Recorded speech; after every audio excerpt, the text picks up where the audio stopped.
by the purposes for the common human life to be realized in our midst. Oh God, grant us a vision of our country, fair as it might be, a country of righteousness, where none shall wrong his neighbor, a country of plenty, where evil and poverty shall be done away with, a country of brotherhood, where all success shall be founded on service, and honor shall be given to the deserving, a country of peace, where government shall rest on the will of the people and the love for the common good. Bless the efforts of those who struggle to make this vision a living reality. Inspire and strengthen our people that they may give time, thought, and sacrifice to speed the day of the coming beauty of Ghana and Africa. Amen. Amen.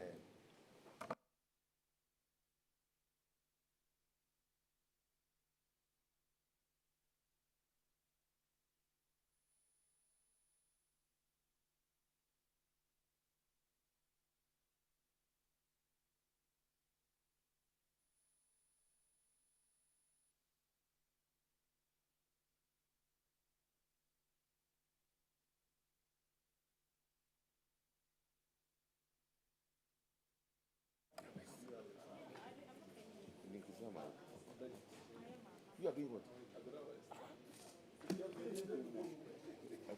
You are all welcome to the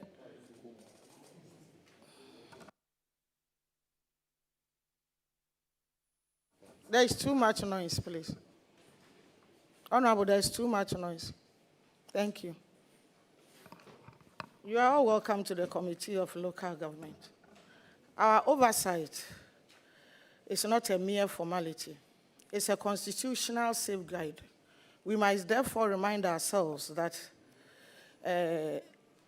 these resources belonging to the people,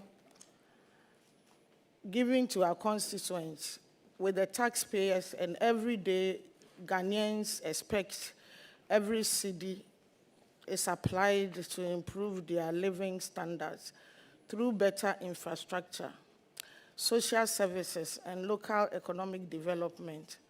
Our goal is to ensure that MMDA'S become more effective and efficient in the use of public funds, and that audit findings translate into corrective effective rather than repeated infractions.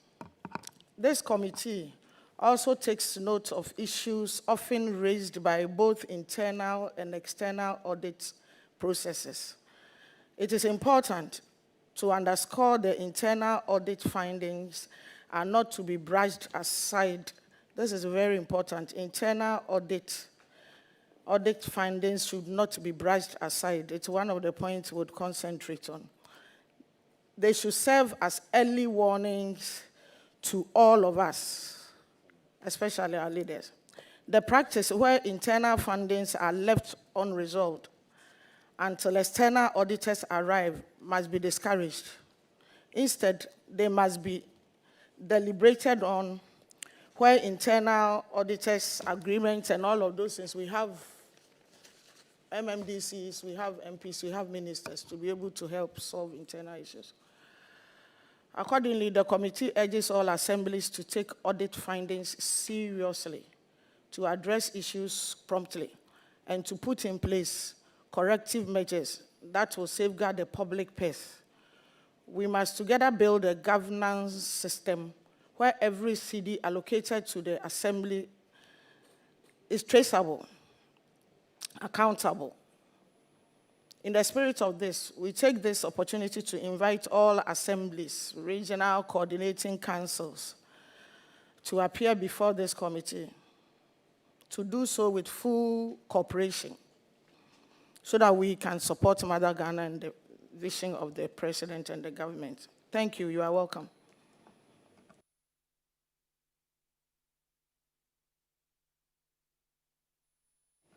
Vice, can you start the invitations? Thank you. Thank you very much, Madam Chair, and welcome all MMDA'S present in our midst. A special acknowledgement of the Regional Minister of Central Region. But before we start, Madam Chair, With your permission, members will introduce themselves to our visitors.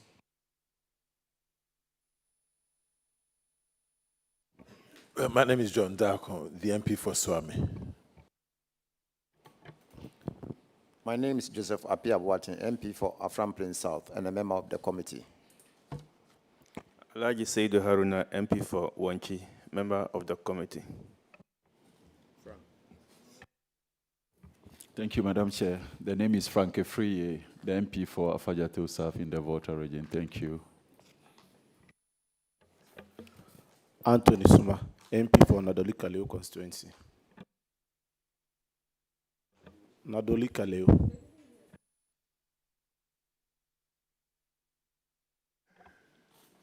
Thank you, Madam Chair.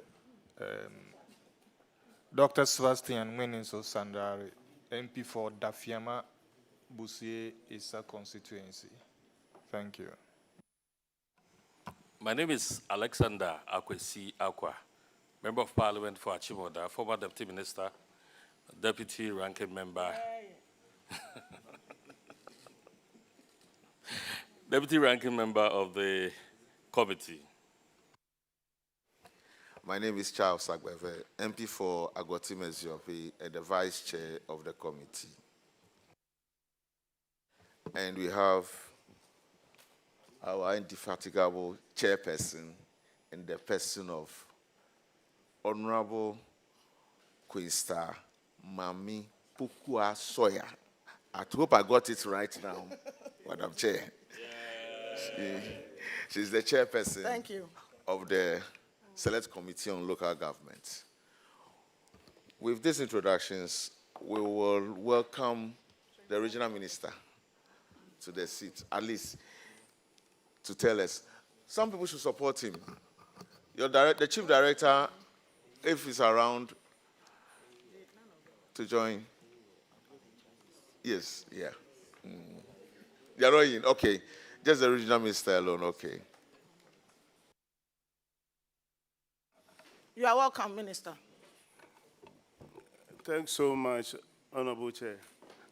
Yeah, I spoke to you earlier, and on behalf of the Minister, I'm asking so that we can arrange for the RCC of Central Region to appear in due course. We'll give him a date before he leaves because some things went wrong. So thank you. Now you can start. Honorable Minister, how is Central Region? What can you tell us is going on in the region briefly? Just 2 minutes. Thanks So so after, much. excuse me, after asking the permission, can you swear him in?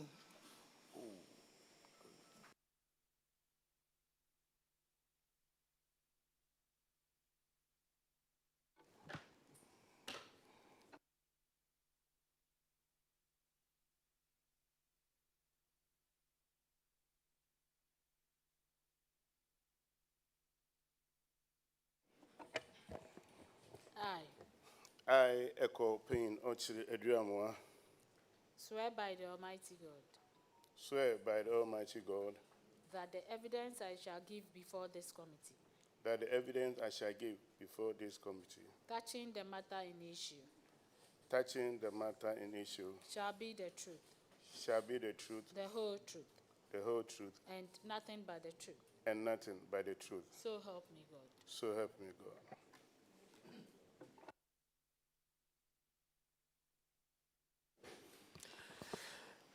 Once again, you are welcome, Regional Minister. Thanks so much. Just a minute overview of what is happening in the Central Region. Any good news for us?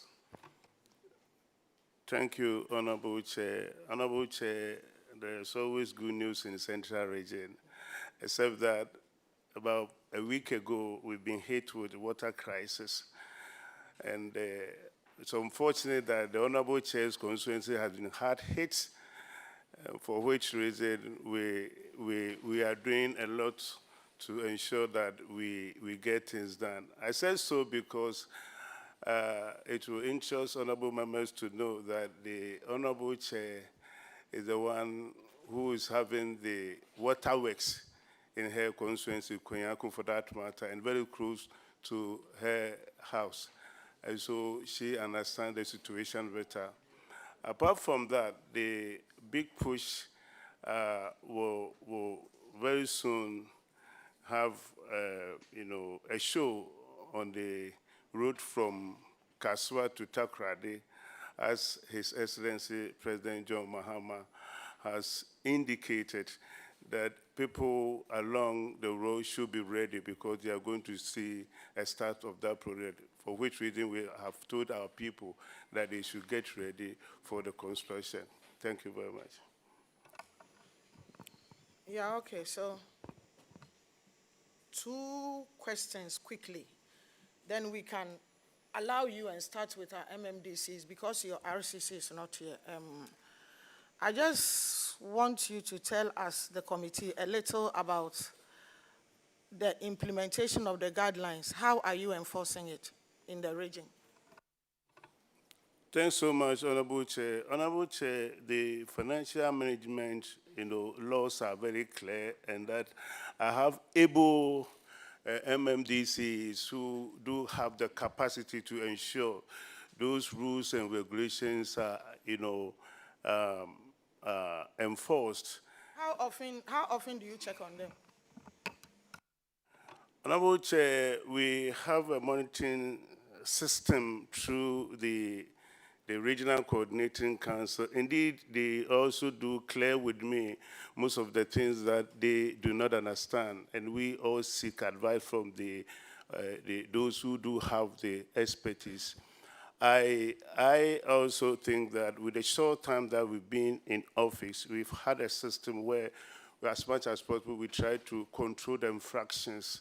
I'm unable to tell now because now we do not have information now to see whether or not what we are doing is actually yielding result. But I believe that. Okay, thank you. So you don't go so much into details. If your people are not here, at the right time, you can go into details. And then the second one, you are talking about the big push. Which roads are you doing for the big push in Central Region? Honorable Chair, thanks so much. Honorable Chair, one thing about the big push is the fact that it transcends regions. It's a matter of, that concern a whole nation. For instance, if we were talking about constructing road from Accra to Takrady, you are going to deal with about 3 regions for that matter.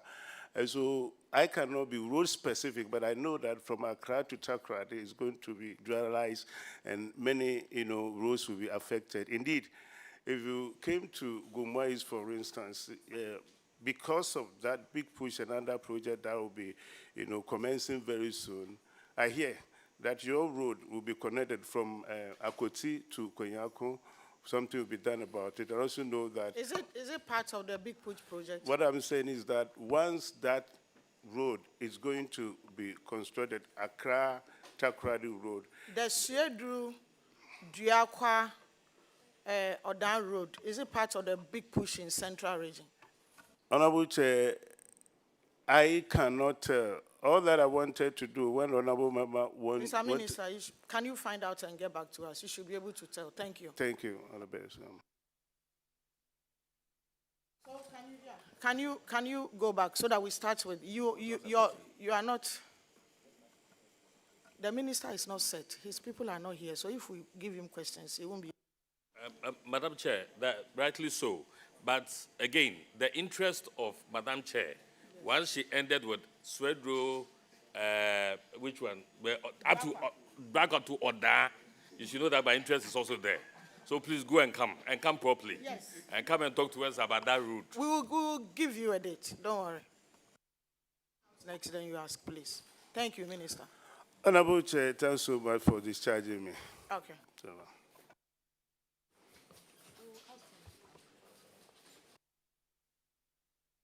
Okay.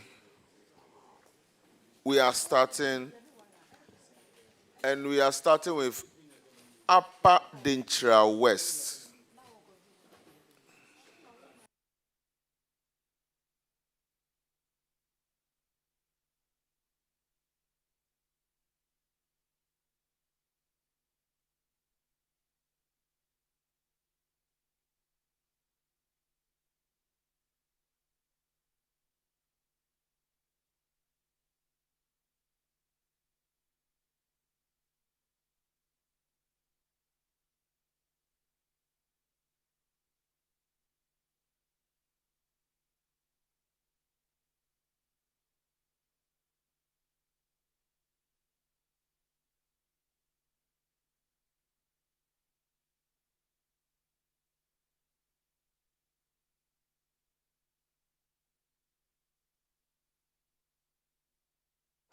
Please go ahead.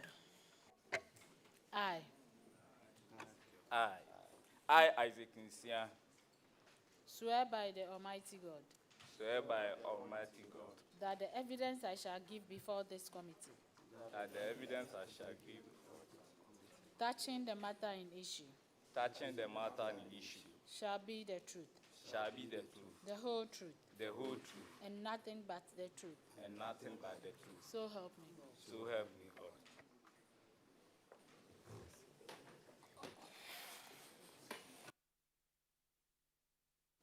Can you introduce yourselves, please? My name is Isaac Nsia, DC for Denkyira West.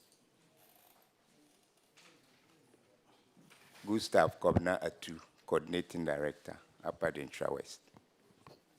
Amos Utumi, Internal Auditor. Ezekiel Hassan, Procurement Officer. Amado Apankrugu, District Finance Officer.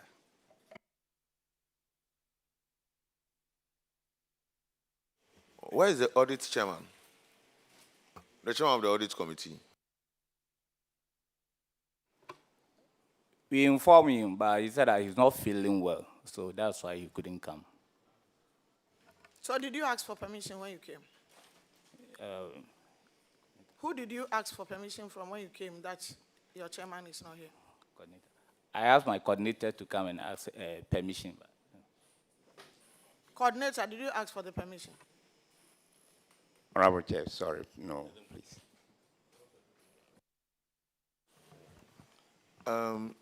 You know, the audit committee is made up of 2-3 members. So if the chairman could not come, why wouldn't he allow another person to step in? Because without him, I don't know the directive Madam Chair will take. This report is for him, not you. You were audited, so he's to answer the questions. Madam Chair, this is the situation. It would have been good if you had asked for permission before you sat down. You would have to be postponed, so they'll give you another date. So if we can move to the next constituency. Denkyira East. thank you. See the clerk for another date, please, before you go. I'm a date. And our members, is it not so? The sick hospital. This report is about him. So, Mr. Clark, the Upper Denkyira West, the chairman of the audit committee, remind them the next time they are coming and the chairman is coming, he must bring a proof that he was really sick and couldn't come to this function. Upper Denkyira East, I think. Please go ahead and swear them in.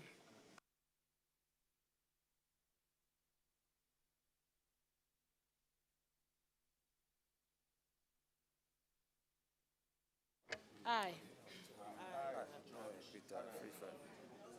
swear by the Almighty God Swear by the Almighty God that the evidence I shall give before this committee that is on the mic. that the evidence I shall give before this committee That the evidence I shall give before this committee touching the matter in issue touching the matter in issue shall be the truth, shall be the truth, the whole truth, the whole truth, and nothing but the truth. and nothing but the truth. So help me God. So help me God. Yeah, please introduce yourselves. Sit down, please. Thank you.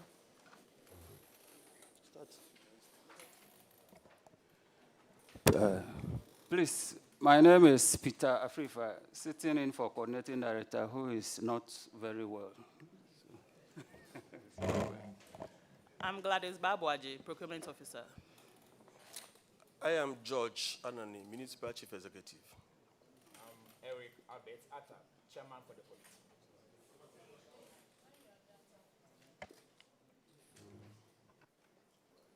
Please, my name is Daniel Norman Ampiao, Municipal Finance Officer for Upper Denkyira East Municipal Assembly.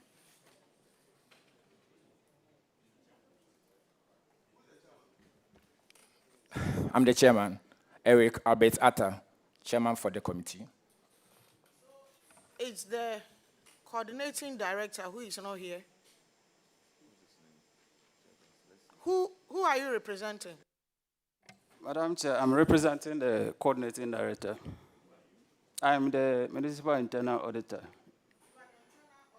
Yes. Representing the coordinating director. Yes. Does your MC know about that? And your MC agreed that you should come and represent the coordinating director? Respectfully, yes. My MC is aware. MC, you asked that the internal auditor should come and represent the coordinating director. This morning, he was part of the contingent, but this morning, he said he wasn't feeling well. So he communicated with me that he wants the internal auditor to sit in for him. So did he tell the clerk when you got here? Please, respectfully, the message came just about 30 minutes ago, and I'm not aware of that arrangement. So he was already here? Yes, please. You were here for what reason?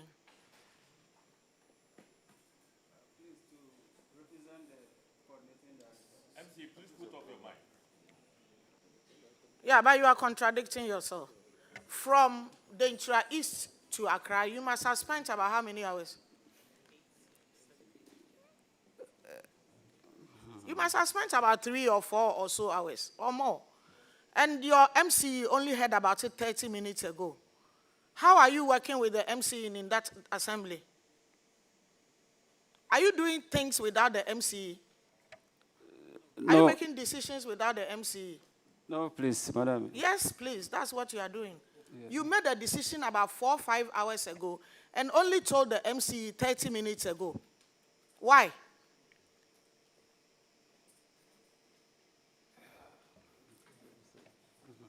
MC, you will not allow yourself to be treated like that. You are representing the president's interest. And if anything goes wrong, you are the one who would hold. Do you understand what I'm saying? Yes, please. So you should be firm.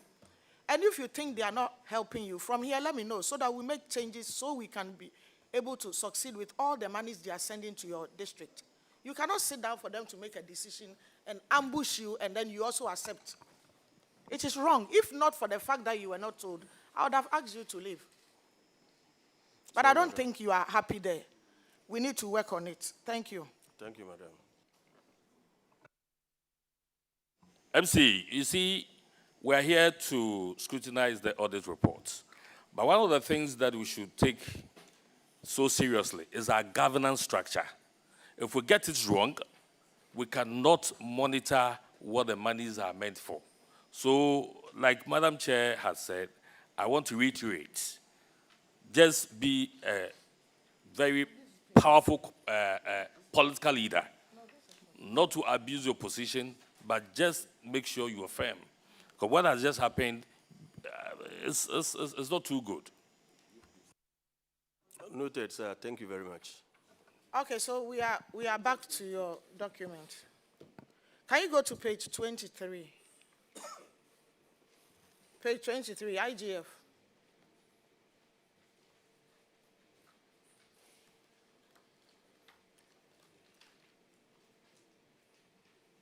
Are you there?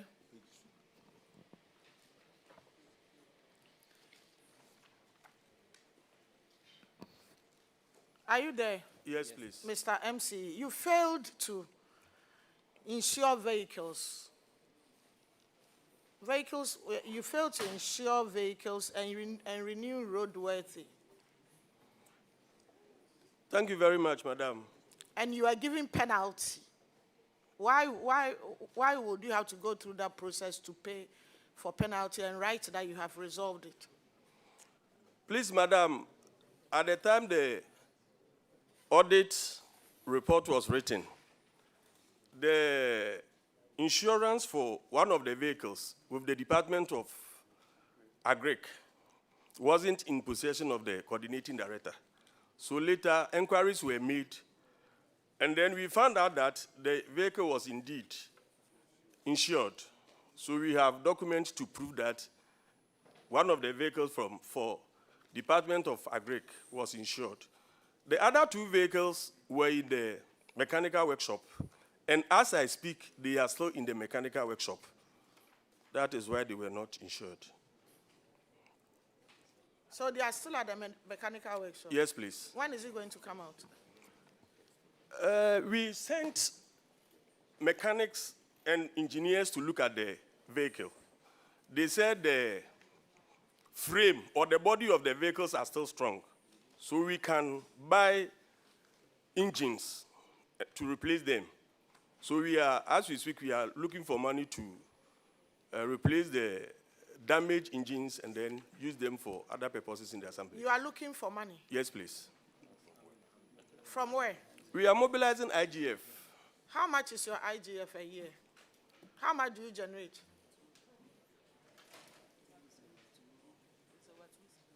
Where is your accountant? Accountant is here. Can you off your mic? Accountant, last year, how much did your district generate? Internally generated fund was how much? We were able to generate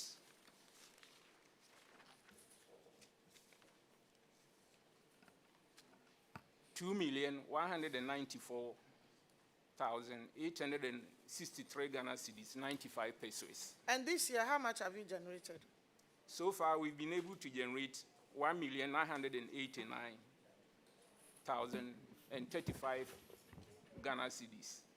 So, MC, you generated this money, and your pickup is still sitting at there. Why? When we took over, yes, I made a lot of inquiries about it. And what the message was, the common fund wasn't coming. So the assembly was so much press such that the live wire of the assembly was the IGF. So most of the issues that came pressing, we had to use the IGF. So now that we have some relief. Okay, I understand. Previously, the assemblies were not being paid. About 3 years ago, they were not paid properly. 2 years ago, they were not paid. Last year, the common fund wasn't coming, isn't it? Not and that. It's this year that you've received 2 tranches in 6 months, isn't it? How much have you received? So far, the first tranche, we received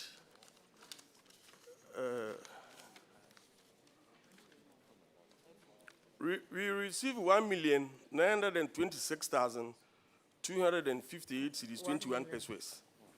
And then the second tranche, we received 4,039,958.46 pesos. MC, the first one was how much? 1 million. Are you sure? Yes, please. 1 million. 1,926,258 cedis, 21 pesos. So in total? So in total, we have 5,000. 5 million. 5,966,213 cedis, 67 pesos. Okay. So now that you have the luxury of this money, we will talk about that later. Can you go ahead with the report? Thank you, Madam Chair. Let me take you to page 11.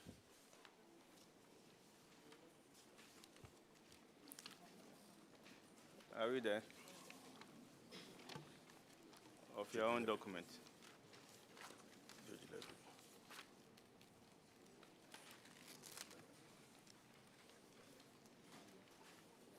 The first quarter, the payment voucher without official receipts from the IGF. I said the receipt has been attached to the payment voucher. I think we have to provide the committee with the evidence of those receipts. The same thing, when you come to page 19, we have the same thing. That's expenditure with the necessary supporting documents. I'm surprised you just make payment without a necessary supporting document. So that one, you said it's a payment voucher has been acquitted. So you have to provide evidence. The one you are IGF. Okay.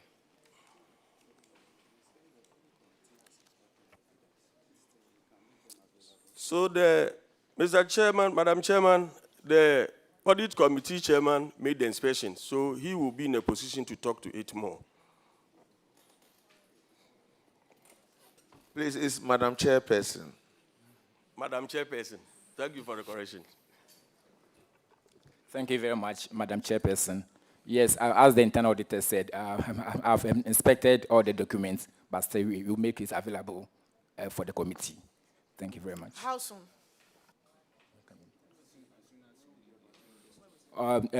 We can make it available latest by next week, Friday. This coming Friday, right there. Okay, the clerks, can you follow up for us? Thank you. Thank you. Let me take you to page 23. And you are IGF.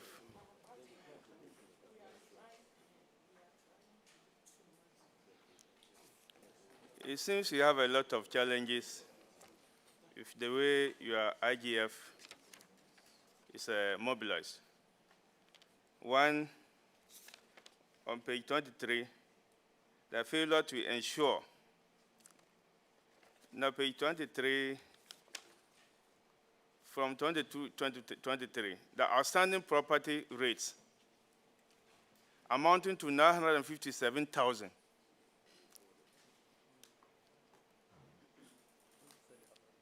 Yeah, you sent demand notice to the collectors who are on the field to collect those IGF within 2 weeks, right? So what mechanism have we put in place to accrue this 957,000 within the 2 weeks from the property rate? And then the same IGF, you have inefficiency in the revenue collectors, which led to the loss of 28,065.92 pesos.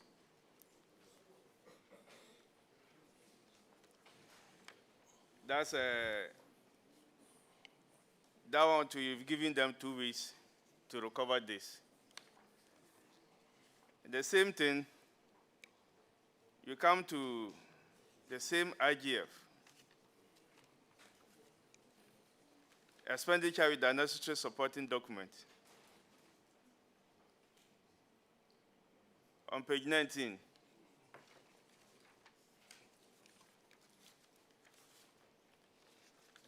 so I could see that a lot of challenges with your IGF collectors. So can you give us details, better particulars, which has resulted to the loss of these amounts due to inefficiency of your collectors? Thank you. Thank you. The accumulated amount of 956,000 revenue backlog arose due to a decision or an agreement signed by the government of Ghana in 2023 with GRA and the assemblies that GRA should take over the collection of property rates. GRA should do it. So after some time, GRA couldn't do it. So all those monies that were supposed to be collected during that period are the debt which is hanging on now. As of today, the Assembly has been able to collect 502,351 cedis, 68 pesos.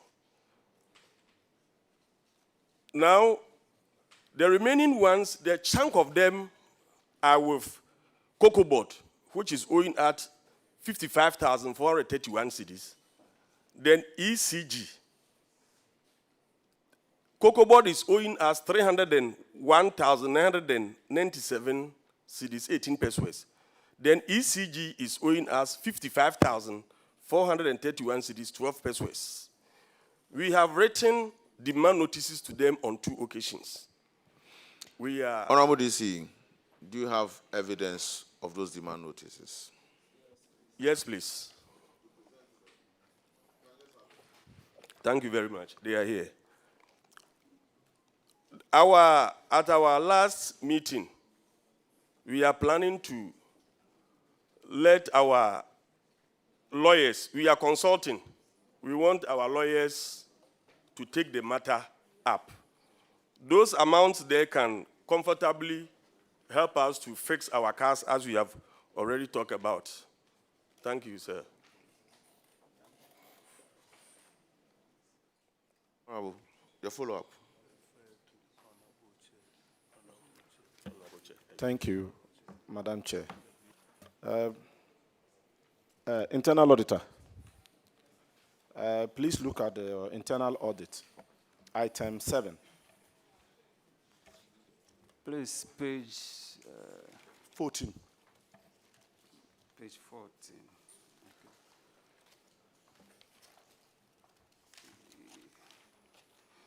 Yes, please. I've seen Second it. quarter, that's item 7. Regarding single quotation for procurement, amounting to 8,890. Have you seen that? Yes, please, Honorable. Yes. There's good reason why the Procurement Act provides that procurement should be competitive and that you should have at least 3 quotations before you execute the procurement, isn't it?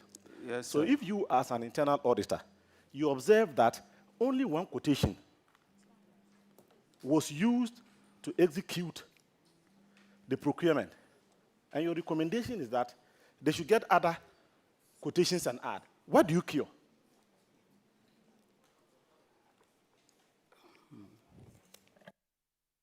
Yeah, Madam Chair, thank you very much. In fact, when the transaction started, it's supposed to have 3 attachments, but at the time, the attachment was just 1. So I prompted management or the coordinating director for the other 2 quotations to be added so that the process can go on. So, Do you understand my question? You are supposed to achieve value for money. That's why you ask for more than 1 quotation. The transaction was completed when the audit was done. And then it was only 1 quotation that was used. Instead of you doing probably examining the value for money for the procurement that has been done, you ask them to add 2 other invoices. Does it cure the problem?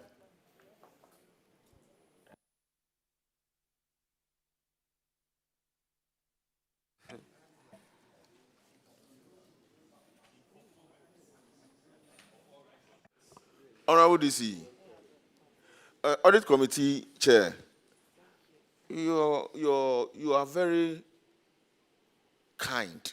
You are treating them with kid gloves. This is a very serious issue, and we're expecting sanctions. Next time you see these things, we want to see sanctions. You don't finish a transaction before you go back and look for other invoices to add. No. And so for me, your recommendation there is not acceptable by this committee. We won't accept it. And so we want a review of that recommendation. Thank you, Honorable Chair. When are you going to review and submit? Hopefully by Friday. So I'm God going willing, to add on it. Friday, you are bringing 2 things, 2 different things. Or you've forgotten you've made a promise earlier on? And I've not forgotten, Honorable Chair. Okay, so let's go back to governance. Mr. MC, are you DC or MC? Honorable Chair, I am MC. Yours is MC. Who is your member of parliament? Honorable Lawyer Emilian Kuma. Okay. So has her common fund been deposited in her account? Yes, please. How many times has hers come? Madam Chair, please again. How many times has her tranches come? Is it once or twice? Twice, please, madam. Twice. Yes, please. So have you allowed her to access it? Yes, please. There is no problem with that? Not at all. So what is the sanitation issue in your district? What have you done so far? Thank you, Madam Chair. Recently, when the assessment was made, our municipality was ranked first in the Who did the assessment? RCC. Where is the minister? Okay. So we were ranked. I think it is boldly displayed at the RCC premise on the notice board. So and that means you don't have problems with sanitation. If he comes to confirm it. We are improving it. Okay. We are improving. In fact, when we came, the situation was very bad. But now you are on top. We are on top. We are on top. Okay, I would confirm it when the minister comes, because this is a serious statement you've made, that you are leading when it comes to cleanliness in Central Region. Yes, please. I would like to find out. And then, did you also receive some of the boreholes? Yes, please. How many boreholes did you receive? From the common fund, yes, we are constructing 10 mechanized boreholes, and then 12 hand pumps. 10 mechanized boreholes, and then 12 hand pumps. Mm-hmm. Have you started? Yes, please. How As many I'm speaking now, the contractor is on site. The borehole contractor is on site. Okay. Is there any evidence to that? How many have you dug so far? Yesterday, he dug one. He started yesterday. Just yesterday? Oh, yes, please. He did all the... Madam, it goes through a process. You know, the construction of pipes goes through a lot of processes. So he started digging, putting the machine in the ground yesterday. That one doesn't take so much time. So he Why? You know, is it that I don't know how boreholes are dug? I'm drilling 20 solid boreholes in my constituency because they are water process. So you cannot come and preach me about boreholes. You have delayed. And we are not joking here. I'm serious. We have water crisis. So if you have money for boreholes in Central Region, what would you wait for? You just have to let the minister know you are digging. Then the process is going on whilst you are digging. Where is the minister once again?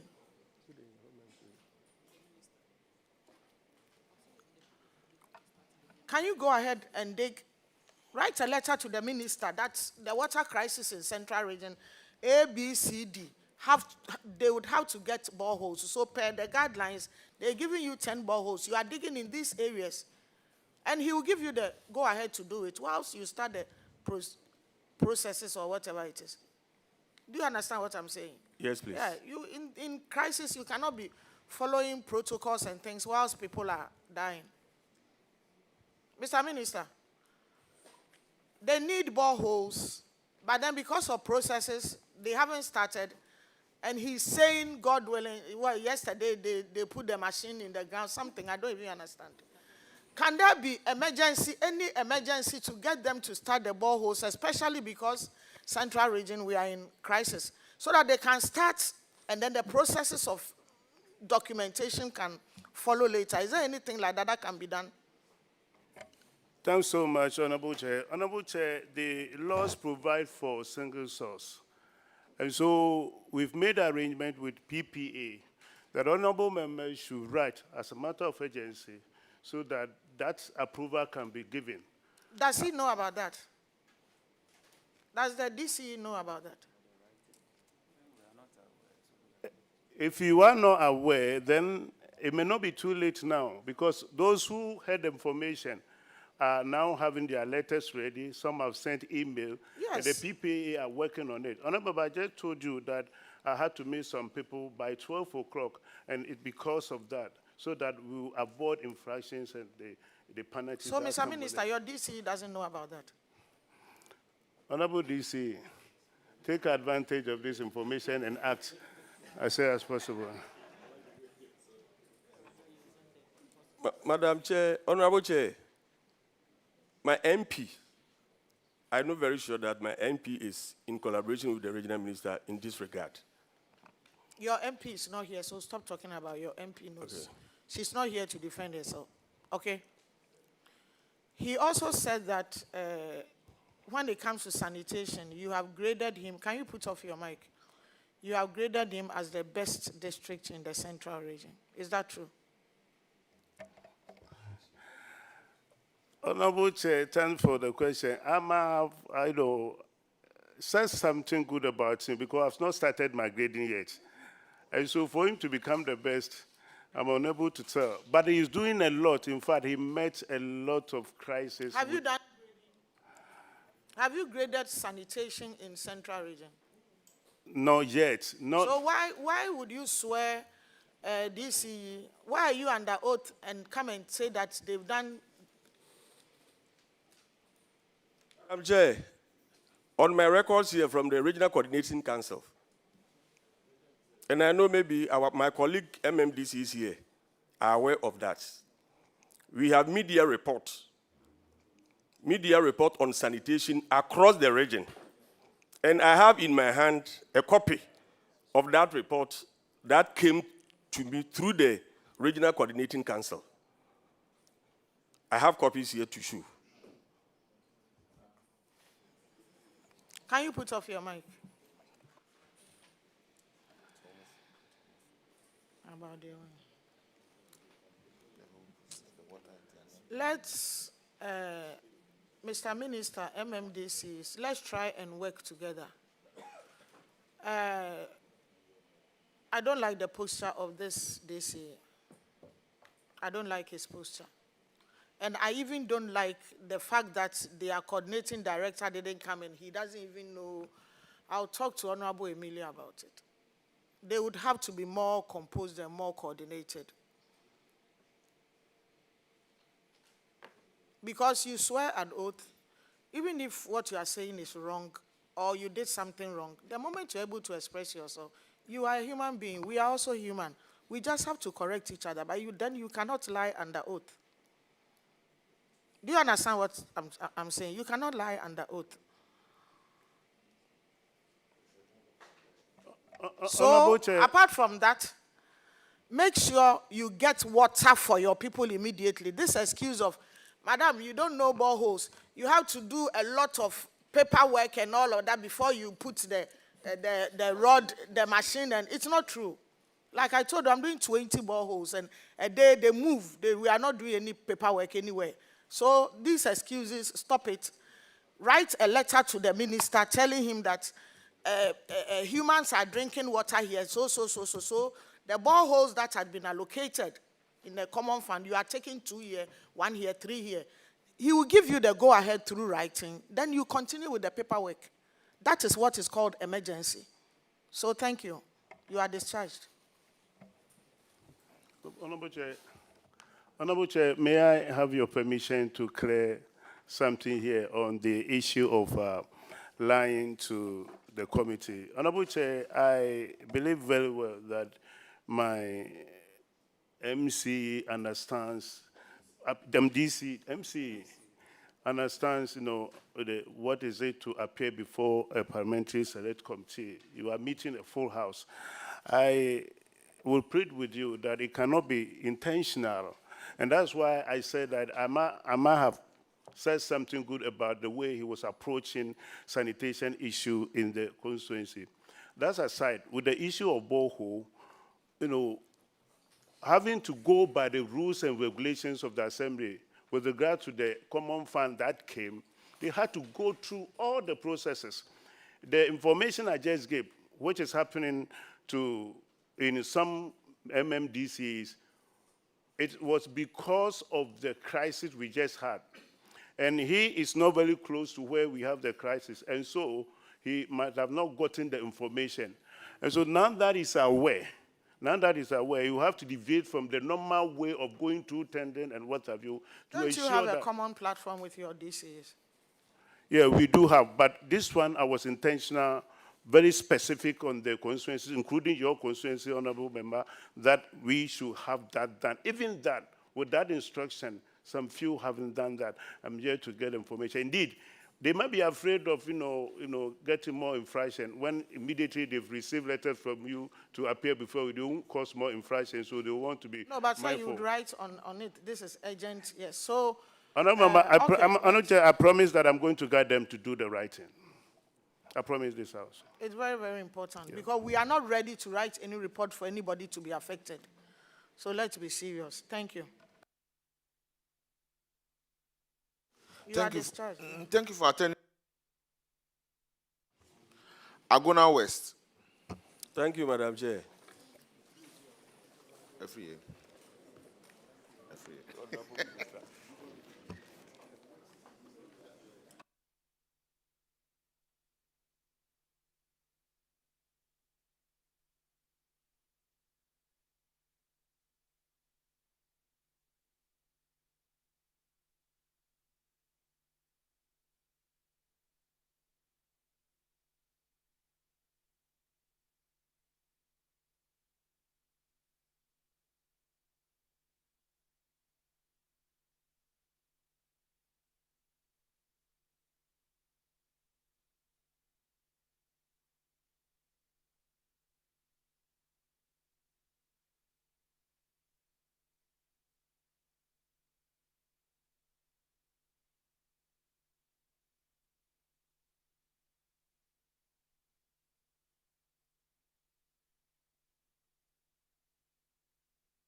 I swear by the Almighty God. Swear by the Almighty God. That the evidence I shall give before this committee. That the evidence I shall give before this committee. Touching the matter in issue. Touching the matter in issue. Shall be the truth. Shall be the truth. The whole truth. The whole truth. And nothing but the truth. And nothing but the truth. So help me. So help me God.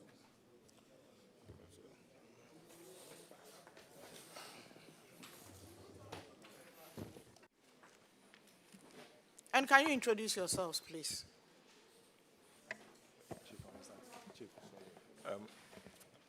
Ejabin Desmond, I'm the procurement officer. The finance officer. I am Erigen Fiodum, the municipal chief executive. My name is Emmanuel Paulusu, chairman audit committee. Simon Asari, coordinating director.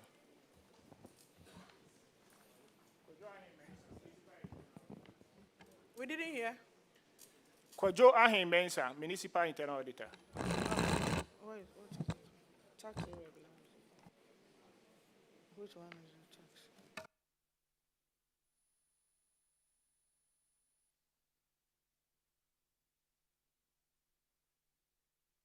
Tax. You are welcome, Agona West. Thank you. My next door neighbor. How is Agona West doing? Madam, we are doing well. Madam Chair. Madam Chair, sorry. Honorable Chair. We are doing well. It is only that we are facing the water crisis, and that is the issue that is affecting Agona West at the moment. The water crisis, yes. Everybody will talk about it, but so far the regional minister has visited, hasn't he? And then again, he's saying he's starting floats of boreholes in constituencies. So when you finish, you can lobby him to bring more to your place if it's a problem, isn't it? Okay, so let's move to documentation before we come to governance. Let's go to page 56 of 85.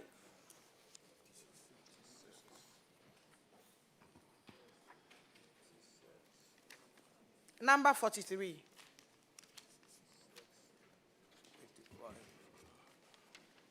Are you there? Not yet. 43. What is it? Are you there? Number 43, payment of 27,396, payment of non-VAT registered entity. Why did you do that? Honorable Chair. Tax irregularities, yeah. Honorable Chair, I will plead with you to ask my MFO to talk about this very one. I don't ask. You would. Can you is permit it me? instruct or whatever it is for him to do it? Yeah. Thank you, Honorable Chair. Please, this infraction occurred 2023. Yeah, I was not there, but when I came... But governance is continuation, so don't give reasons for anything. Give what you have done about it. Yes, please, from that time, all payment that we made is through No, the VAT registered. the response is that you have partly implemented it. Look on the document in front of you. You have partly implemented it. Partly implemented. Yeah. You don't have that document? Yes, I don't have that document. Page 43. Why is it partially implemented? Have you seen it? Yes, I've seen it. Please. Or you can pick my document. Please, I have it here, please. Yeah. So why is it partially implemented? What I know is with the access to write to to inform the supplier who supplied the item to give us. When was that? When I came to office, that was March 2024. I asked the officer in charge about some of these things, and then we were told that the officer that they bought, the supplier that supplied them this item, did not present VAT invoice as at that time. But later, he was made to issue a VAT invoice, which he made, but not fully. Why? That one, I can't speak much about it because... So then let your MC speak about it. You can't fumble and your MC does not also know about it. So who would answer for you? Honorable Chair, what transpired was that we wrote to many of the suppliers, not one transaction. It involved several, transactions. So we wrote to all of them, and then those who were in the position to issue the appropriate, VAT invoice. Yeah, but why would you make payment to a non-VAT registered entity? Why would you do that? You are the accountant. I'm sorry, I am the coordinating director. So why would you make payments, director, to an entity that does not that has not registered VAT? Why will you make payment to that entity? Madam Chair, that normally has ceased. I might say so because we are not repeating the mistake of the past. But what we inherited, we reacted by, writing to the entities involved for them to do the needful. And some of them responded positively. Others, we are so in touch with them. So you inherited it. Can you rectify it? Madam Chair, as I said, yes. Okay, then let's move on. If you can rectify it, then let's move on. Anybody with a question, please?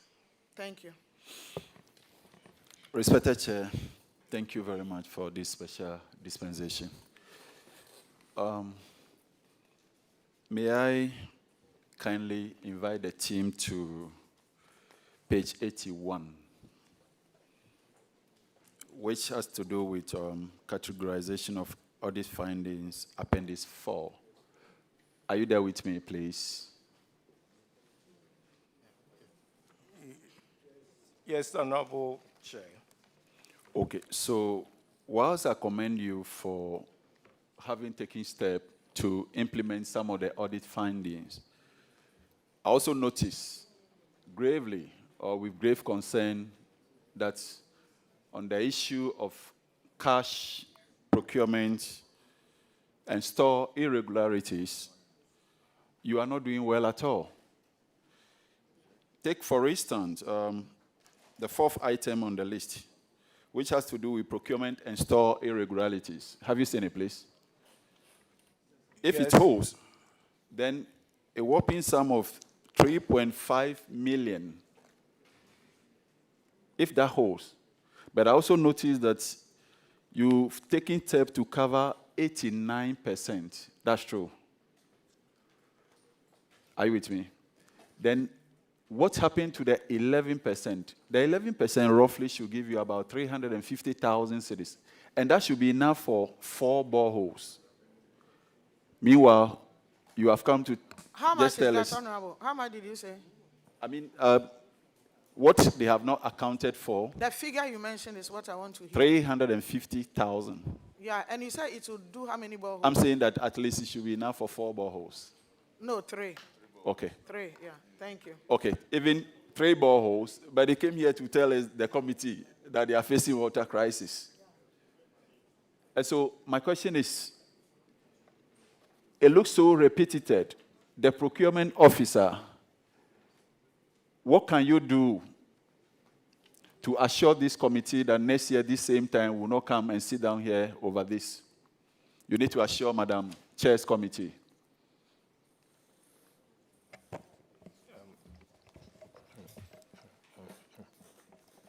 Thank you very much, Madam Chair.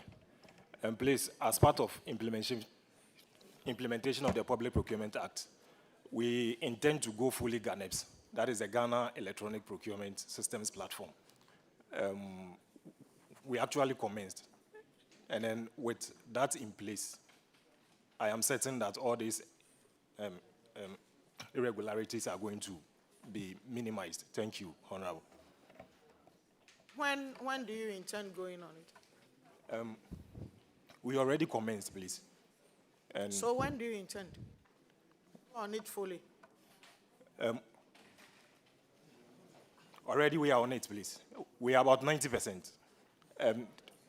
So you are there already? Yes, please. Okay. Your presentation seemed as if you were now going to go on it. No, please. I said. Okay. So you are almost there. Yes, please. We are. Okay, that's good.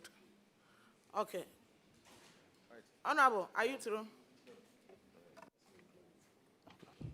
Thank you, respected Chair. Let me again invite you to page 60. And then it has to do with payments which have not been accounted for to a tune of 28,000. And then it's been recommended by the first week of April 2024, this should be rectified. Here we are in 2025. You, based on the documentation I have before me, you are yet to take full action. Now, you claim 2 of the vouchers are in the process to be signed. How many have you signed so far to cover the 28,000, and where is the evidence? I'll be extremely grateful if the evidence will be put before Madam Chair.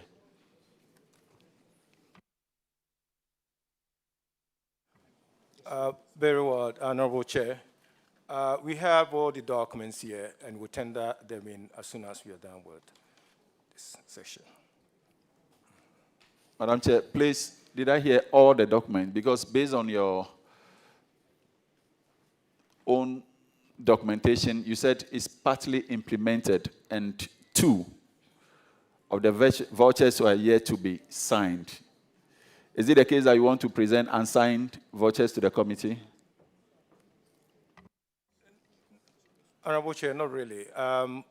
If I understood the question well, it has to do with the ones that we've been able to partly implement it. And those are the ones that we are saying that we have the evidence here, and we will tender them in as soon as we're done with this session.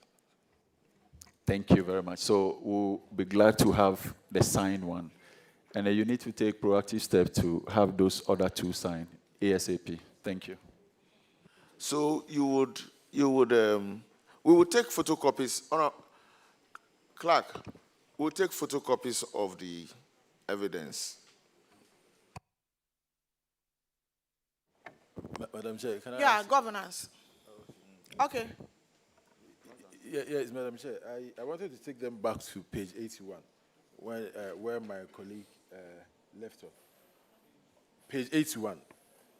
On your cash irregularities, the audit findings showed 12 different cash irregularities amounting to 1.2 million. And out of that, the audit report shows that you were only able to, in fact, even though it was partially implemented, only one. And so in the grand scheme of things, about 92% of the cash irregularities that were brought to your attention, you were unable to properly resolve them before the auditor. So is it to say that the over 1 million Ghana cedis has been lost to the state? Why are you unable to regularize, or as it were, explain this to the auditor satisfactorily?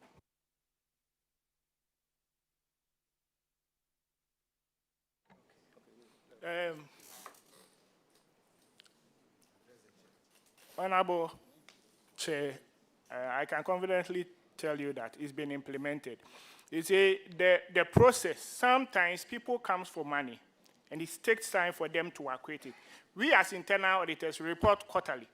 Once payments are made and the payment vouchers are not acquitted, it's my responsibility to make sure that I raise those issues for them to be rectified.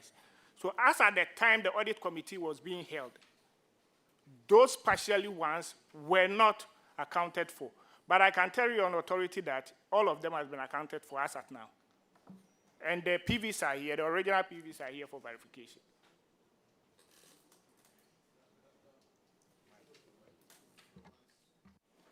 Yes, so is that supposed to mean that this audit report we are holding is not up to date? Actually, let me come in. Thank you, Madam Chair. Page 81, the table there, the 92% is what has been implemented, not what has been fully implemented. If you look at the table, it has partially implemented 1% and 8%, and then fully implemented 92%. Where is the wholly implemented written? I'm not getting you. Fully implemented. Where? Oh, it's the columns. The columns. 1, 2, 3, 4, 5, 6, 7. 7. Yeah, the 7 column. So the 92% is fully implemented. What you are left with is the 8%. Is the 8%. Okay. So that's what he's talking about. And you are saying that to date, that has been done. And my question is whether it means that the audit report is not up to date. You cannot say that, but there is a time difference, a gap between the time the audit report is presented or reported and the time that some of these infringements are solved. So sometimes, for instance, first quarter report is done, some issues are outstanding. By third quarter, all the issue might have been resolved. So there is always a time lag. That's what I mean. But all of them, I can tell you, is being resolved, and the documents are here. The original PVs are here for verification. Look at them. Thank you very much, Honourable Member. The 8%, try and get us the confirmation of its implementation. Madam Chair, Governance.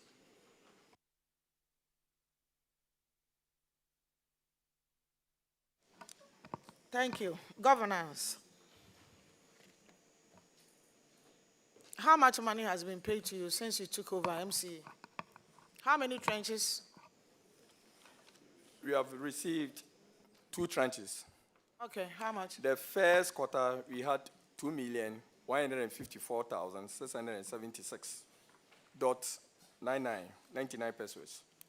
And then the second quarter, we received 4,466,838.40. That is 40 pesos. So in all, we have a total of 621,515.39. Okay, so far, what have you done with it?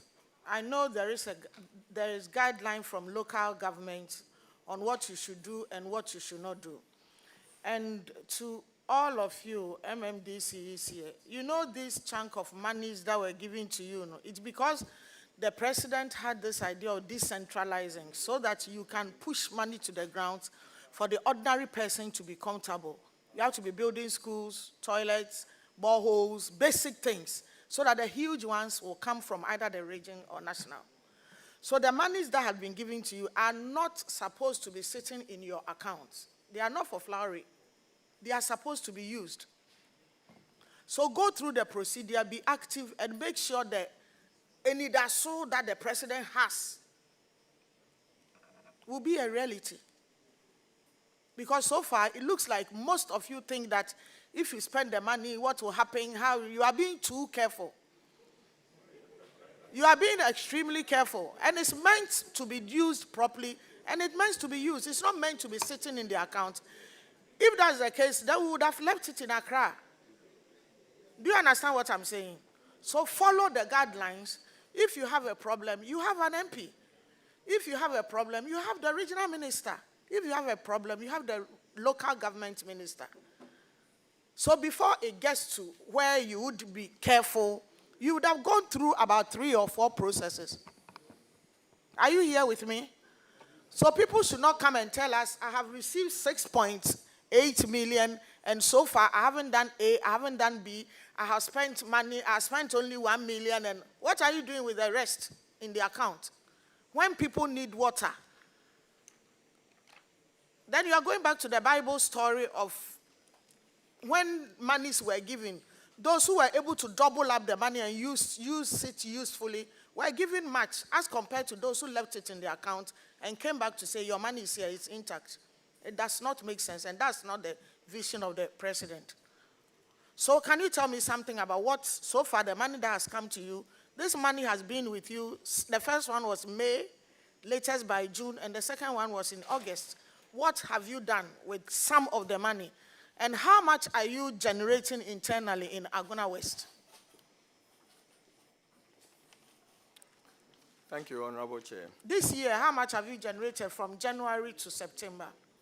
To July, actually. You guys do it to July. Yeah, August. Up to August, we have in excess of 2 million Ghana cedis. 2 million Ghana cedis internally generated fund. Yes. And then you have over 6 million from national. Actually, the 2,476,710.97 has been spent. Yes, but you still generated it, and you spent it from your office. No, we have been able to put up shed. Okay, so you spent it from your office. Yes, we have spent it on projects. So in total, you are commanding around 8 million in Agona West. Now tell me, so far, what is it that you have done? With respect to the District Assembly Common Fund, as you said, you have given me advice and I have taken it. Yes. Can you sit up properly and speak into the mic here? Thank you, Madam. I was saying that thank you for your advice. Yes, it is true that we are trying to be extra careful. Yes, so we have gone through, or we have started the process of procurement, and advertisement has been done. The closing date is Tuesday, next week Tuesday. For what? For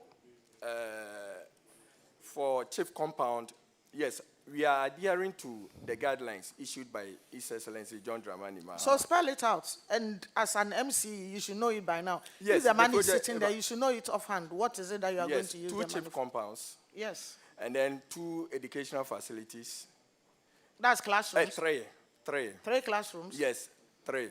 We have 3 unit classroom block, and then 2 unit classroom. That is 1 for KG, 1 for and then primary, what else? and then 1 for JHS. 3 classrooms. And then, in addition to the boreholes. Okay, so you've advertised all of these ones. Yes. Waiting to finish by next week, God willing. Next week, Tuesday. Okay, so do you get your member of parliament involved in all these decisions? Yes. Do you get your MP Honorable involved? Chair. Yes, Honorable Chair. So your MP knows that these are the projects that came with the money they gave you and that you've advertised it? Yes, Honorable Chair. So she could monitor it so that if you have a problem, you don't fall. That's Yes, the essence of having an MP. Yes, Honorable Do you understand what I am saying? Yes. Yes. Yes. And these decisions, a lot of it, because we are giving you huge madness, MPs come along, we make that decision with local governments, and then the finance minister would also agree and release that money to you. So if one day you wake up and say all the money is spent and your MP doesn't know anything about it, he can say, or she can say, me, I don't know how the money was spent. Even if you have documentations, it wouldn't look good for you. Okay, so we are assuming that your 6 million, you have advertised and you are going to. So this thing, we've been asked to do it at least maximum 3 months. So you come back soon and come and show us that you've done it. Okay. Thank you, madam. And you are saying the internally generated, that is around 2 million. Yes, you have used it. What did you use it for? Like I said, we have constructed open shed in Mandela Market. You didn't say that, so like you said, it's not a good statement for. We are not chatting. Yeah, so. Sorry, Honorable Yes. Chair. Okay. Sorry, Honorable Chair. So we have constructed shed in Mandela Market, and we have also used some on final disposable site. You know, Swedro, we generate a lot of refuse. So we have been spending a lot. When I came, the final disposable site was full. And in fact, we were not having a place to discharge or to finally dispose of our rubbish or refuse. Since January? Yes, when I came. So I took it upon myself. So you found a new place? No, the same place.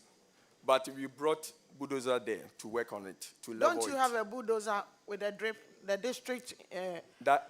We don't have a bulldozer, but we have one at region. So you just have to tell the minister and he will release it? Sure, it was released to us. Yeah, but you didn't say that. It's as if you went looking for some. Meanwhile, there's some in the system. The government has one. Yes. So it's been done? Yeah, it has been done. Okay. And now we are getting place too. Okay, so we are on sanitation. What is happening with sanitation in your district? Madam, in your municipality? Yes. When I came to office, we had challenges with sanitation. So I quickly invited the Zoom Lion director. We sat down, as it were, to know his problems, why we were having such challenge. And all had to do with finance or funds. So we sat down with him. We had a MOU with the Zoom Lion. And since then, they have been discharging their duties very well. That is fuel. So we give them the fuel. Then when they get the money, they reimburse. When are you getting somebody to manage the... Have you advertised for a manager for your...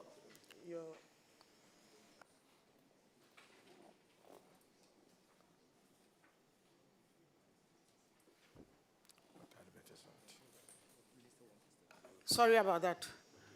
Sorry, they were giving now call you a question, and the question is at Ewutu Senior East. Meanwhile, she is Ewutu Senior East, so I told her she can't. That's why I called her. Why can't she? No, she can't ask her own district. So madam, because of the arrangement with them, now we don't have problem with spillover or overflow of rubbish any longer. You don't, but somebody has to manage it. Are you advertising to get a manager? SIP with them. Okay, Minister, you can come in. Thanks so much, Honorable Chair. Honorable Chair, with the issue of sanitation and with regard to the fact that they have, whether or not they have advertised for private people to come in.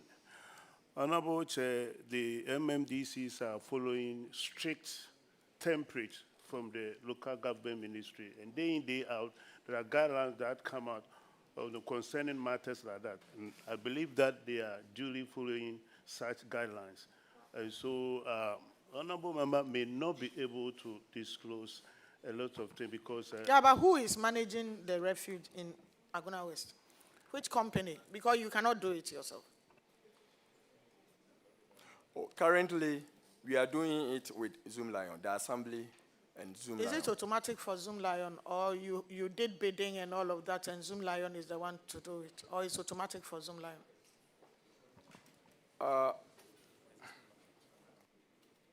Honorable Chair, the issue with the sanitation before we came to power in Central Region was big one, and that Zoom Lion being the biggest company in charge in many of these district and municipal assemblies, we realized that there were issues, and so assemblies have had internal arrangement with some of their heads, and they are managing their situation, many of which are temporary or permanent?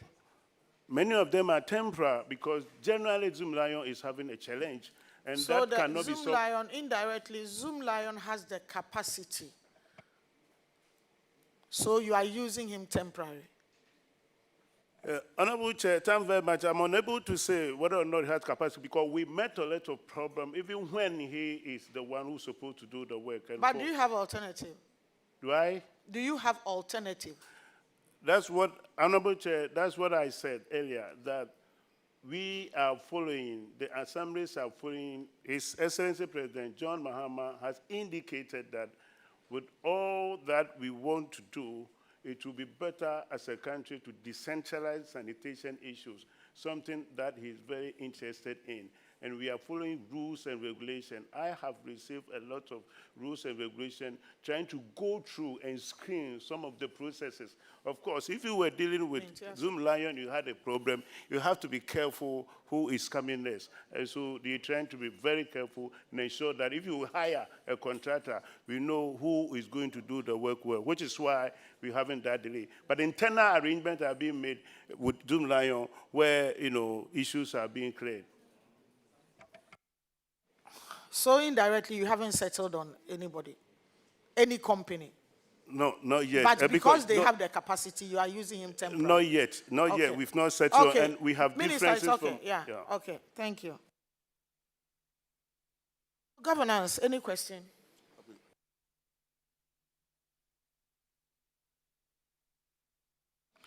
Okay, so we just got 1 point, so we'll get back to you on it, Mr. MC.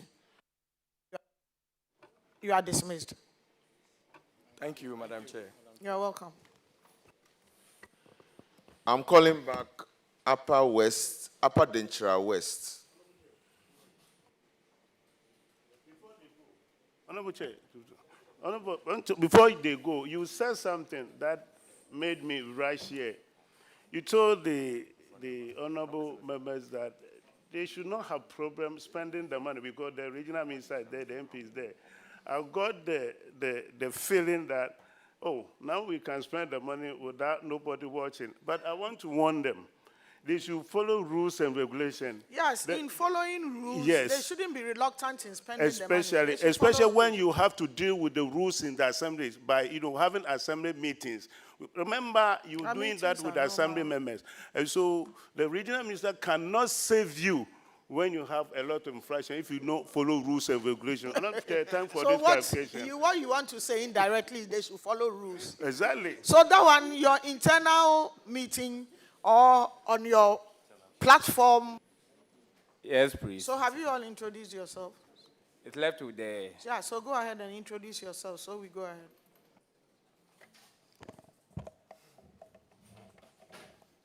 I am Eric Appiah, representing IAA nominee on the Upper Denkyira West District Assembly. Where is your AC boss? member.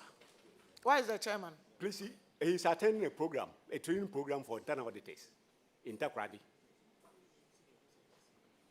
Is he not the same person they say is sick?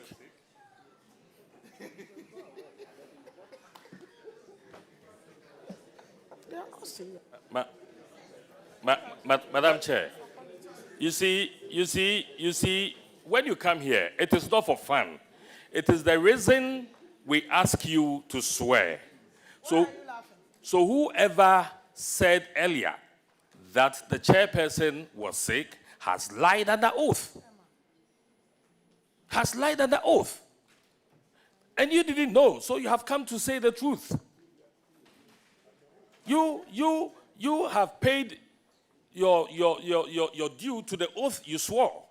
So you have come to say the truth. He's attending a program somewhere. He's coming to lie to us that he's sick. He put other programs a priority to this, and you've come to lie. Honorable, please. I'm also head of Please, internal what? audit unit. Please, I'm also what? head No, of that's internal not audit what we unit. are talking about. They- We are not talking about your position. We are talking about the lie, swearing under oath. We are not talking about you. Nobody is doubting your position. Any member can represent. So you are in your rightful place. Who Madam told Chair. the lie at first? Who told the lie? Somebody was sitting at the right. Who said it? Then who said it? Then the MC said he was told 30 minutes ago. Then somebody, I didn't cry. Madam Chair, I think that it is Who is the important. internal auditor? Where is the internal auditor? You said he's sick.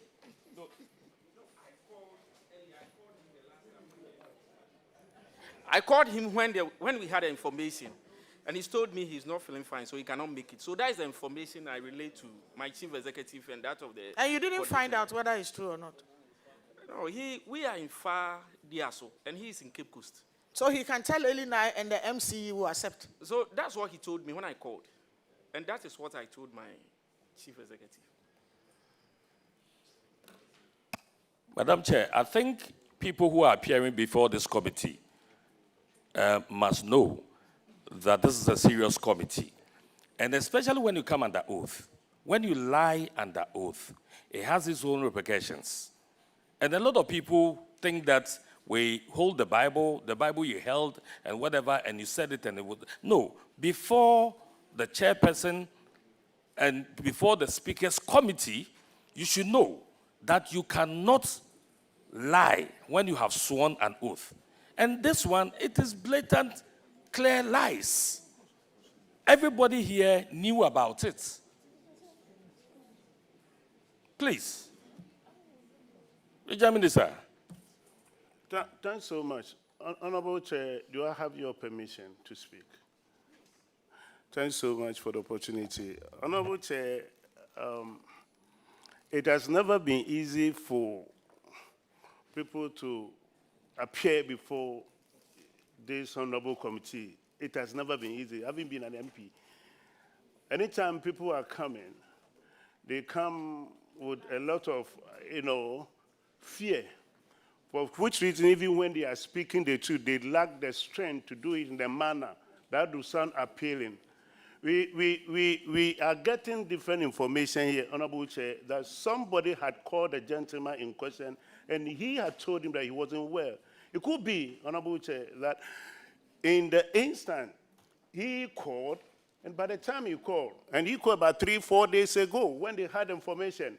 And so he should be able to present it in a manner that at the time I reported, you called me, you said you were not well. How come you are somewhere else? So let's have mercy here, because when people are appearing in a... Minister, with all due respect, if 3 days ago he wasn't well, didn't he know the meeting was today? So today that he's well, he should have attended the meeting. Please, let's not drag this. And with all due respect, let us respect the committee. I am getting worked up now. What they did is wrong. So no explanation of... The moment you take up the position as a DCE or MCE, you should gather a strength to face questions. And you cannot sit in, where are you, Denkyira West, and receive all this money, and you are not expecting to meet a committee to ask you about all of that. You should prepare for it. So you cannot come and tell a lie. And if you are an MCE and you are told your director is not feeling well, at least pick up a phone 3 days ago and check, how are you? We are moving today. What is happening? You cannot just sit in your car, MCE alone, and come and leave your director and come and give a different story, and somebody says he's sick, somebody says he's gone for a meeting. It is not fine. It is not right. Because if 3 days ago he was sick, what about today? And where is he today? He's doing something else somewhere. It's wrong.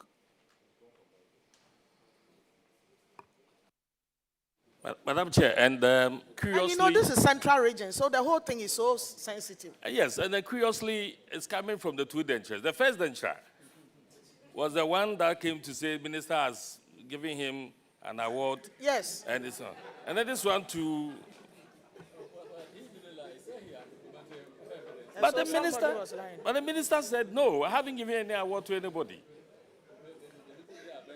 Can we be more serious? Because we finish, we write reports, and anybody comes around saying the committee is spoiling somebody's work or nobody is going to take responsibility. Where is the coordinating director? He could not come because he's sick. This is so and so. This is so. That's all. Where is this person? You cannot just do this. So how do we proceed? The coordinating director is here. It is the chairman that is not here. Sorry. Coordinating director is here. For the records, coordinating director is here. It's the chairman that is not here. But the MCE. You have a lot of work to do. You have a lot, extremely. I don't know the report you received from this committee. I honestly don't. I don't know. If anybody has a question, I'm done. If anybody has a question, please, go ahead. Thank you. Madam Chair, unfortunately, it's as if that our mind is not too prepared to receive answers from them, because lying under oath, we don't know whether all the things that are good, the responses that are going to come, will be the one that will please you. And because they are working it out, I think that it is better they go and come another day when, yes, Mr. Minister, Regional Minister, I think that it will be better we get them to go put themselves together and then come another day, so that at least it doesn't look too bad. Yeah, Honorable Chair, I'll be grateful, but I with your indulgence, for them to lie under oath before this committee, for me, it's a blow to me. And so, especially it's a blow to you, but I don't want us to stretch it because this again is central. Minister, let's not drag that angle too much. If you drag it, I have to take a decision. So if I am not taking a decision, can you leave it? Please. I think Madam Chair wants to temper justice with mercy. Let's leave it there. Because it's also a blow to us. And because you are all the way from whatever it is, can you apologize so we proceed, so you don't go and come? Who is that whispering? Can you apologize so we continue, so you don't go and come? Go ahead. Madam Chair, we are sorry. It was the information that I received that I relayed to you. So I'm sorry for that. It will not happen again. Madam Chair, I think that on your behalf, we can accept the apology. Thank you, members. Yeah, so can we go to Appendix 7? You didn't page number your document, so you can only go to Appendix 7. 2.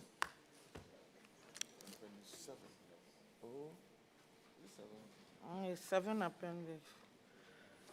The first quarter, non-payment of withholding tax, that was IGF.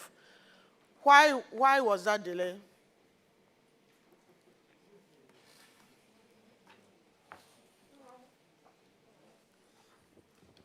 No, I didn't tell it. I want to respond.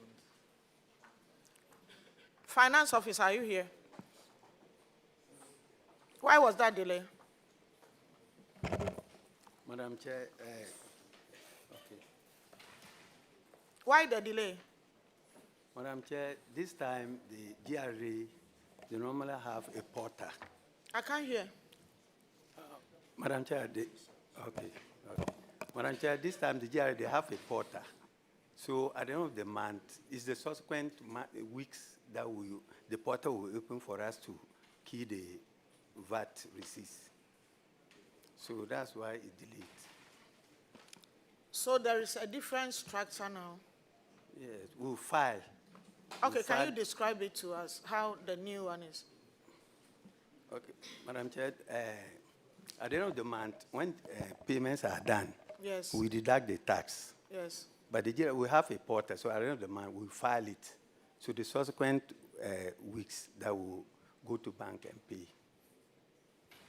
That's how come there was the delay of the 5,000. Yes. Can anybody confirm that for me? If there is a delay in... Okay, who has the questions? Please go ahead. Yeah.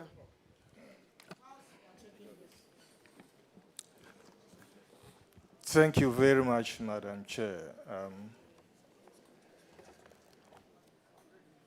Upper Denkyira West.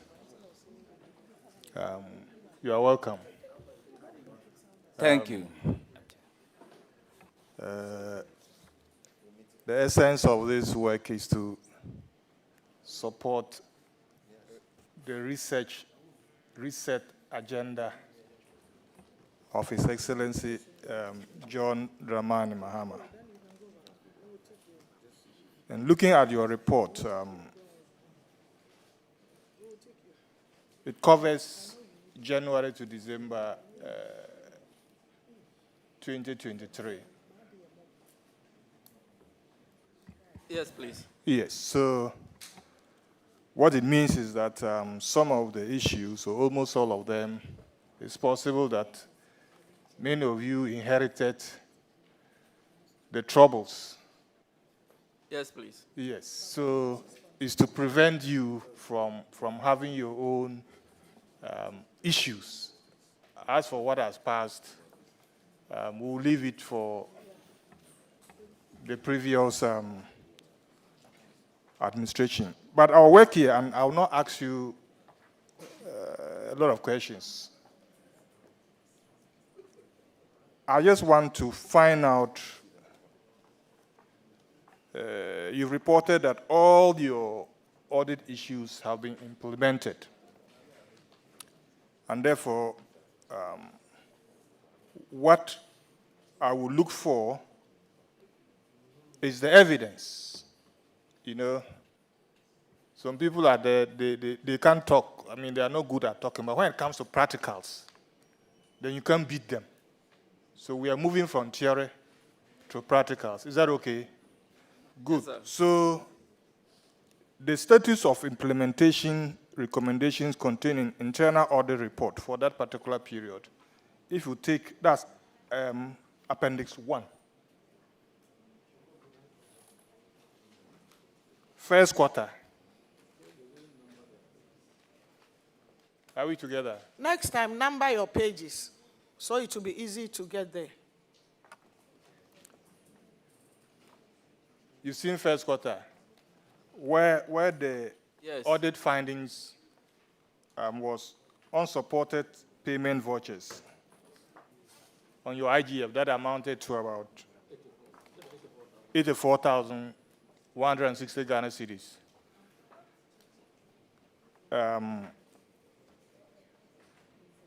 The status of implementation, you said you have attached the payment vouchers. So do you have that evidence here to show that that issue has been fully solved or complied with? Yes, please. You have the evidence here? We don't have it here, but we can provide the evidence later. Okay, so you don't have the evidence. Dr. I'll Sandra, go to Dr. Sandra, Appendix 2. a minute. Please make provision to give us the evidence. Clerk, you follow up on that evidence for us. Yes, please. So we go to Appendix 2.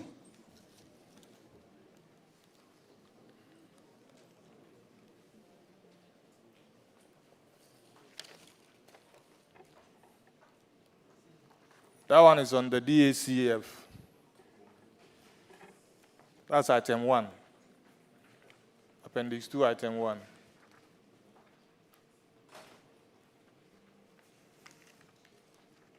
Are we together? Yes, please. Good. You realize that one too is unsupported payment vouchers amounting to 17,870 Ghana cedis. You've done well. You've indicated that you've complied with the recommendation that was given.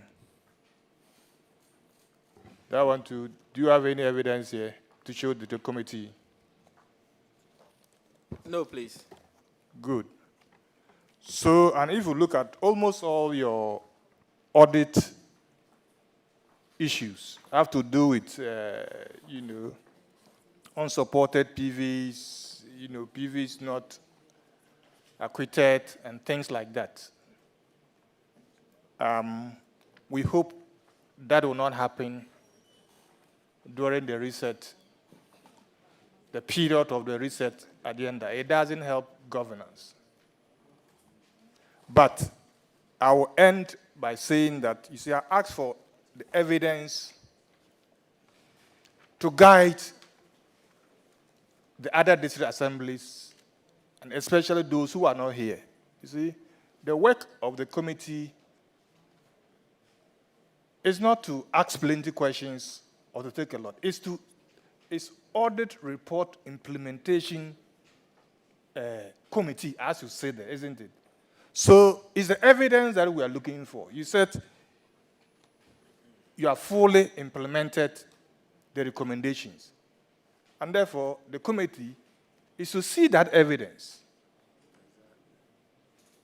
That is the work of the committee, to see the evidence that, yes, you have fully implemented. Yes, you have partially implemented.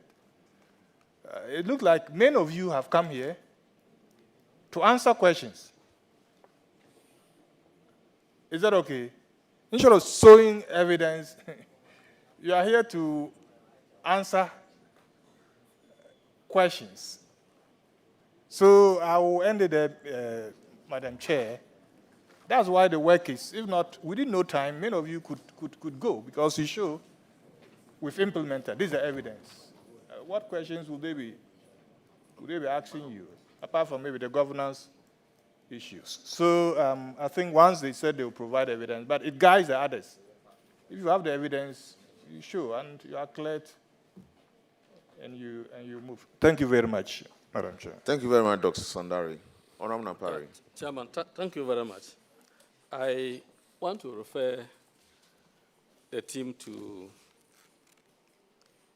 the same first quarter, number 4, uncompetitive procurement amounting to 108,620. And the recommendation was for management to resist from such practices, since it will not help the assembly in the area of value for money. But when you look at the action of management, it's the management directed the procurement officer to attach receipts. The infraction is not attachment of receipts. The infraction is uncompetitive procurement. And then you are saying that you have attached receipts. If the procurement was competitive, he wouldn't, or if it was just about receipts, he would have indicated receipts were not found. But the infraction is different from your action. Can you explain that?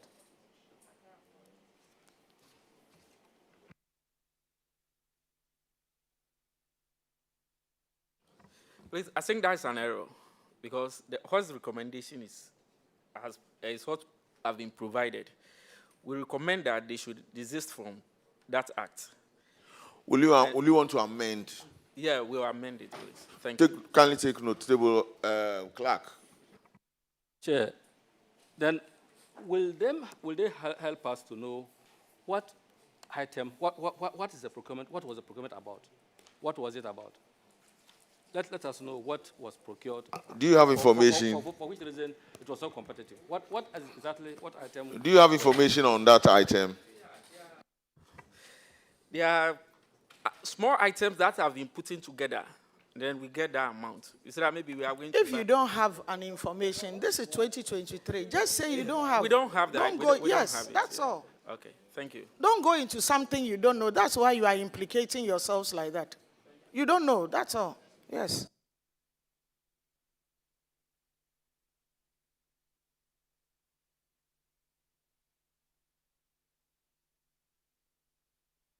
Okay, so Chairman, I think that's okay. Okay, so thank.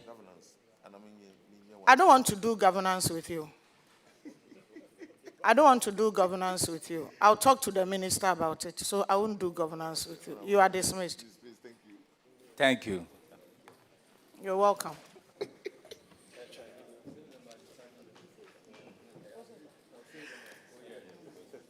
Infansima.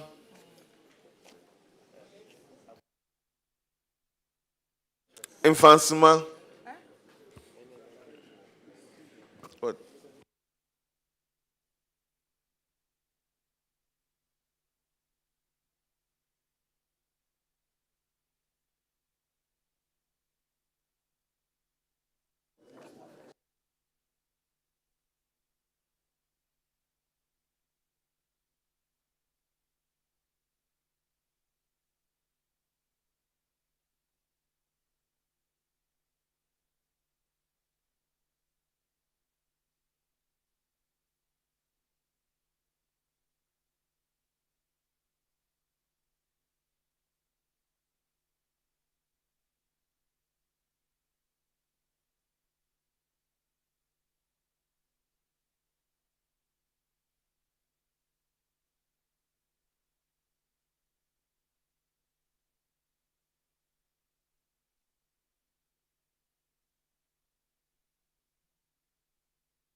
Please go ahead.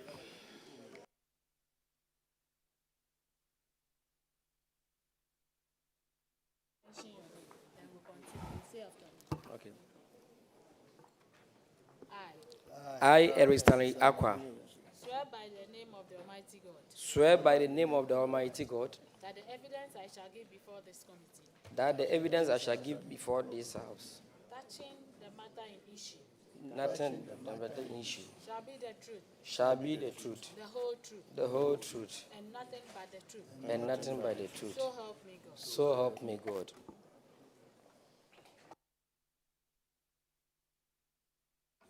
Can you introduce yourselves, please?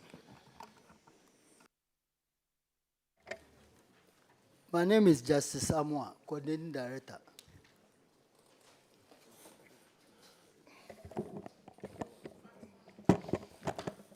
Ohene Owusu John, Municipal Finance Officer. Eric Stanley Aqua, Municipal Chief Executive.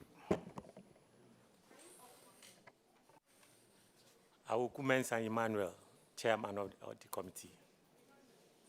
Awukumen Emmanuel, Chairman Audit Committee. Eric Apia, Head of Internal Audit Unit. Edward Chapman, Procurement Officer. Mr. Benjamin, Senior Accountant.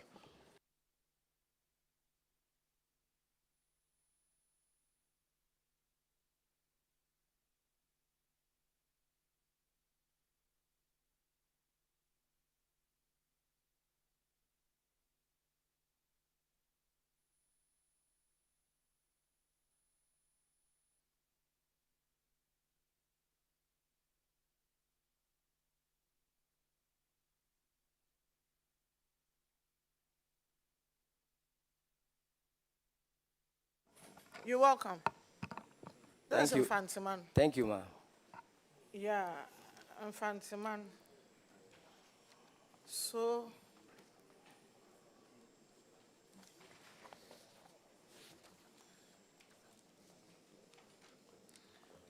go to page 26 of 105. I'll do this one too. 26 of 105.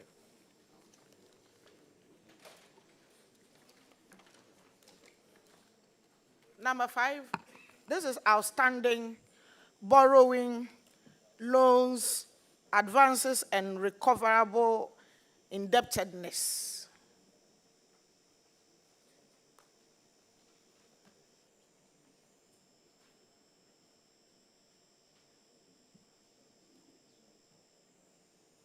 outstanding posting grants. What is the next step?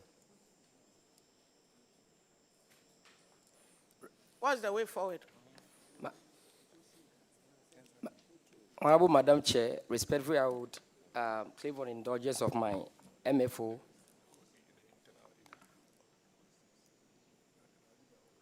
MFO to speak to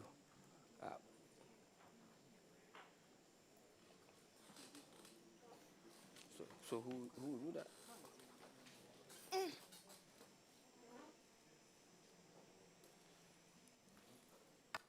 Honorable Chair. When you are ready, you let us know. Please, Honorable Chair, I'm ready. Okay. Yes, the figure in question here is in respect of posting grants. Postings from other, what do you call it, other assemblies to Mfansema Municipal Assemblies.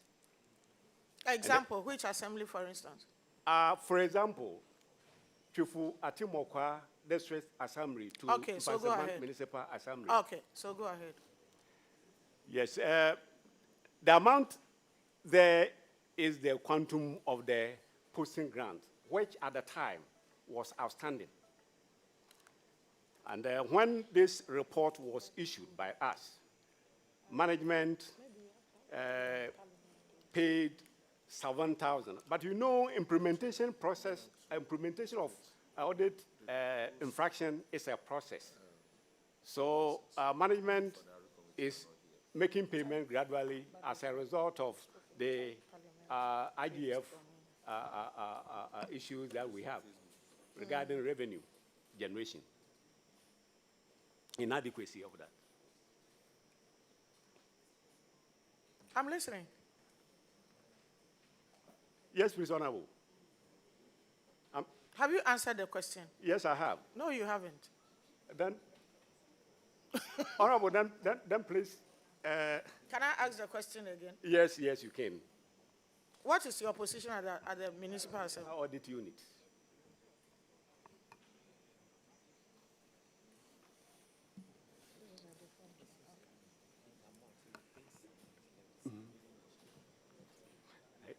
Should I ask the question again? Or you are not the one to answer? Which year did you come to the assembly? 2024, April. And this is 2023. Okay, I can flag it. It's okay. Leave it. Thank you. Now let's go to page 66 of 105.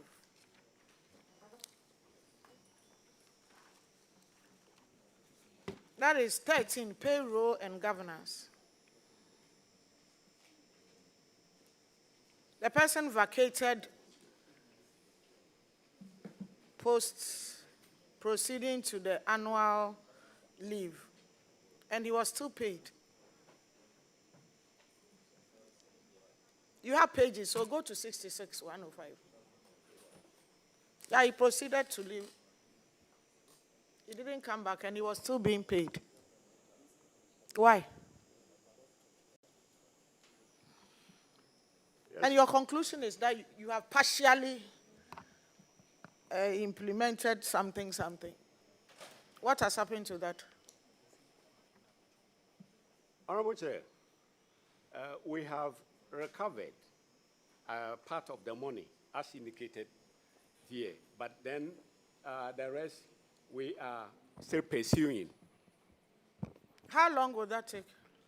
The person in question is outside the country. How much is the rest? The rest, as indicated here, is 8,723. So what do you intend doing with that?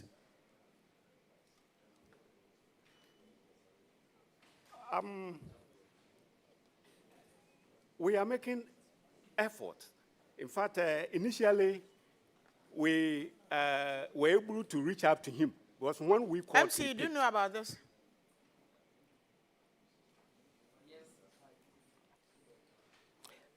Yes, Madam Honorable Chair. And as the head of that, what are you doing about it?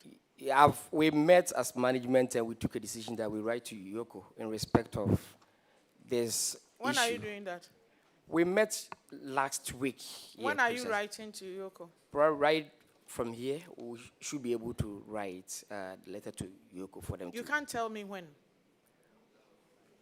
I wouldn't want to commit more, so I would prefer the use of very soon, respectfully. I'm asking you to commit, because otherwise if you go, you won't do it. I'm giving you till Friday, God willing, and bring a copy to the committee. Thank you, Madam A copy Chairperson. of the letter to the committee. Thank you, Madam Chair. A copy of the letter to the committee to show that you are written to Yoko to claim the money. Thank you, Madam Chair. Honorable Jab, okay. Okay, go ahead. Thank you, Chair. I want to, I hope the chairman for the committee is here. I want to find out your working relationship with this new management. Your 2024 report recommendation indicated that you didn't get full support from the previous management, because you indicated here that you didn't have adequate resources to operate as a committee in your recommendation. Two, you also indicated that the inability of management to promptly respond to internal audit recommendations on time resulted to loss of revenue. It means that your recommendations were not being followed through and implemented. Then there's even an outstanding issue that monies that were appropriated or illegally appropriated by some revenue collectors, you found it difficult to retrieve those monies from them. As I want to find out, what is the totals now? Have we been able to recover the monies from the revenue collectors? Have we taken illegal action against them? What is the totals of that particular problem? Thank you very much, Chair. Let me start with the revenue collector. We pursued them. There were three. And then one was arrested. The matter was taken to court. And then one has been jailed. The two are being pursued for the actions. So for one, we have dealt with one. All the documents have been retrieved from them. It's only that we need to find the two, the availability. The police are still pursuing the two, but one has been dealt with. So that one, we are still pursuing the revenue collectors on that issue. What are your challenges in getting them? Because they are staff of the assembly. Are they permanent collectors? No. They were temporary collectors. They were commissioned. Oh. And they keep on, what the challenge was that their location, I think they gave a wrong address to the assembly. So what we gave to the police, when they go there, they can't find them. And then they keep on changing their locations. They are very crafty people. They've been in the business for long. So the police are still pursuing them. They've got one, but the two, they are still pursuing them to get them. And we hope soon they will get them and then follow suit. How much was involved in all this? How much was involved in? How much is it?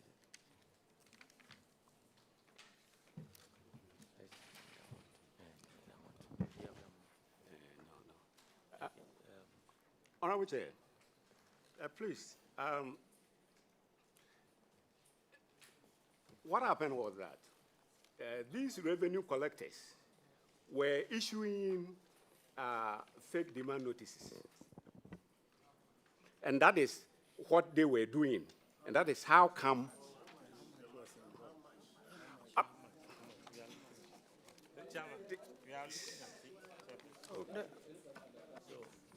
Chairperson, we are looking at amount and we will update you soon.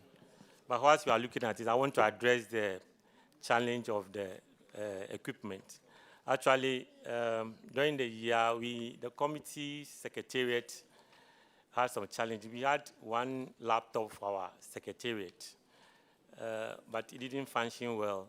And in no time, it got broken down. And we had challenges fixing it. Secretariat have, tried, like you said, to get one, but still the audit committee secretary have not still gotten the laptop. So we still rely on that of the audit, internal auditor, and then the MFO to do our work. Yes, so we've discussed it. I think it was our last meeting, and then they promised that they're going to do the purchase for us. So I believe that in our next meeting, we'll have a Did I hear you say you have only one laptop? yes. Why? The How much audit do you- committee, how- I how mean the much? audit committee, secretariat. And you have one laptop. Yes, for the audit committee, the secretary of the audit committee. How much is your internally generated funds?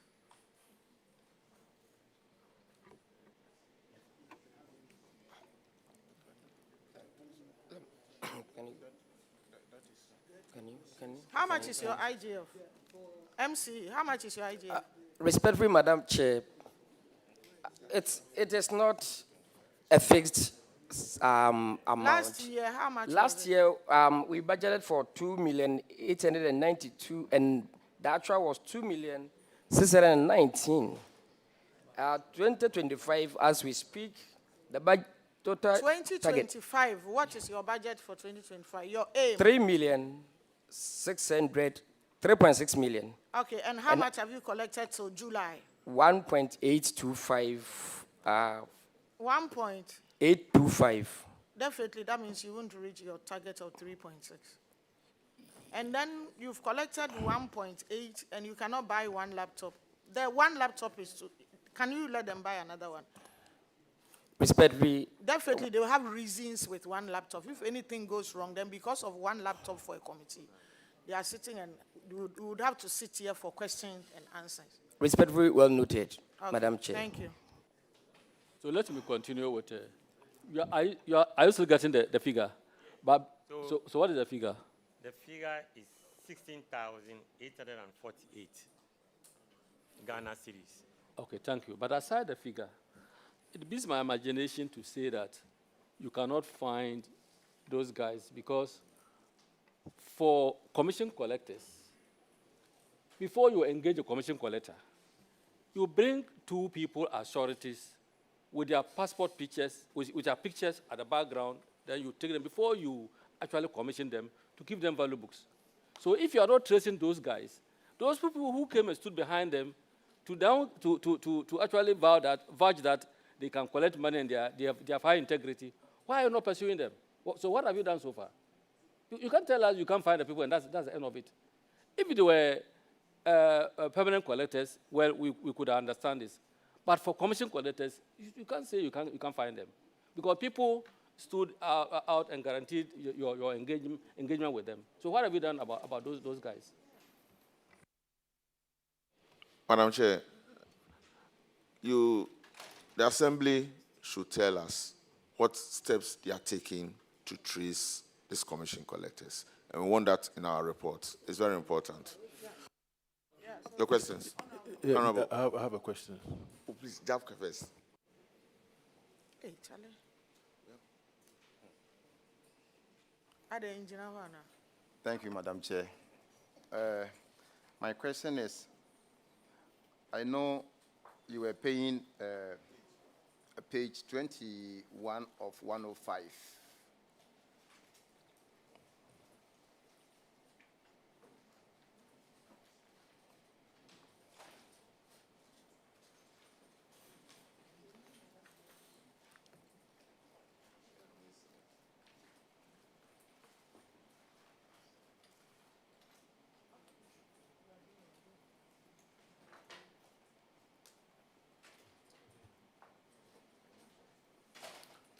Please, are you there?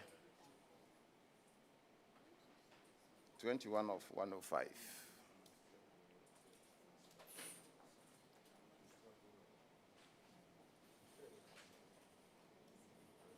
Okay. You are supposed to pay 29,077 Ghana cedis to day and night and out-of-station service. Eventually, the management met and scrapped the 29,077 Ghana cedis. So my question is that, how do you expect them to work? the revenue collectors, how do you expect them to work?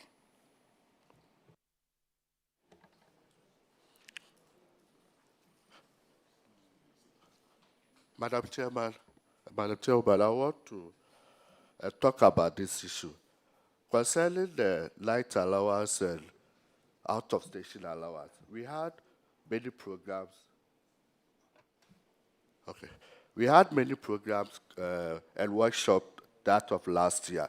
So management decided that due to funds, at a point, we were not able to go to some of the programs because they insisted on getting all the funds before they would go. But the management decided that because the purpose for the workshop is important and we need to go, so we decided that for the meantime, as we don't have the funds, we will just take out the out-of-the-station allowance. We will pay your participation fee, your fuel, and if anything accommodation, then you can go and come back. For the out-of-the-station allowance, we decided that for the sake of the assembly and due to lack of funds, we will take that off. So that is what happened. Okay, that's a good one. Yeah, okay. Our next question. Yeah. Next question, please. Okay, let's move to page 27 of 105. 27 of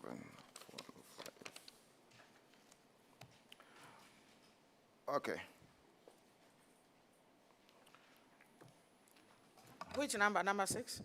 Number 27 of 105. That's a page. Page, yes. But which, no, number 6. Number 6, yes. Number 6. Please, are you there? Okay.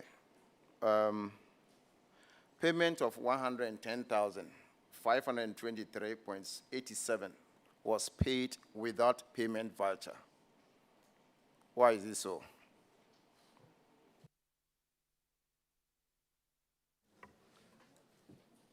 Honorable Chairperson, at the time of audit, we could not cite the warrant accompanying the payment vouchers as well as the memos.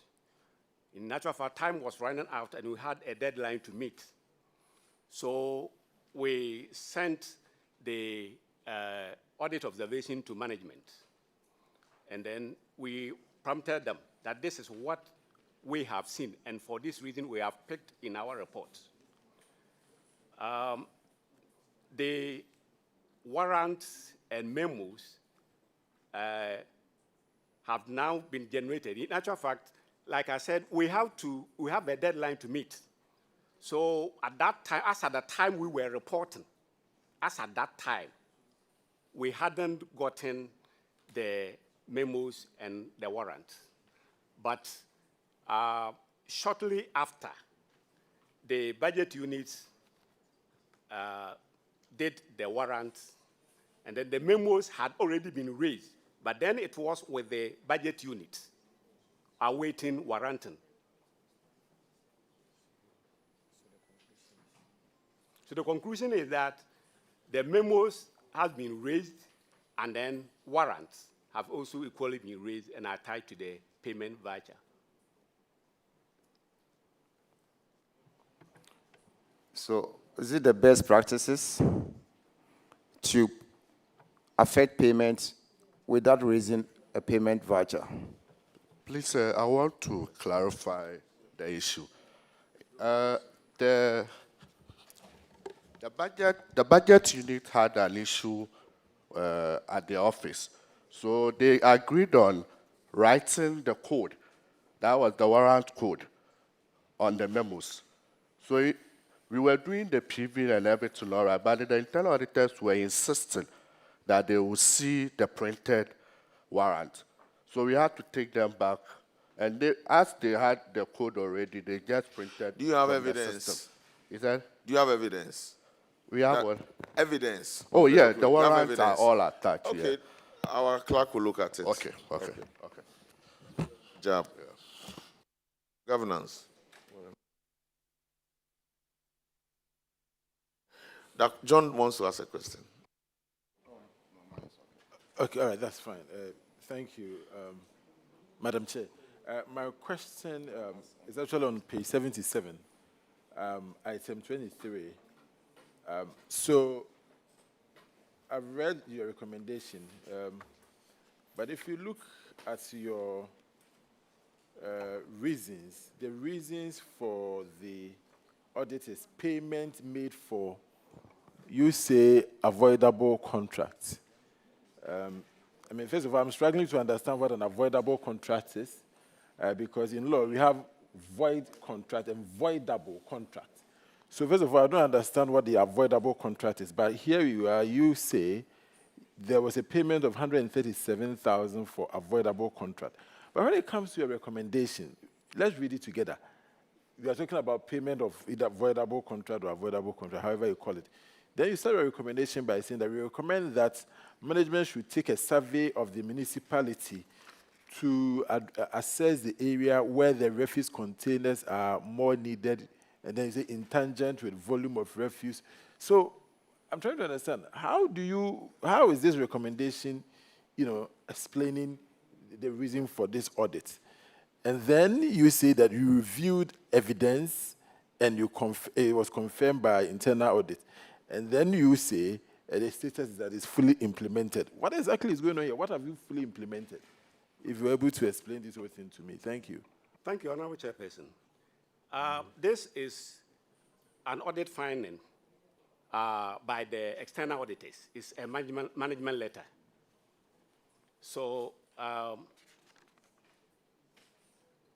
yes, so basically it's a management letter.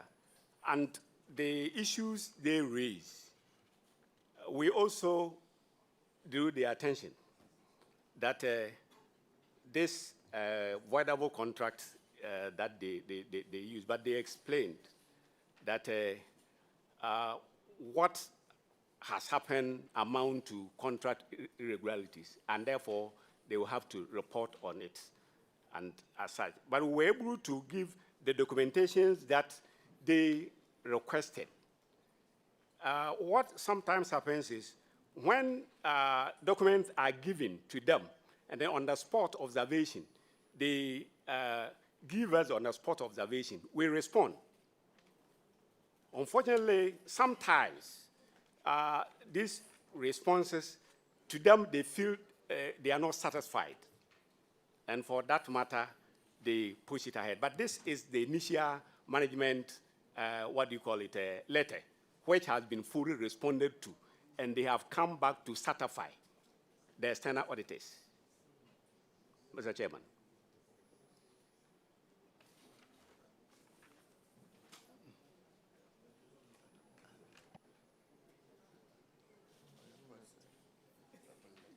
Yes, okay, so, I mean, honestly, I'm trying to understand how avoidable contract, avoidable contract is a contract which on the face is okay, but some vitiating factors can make that contract void, all right? And so I'm trying to understand, what were the vitiating factors? Did the contract actually become void? And how did you spend 137,000 on that voidable contract? Because unless that contract is voided, okay, if I can put it that way, it will still remain a valid contract. So it's a valid contract until one of those vitiating factors is kicked in. So in this particular instance, what actually happened? And that's what I'm trying to understand. And then you said you reviewed the evidence, and your finding is that it's been fully implemented. So what was the issue which has been fully implemented? And I'm saying that your reasons, you were talking about refuse collection and refuse container. So was the contract about a refuse container? Is that what it was about? You need to give us that background for me to understand and appreciate your answer. Yes. Honorable Chair, Honorable Chair, do I have your permission to speak? Honorable Chair, I want to draw the attention of my colleagues here that if they do not understand the question, they should seek clarification. If you look at the omnibus question that is coming from Honorable Member, definitely you may not get, so be clear which one you have the answers to, and which one you cannot, and so that we can hand it over to those who can. And In then this which instance, one you don't have the educational exactly. background to. And You so don't have with to this answer one, every who can question give us the because- right answer? Do you want to speak? I just want to say something about the way when they brought the management letter, we told them that the avoidable contract that we have, avoidable. So we contested, but they said that is what they have written. So we said the starter itself gives wrong impression. So that's what we told them, but they were insisting that that's exactly what they want to put there. So that is how come these things is still there. So in effect, you were not even in agreement with the management that came. Yes, we are not. So how do you then speak to it? Then you should tell us that this is a management report and that we didn't have, you didn't even understand and you didn't agree with them. And then maybe we can go back to the auditors to. Yeah. Yes. So we contested what they were saying. The avoidable. Sorry. Can you put it off? Because you are implicated.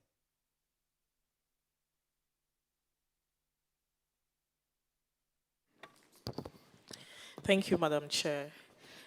From pages 45 to page 50, pages 45 to page 60, I realized that most of your, some parts of your drip machines have issues. Some have been abandoned, some needs to be repaired and all that. In the recommendation, you were given a stipulated time to fix them. I have seen that these things have been marked partially implemented. Can you give the committee some timeline that these things will be fully implemented? Thank you.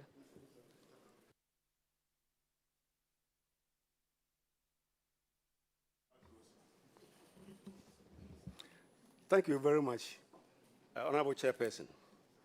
The fixed assets audit infraction we raised, it is not in respect of drip equipment. It is in respect of agriculture equipment which was given to the Assembly by Quaker and other JICA, Quaker and JICA. But we saw that some were lying idle. For some time, it has not been used. It is made up of power tillers. We have plowing blades. We have trailer buckets and others. And that is what we raise these infractions on.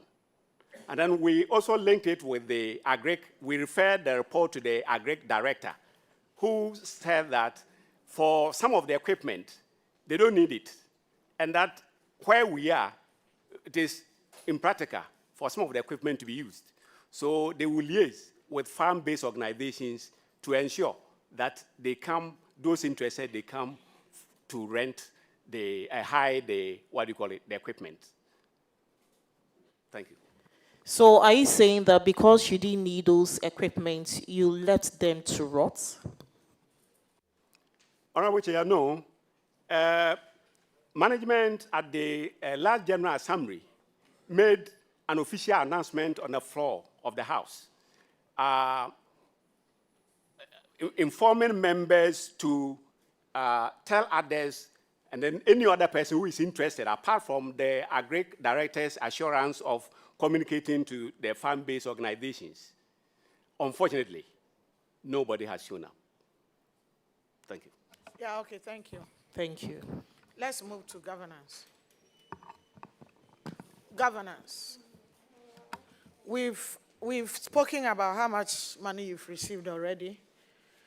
How many boreholes are you entitled to for sanitation purposes? How many? Respectfully, Madam Chairperson, we intend to drill 11 boreholes. I thought with the guidelines, they gave you figures that you have to do. Yeah, but it says at least 10. So we choose to do 11. Okay, so you have been asked to do 10.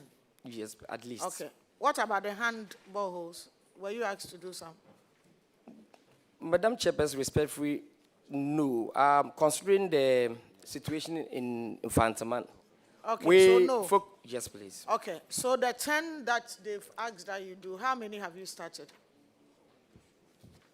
Actually, we did adverts and, okay, respectfully, procurement would answer that, Madam Chairperson. Thank you, Madam Chair.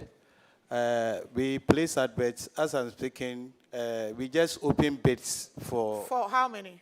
For the 11 boreholes. For all the 11? Yes. You've advertised it? Yes, it when, was. When is it due? It was due today. Okay. Yes. Okay, so you are in the process of it. Yes, please. So through your money that has come into your account, you say it's around 6 million. MC, what have you done with it? MC, have you done something with it, or what do you intend doing with it? The money that they've decentralized and it's come into the account of Infantaman, you are not keeping it in the account. What are you doing with it for the ordinary people, as projected by the president? Respectfully, we have regulations that we're supposed to follow. And so we decide not to engage in any procurement infractions. That's why we are trying to. Can you educate us on what the processes and the things that you say they say you should follow? So with the sanitation, we are advised to use 10% of the total amount, the quantum so that what was. are you doing now? We met with the Zoom Lion, and last month we wrote to our Honorable Regional Minister. We did our maiden Sanitation Day observance at Mankisit Market. And so part of that amount was used for the Zoom Lion workers who, one way or the other, were denied their small, stipends. And so sanitation, as of now, we are using part of the sanitation amount to engage. So it's ongoing? Yes, please, to engage the Zoom Lion people. What else are you doing with the 6 million? Sanitation, boreholes, and what? Yes, we have sanitation, we have chip compounds. Have you started the chip compound? Yes, we have opened tender on the chip compound. You have opened the tender? Yes, please. How soon do you intend finishing? Based on the timelines that we set for the process, I believe by ending of September, contracts will be awarded, because we'll finish the evaluation, God willing, next week. And as soon as we send it for regional review approval based on the threshold, we will award contracts, and the duration for the project is 6 months. Okay. I know, Infantaman, you have lots of problems with sanitation. I know you have a lot of problems. Driving along the road, sometimes you see rubbish heaped here. What are you putting in place to solve that? It is not solved. What are you putting in place to solve that? Have you contracted the sanitation job to somebody, or you want the assembly to do it as if you can do it and you can't do it? No, Madam Chairperson. We are in the process, and the assembly intend to procure some sanitary tools. Yes, please. We have procured some for the markets areas. What did you procure? We bought rigs, we bought shovels, spade, then mini dustbins.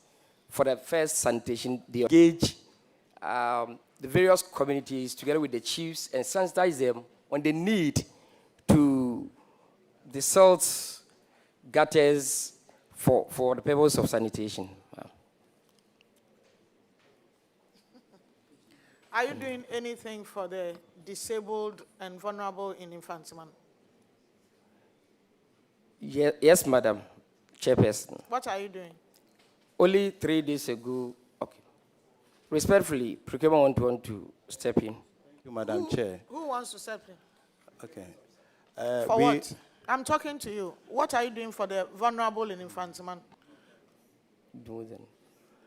But only 3 days ago, they were in my office to present their petition. And what we intend doing is that we'll engage them in the menial jobs, i.e. the soap making, handiworks, and other things. We met with them and we actually informed them, we gave them hope that we will soon roll out such programs for them to enhance their I livelihood. heard about it, that they were going to do some demonstrations and all of those things. And so what I would want you to do, because I know you, Eric. Yes, ma'am. What you intend doing for the vulnerable in Infantiman, put it on paper and let me have it. Thank you, Madam Chairperson. Because there is a problem with the vulnerable and the poor and all that cluster of groups. Don't look up to the technocrats for this. Look up to your position as MCE and the president and his vision. If you look at the technocrats about the vulnerables, you would have problems. Because just barely about 2 weeks ago, there was going to be some uproar there. Thank you, Madam Chairperson. So whatever it is that you want to do, write it out. Give a copy to your regional minister and bring a copy to me. Thank you, Madam Chairperson. You are dismissed. Put it off, put it off. You are dismissed. Thank you, Madam Chairperson. You are discharged. Thank you.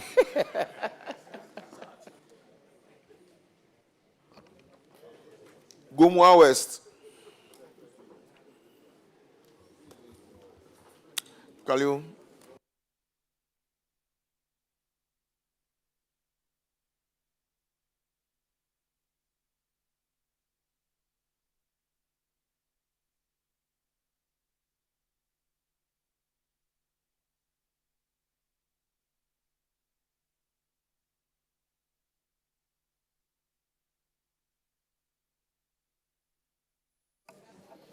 Can you swear them in? If they are not ready, can we go to another? Can we go to Kaswa?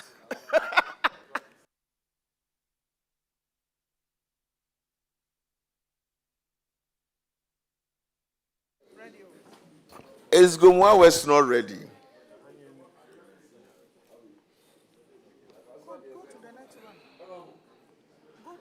Asin Fosu. If Asin Fosu is ready, they can come. Asin not. No, Asin Fosu before enough. What is Asin Fosu? Asin Fosu. There's no. Asin Central. Is this Asin Central? Agona West. Where were you?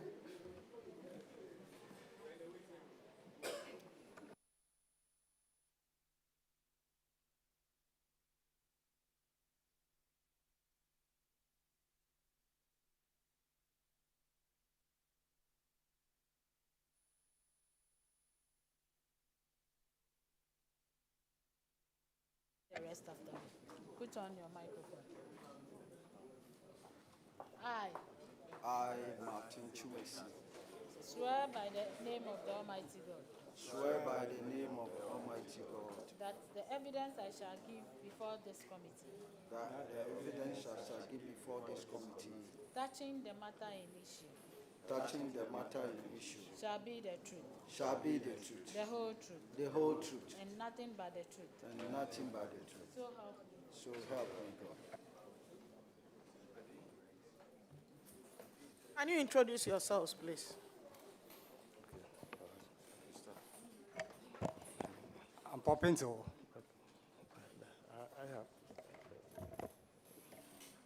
I'm Martin Chumesi, District Coordinating Director, Agona West District Assembly. Alhaji Mohammed Kasim, DC, Agona West. Alhaji Mohammed Kasim, DC, Agona West. Xavier Komla Dekuma, Chair for the Audit Committee. Drew Motakia Boy, District Finance Officer.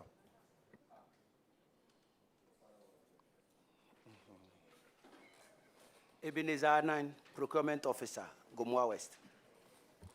Isabella Sam, Internal Auditor.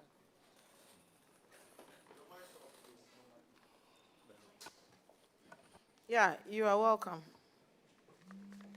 Thank you, madam. Can we go? You didn't? Okay, page 27 of 49. Minister,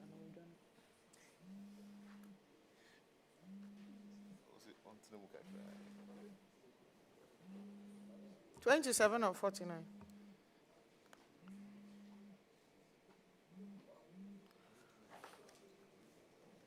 So, MC, is it MC or DC? Madam Chair, DC. DC, okay. DC, what is happening with abandoned projects, legacy projects? What are you doing with them? Because when you go to page 2749, some projects were, have you seen it? You are not looking on the sheet, so I don't know whether I'm communicating with you or not. Madam Chair, please, you are communicating with me.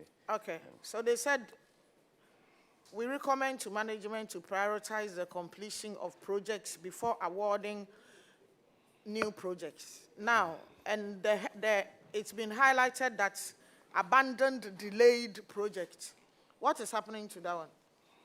Thank you, Madam Chair.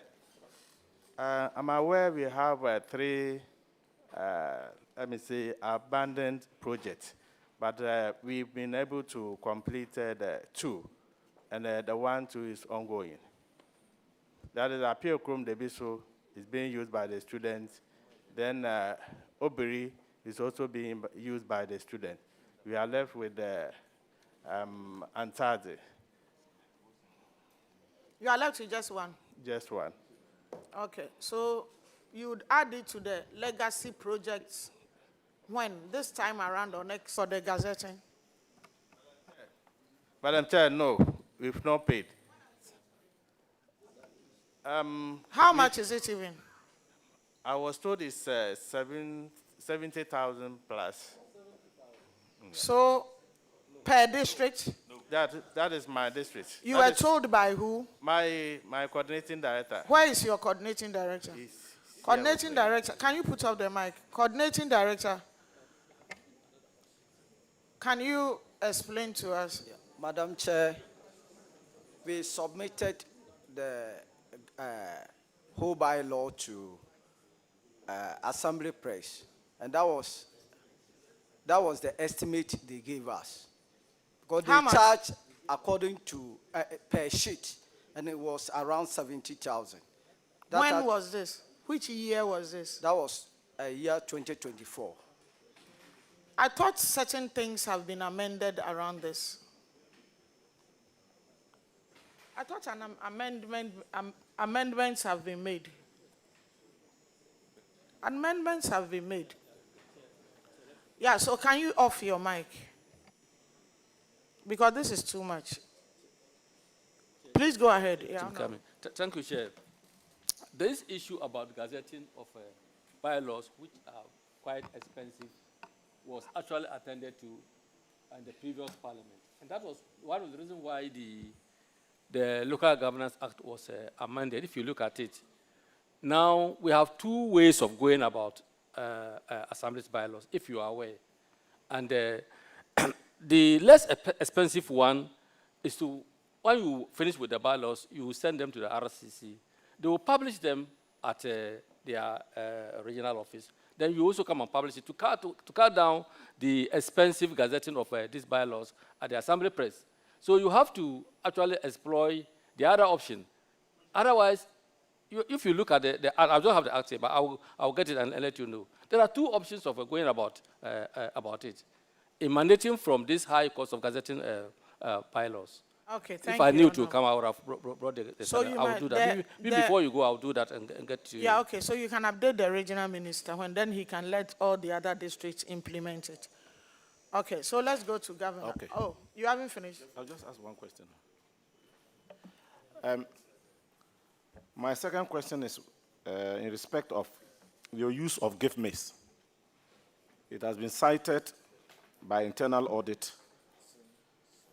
That's item number 7, page 23. And again, it's the first item on the external audit, page 32.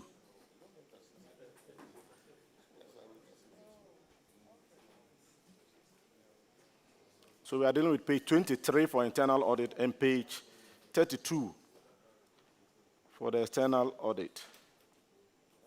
What is the challenge with using gift maize?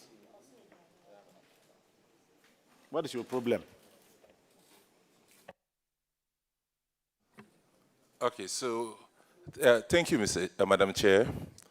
The challenge we had was that sometimes you would enter data on the gift maize system, but then it will come as pre-approved. Once it comes as a pre-approved, it's a challenge for you to continue with the payment process. So what we have done now was to see a gift miss so that help is provided in resolving some of these issues, which it has been, they have been forthcoming with support, especially the director at gift miss. Chairman of Audit Committee, are you here? Yes, please. Let me ask you a general question. This report is from you, right? Yes, please. So you can attest that we should deal with it as such. Very well. Is this report updated? Yes, it is. As at the time we're being contacted to attend this meeting. Because there are a whole lot of things we could go through, but because of time, I want you to assure us if there have been any updates, especially in dealing recommendations that you have to comply with, you get them available to the committee. Very well. It is updated because we had our last audit committee, our recent audit committee meeting last week, and we had discussions over all the issues, and those that we could resolve, we have resolved them, and the evidence is there. So it's an updated report as at when we submitted. So you have something, so that we cut things short, you have something to present to us as evidence that you have dealt with these infractions? Yes, we have. Substantially? Yes, please. Once you indicate them, we'll look for the evidence for it. Okay, thank you. Yeah. Because they are specifics. Yeah, okay. So we'll be waiting for the update through the clerk, okay?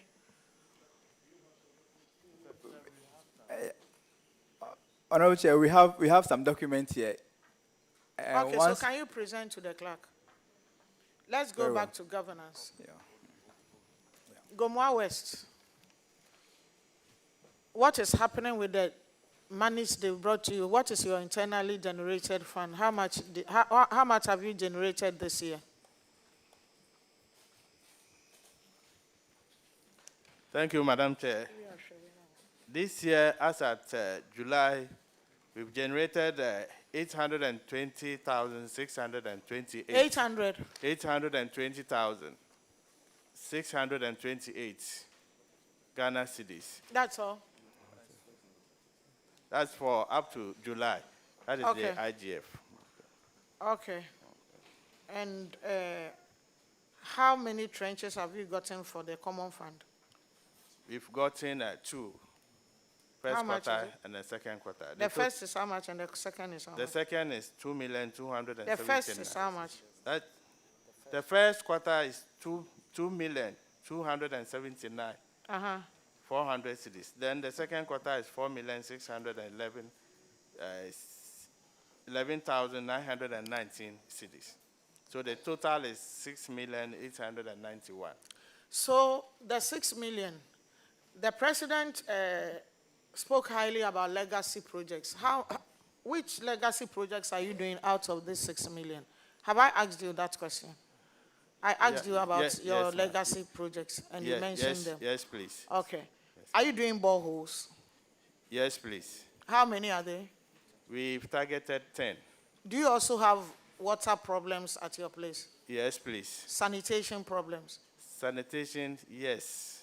So are you building toilets out of the common fund they brought you? No, please. There is nothing in it like building toilets? No, please. And you are not using the internally generated funds to build too? The toilets, we don't build toilets, but what we do is we assist the communities who initiate that project. So what do you use the internally generated fund for?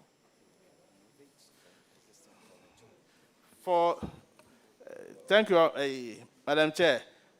The IGF, we use it, one, we already have some existing public toilets that are not in use.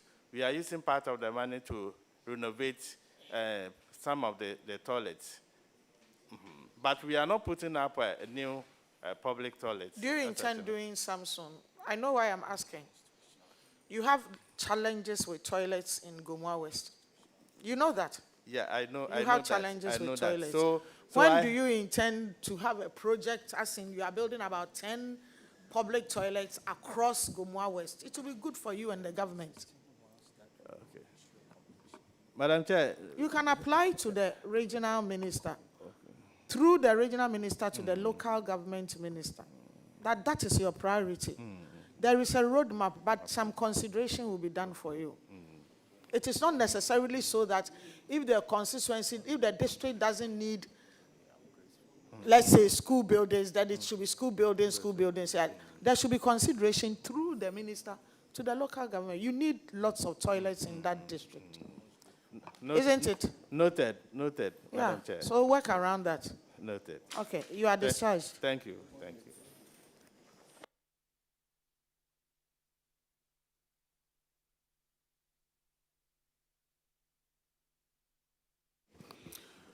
Asifosu.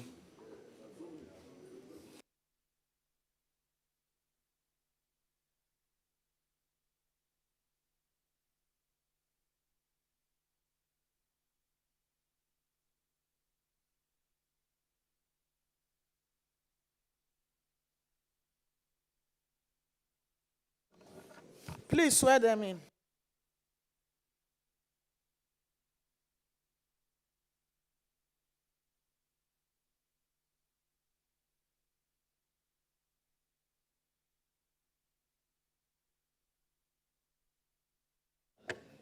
Say after me. And then when I say I, you mention I. Swear by the Almighty God. Swear by the Almighty God. That the evidence I shall give before this committee. That the evidence I shall give before this committee. Touching the matter in issue. Touching the matter in issue. Shall be the truth. Shall be the truth. The whole truth. And nothing but the truth. And nothing but the truth. So help me God. Can you introduce yourselves, please? My name is Haruna Nasser, Municipal Procurement Officer. Go on. Bismarck Boama Frimpong, Principal Accountant. Saka Ibrahim, Municipal Coordinating Director. Garba Adam, Municipal Chief Executive. Awal Abdul Aziz, Municipal Internal Auditor. George Taki, Audit Committee Chair. This is Asin North. Asin Fosu. It's the same thing like Asin Central. It used to be Asin Central. It's Asin Central. Okay. Constituency. Okay. So why didn't you sign your documents and you presented to us? Is it a district or municipal? It's municipal. A whole municipal, you didn't check your documents and you presented without signing. We earlier sent the signed copies to the ministry and the internal audit agency, but the clerk, they requested for the soft copy. So yesterday we sent the soft copy for them to print it for the committee, but we have the signed copy. Can I have a copy of the signed one?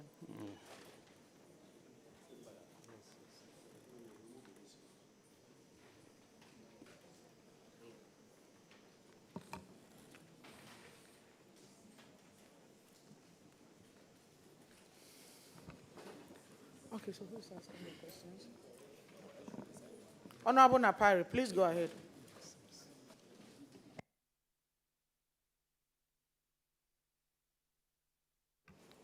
Thank you, Chair.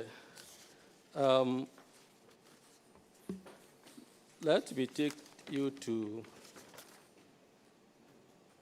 page 44. Page 44. Please, the appendix. Up to page 39. Access Management, Appendix 1.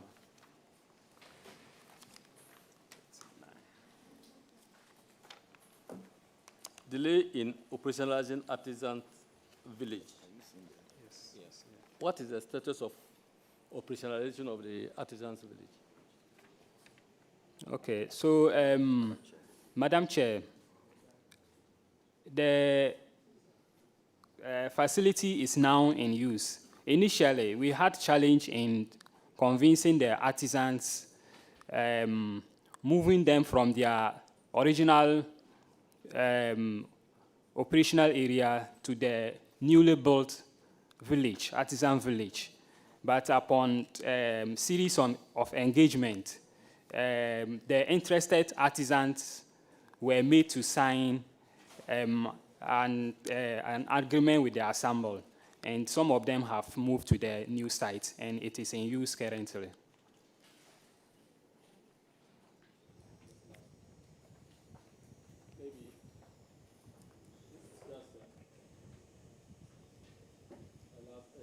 When you look at revenue management irregularities under Appendix 4 of page 32,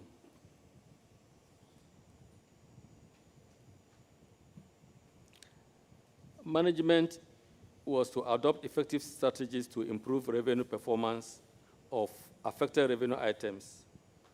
Also, management should set targets. You've indicated here that you have set targets. Are you there?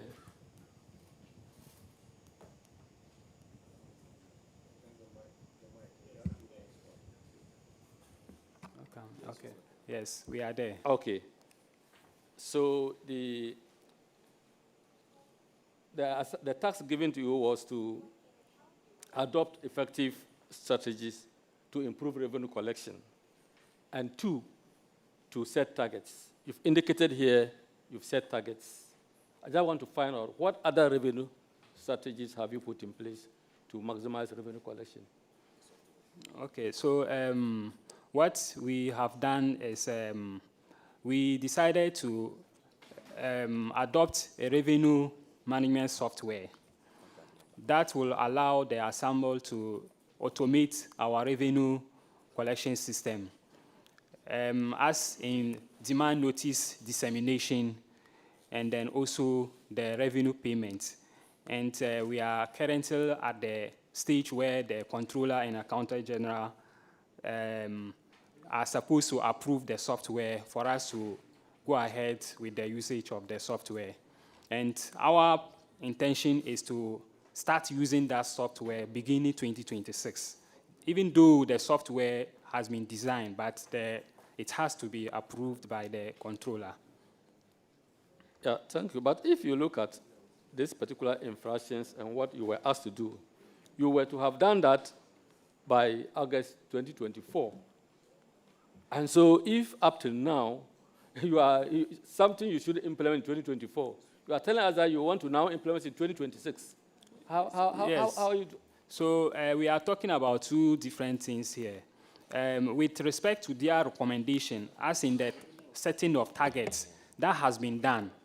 But we, as part of our strategy, we decided to go ahead or to, in addition to the setting of targets, to adopt the software that will, in a way, reduce leakages and others. I agree. What is actually delaying the implementation of that revenue software you are talking about?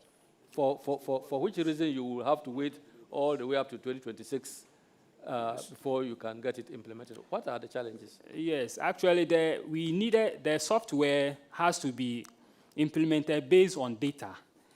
We started by collecting a comprehensive data district-wide, so that based on that, we should be able to effectively cover all the revenue items in the municipality. Because the software cannot be operated just like that. We needed to start by getting a reliable data, and that one was done. We have the data we collected. We got more than 2,000 businesses operating within the municipality, and we try to, link it to the data so that, to the software, so that at the beginning of the year, we will automatically disseminate the rate or bills each payer is supposed to pay to the ensemble. In order for us to solve the problem of like we not being able to distribute demand notices. Yeah, okay. I think what I would just encourage the MC, the DC, or the MC, yeah, to look at it very well, because the backbone of every assembly is revenue. And so even though the central government now intends to transfer large sums of money to you, it is important that you increase your revenue, because it baffles me that Asimfosu of all is now thinking about data, because as a municipality, you should have gotten your data and be implementing them in phases. You see, so it is important that you support whatever team that is working on the data to get it so that you can implement this software. Otherwise, you can't improve upon your revenue generation. Thank you. Okay.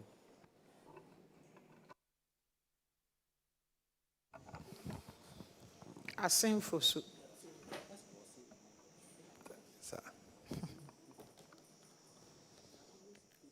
The question I wanted to ask. How are you using the monies that had been sent to you? How are you using it? Honorable Chair, we were lucky enough to have our first quarter. And, how much was it? It was 2,398,000. And the second quarter was how much? It's 4,922,558. What significant thing have you done so far? What we have done is we've just advertised our projects. You haven't started any project yet? We've started the two legacy projects. The legacy projects are very, very important to this government. Yeah. Have you started any of them? We've started two. One ones? compound okay. At Aponsia. At what percentage is it? Now, I think it's about 75% now. And then the other one? The other one is a classroom block. At what percentage? It's also at about 50%. Okay. You are discharged. Thank you. Do this one and go for a break. Ascend north, please. Ascend north. Thank you.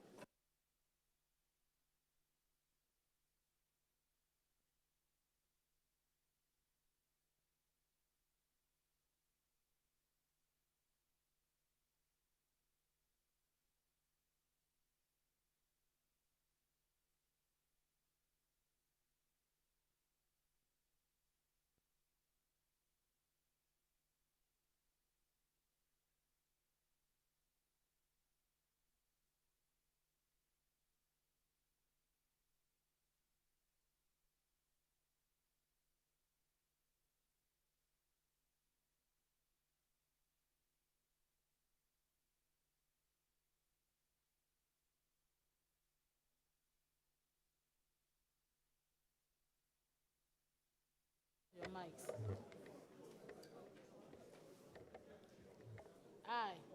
I, Sylvester Machin-Yakon, swear by the Almighty God. Swear by the Almighty God. That the evidence I shall give before this committee. That the evidence I shall give before this committee. Touching the matter in issue. Shall be the truth. Shall be the truth. The whole truth. The whole truth. And nothing but the truth. And nothing but the truth. So help me God. So help me God.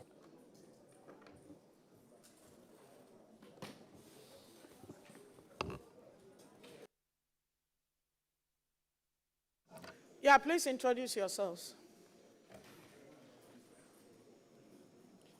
Maurice Botte, Finance Officer. What's your name? Maurice Botte, Finance Officer. You are the Finance Officer? The Honorable. At Ascend North now? Yes. Oh, okay. Yes, Honorable. He used to be in my constituency. Prince Kwame.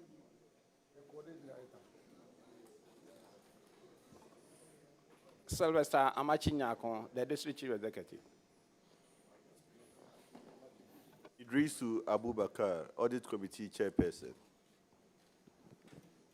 Jaula Musa Sam'an, Procurement Officer.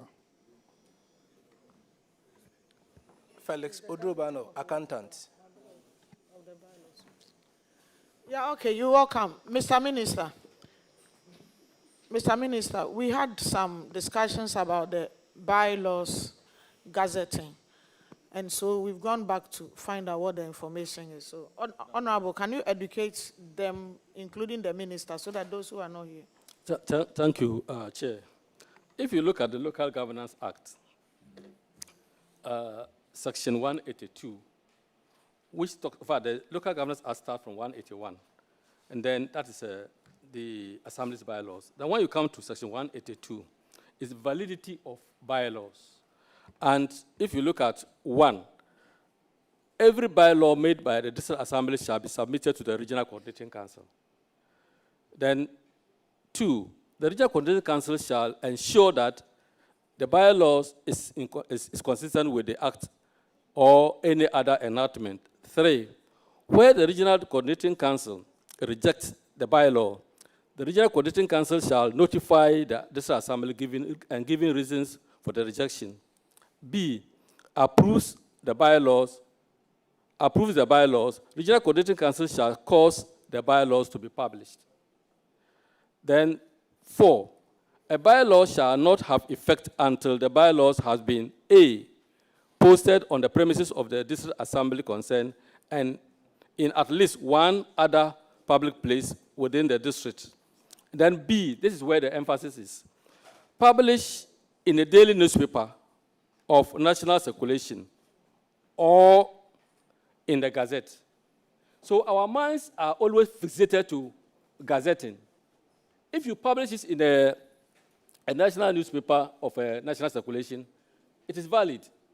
And you don't need to go, yes, and very cheap. And you don't need to go to the Assembly Press to go and then do the gazetting. This was deliberately done to bring down the cost of gazetting of bylaws. So don't let us always fix our minds to gazetting. You can just get other Ghanaian Times or any other newspaper of national circulation. You publish the bylaws, and you are good to go. So that's what I was just drawing your attention to. Because of, in reference to the high cost of the gazetting, you mentioned about 70,000. That's why we are drawing your attention. So not to that district alone, but to everybody, all the assemblies here. Very well noted. Thanks so much, Honorable Chair. So the minister will make sure everybody uses that channel instead. Okay, so Assin North. Who is doing Assin North? Okay, please go ahead. Thank you very much, Madam Chair. Please, your report, can we go to page 25, item 5. Item 25, page 25, item 5. Are you there, please? MC, are you there? Are you where he's asked? You are not a fan of district road improvement program. That's drip machines, conveyance fee, or 15,500. The recommendation was that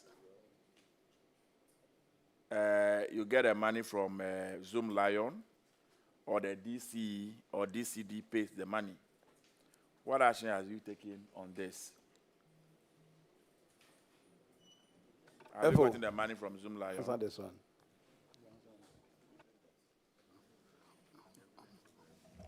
Honorable Chair, we have reminded them several times, and still we have written the last letter to the Zoom Lion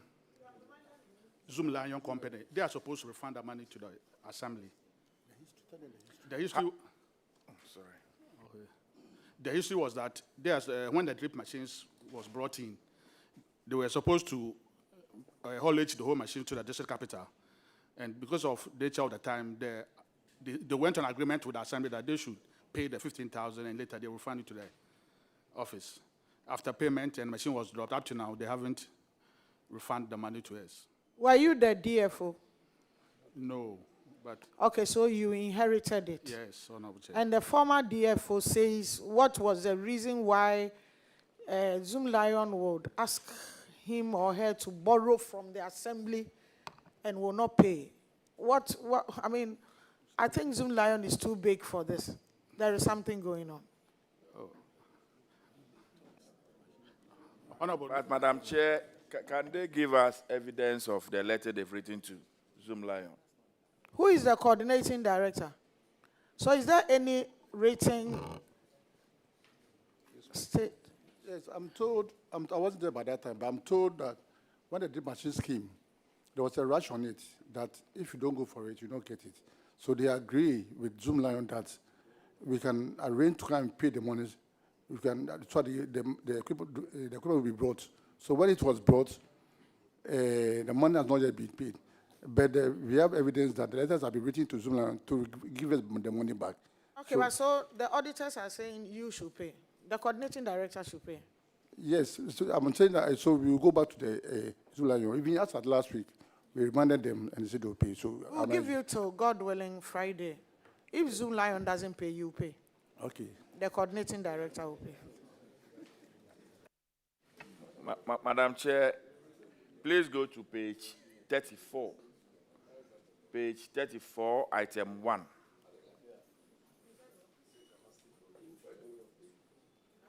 Please, are you there? Page 34, item 1.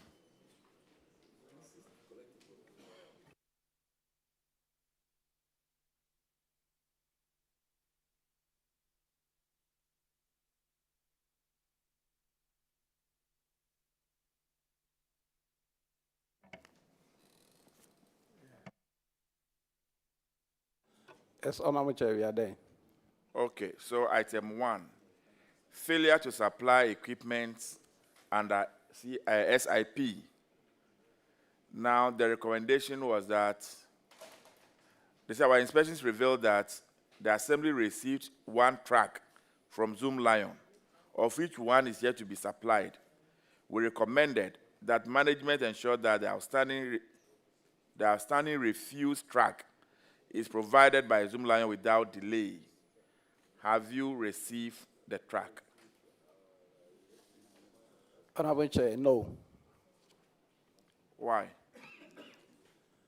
We informed the Zoom Lion that they are supposed to supply 2 vehicles in regard to evacuation of refuse. But we were made to understand that the trucks are not for us, but they are for services. So even if we have 1 truck, they are supposed to provide the services. This is the response we had from them. Please, did you write to Zoom Lion? How did you make this inquiry from them? We wrote a letter, we invited them, and they came. Can we get evidence of that letter, please? Yes. Madam Chair, when are we expected to have the evidence of that letter? By Friday. And then the response from Zoom Lion as well, please.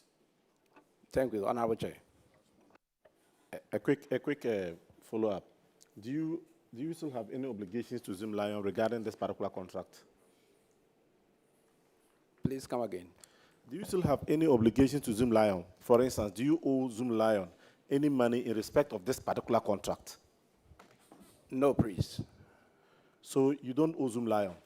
It means that you have performed your part of the contract? Yes, they are yet to take the last part. That's the last quarter. The last what? But we don't owe them.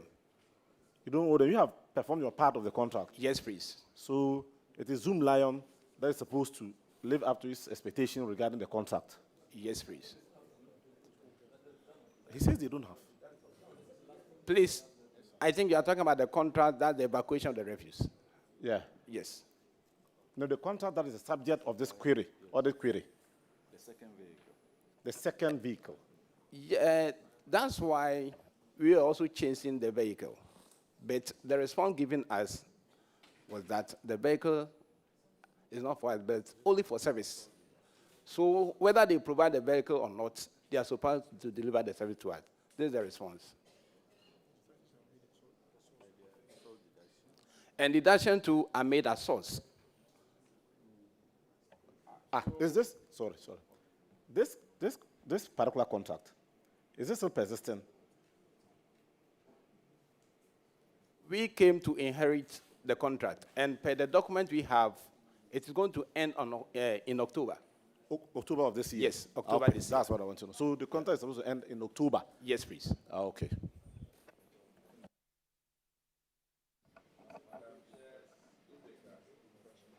Okay, so Honorable has one. Have you finished? He has one question, then we go to governance. Okay. You have another one? Okay. Honorable, go ahead.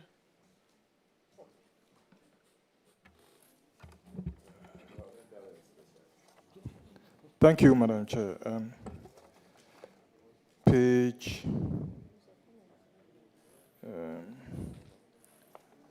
21 of 41. And this public interest issue. If we check item 9, ineffective mechanism to curb lateness, absenteeism, and moonlighting. And your action is that attendance book has been introduced to check lateness, absenteeism, and moonlighting. Honorable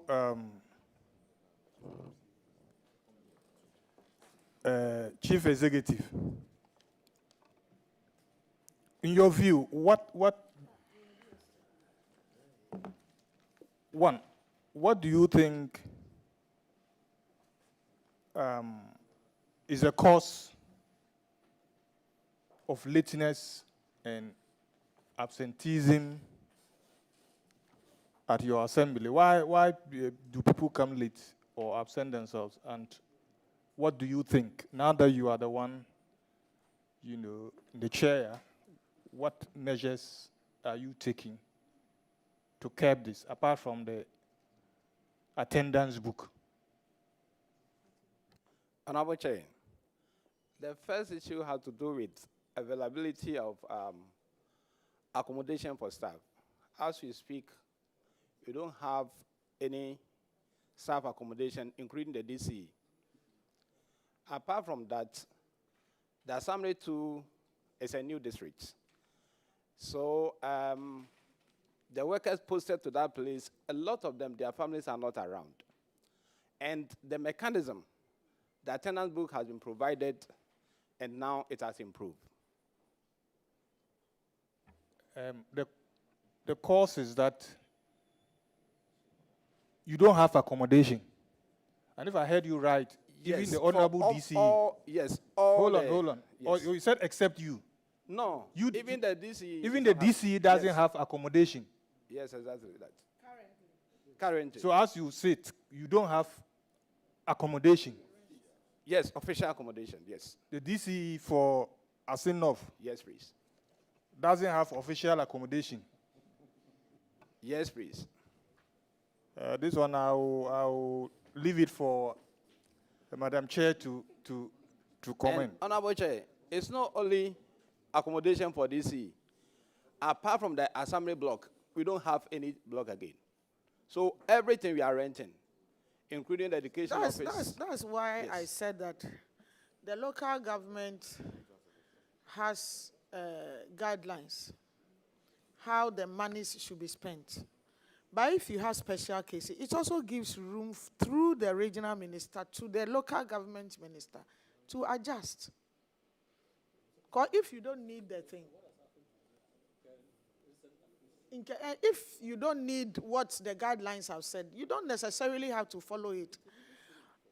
And the monies that come, I think it makes room, there's some flexibility for other things.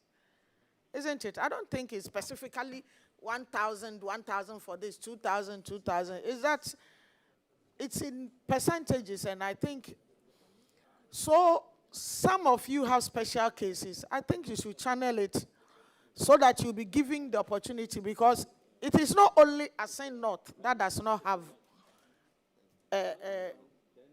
is it bungalow or residence for MC, for DC. I think a lot of places, they don't. And now that they are sending a lot of money there, and you are generating money, you see, if the money comes into the district, it helps the IGF to go up because a lot of money has come, and people will use it in that same district. So the turnover is very good. So you'd be able to generate internally generated monies. God willing, the next time we would meet with you, would expect that most people, your internally generated funds would have doubled.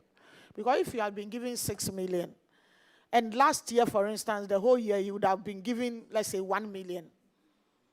And this year, you have been giving 6 million. And it's in the district. You haven't brought anybody from America to come and build. You haven't brought anybody from anywhere to come and build. The contractor mostly is from there. So the money stays there. That's the essence of decentralization. And this is only the first 2 quarters. You haven't gotten the third and the fourth. Encourage them to, those who do not have to channel it through you to the local government minister, so that the next one that comes, that's why I'm saying regions are different. Very well noted, Honorable. We are having information about them. We'll collate them and bring them to you. Yeah. See what it's very important. Okay. So thank you. We are on break for the next 30 minutes. We'll come back, God willing.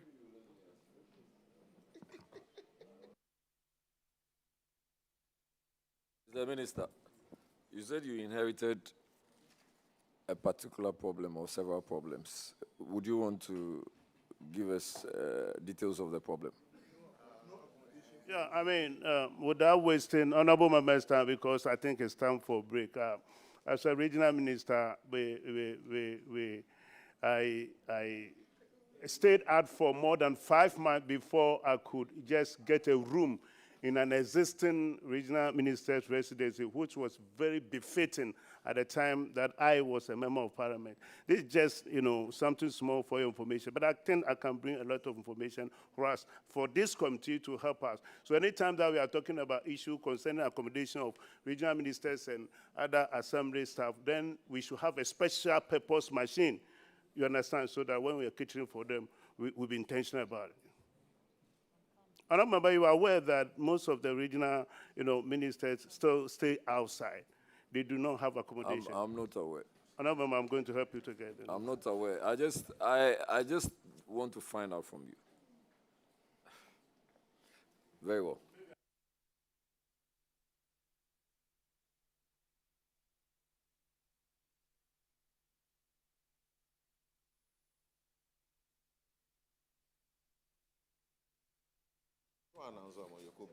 You can go. Thank you, Honorable Chair.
This one is Quran. Okay.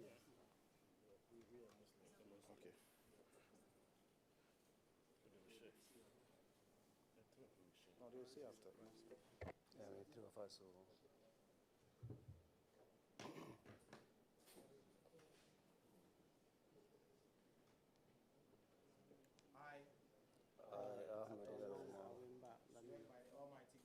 Swear by the Almighty before this committee, touching the matter of issue, shall be the truth, the whole truth, and nothing but the truth. So help me Allah.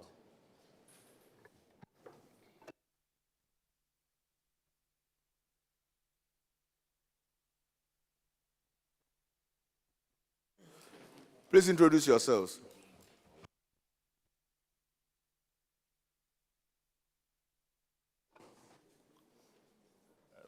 I'm Douglas Osebwa, the coordinating director, Ecofood District Assembly.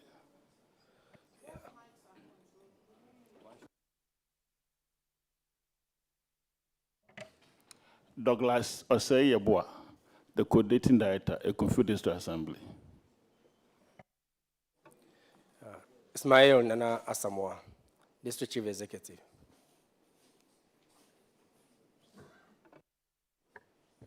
Ahmed Yaro Umar, Procurement Officer. Ahmed Yaro Umar, Procurement Officer. Tomana Awemba Laminu, Accountant.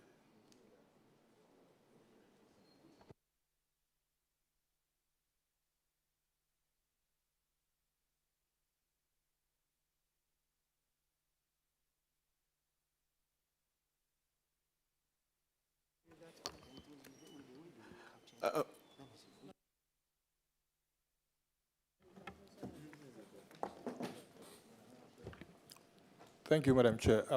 Where is your chairman? Your audit committee chairman.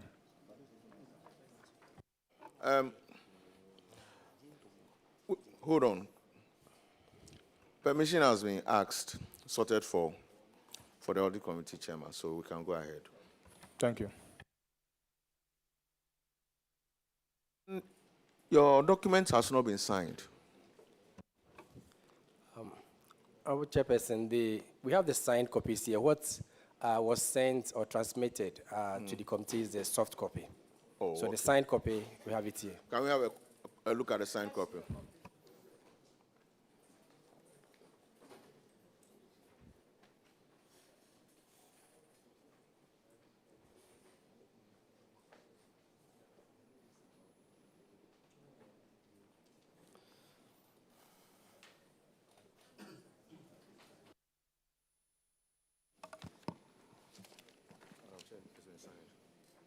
Okay, we've seen the signed one.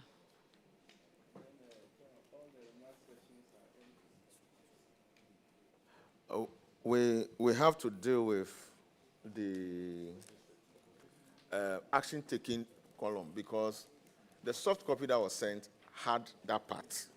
But in the course, it was actually the setting. When our officers were printing out, it cut it off.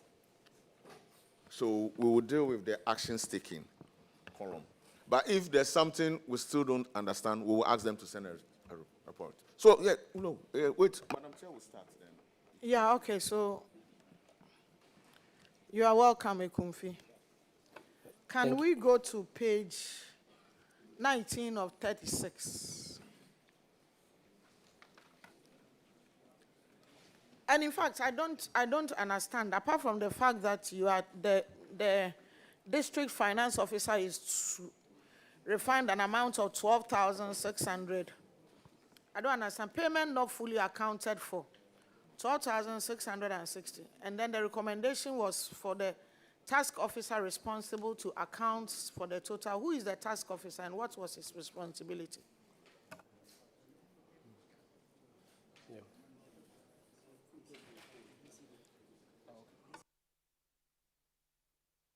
Page 19 to 36, number 1.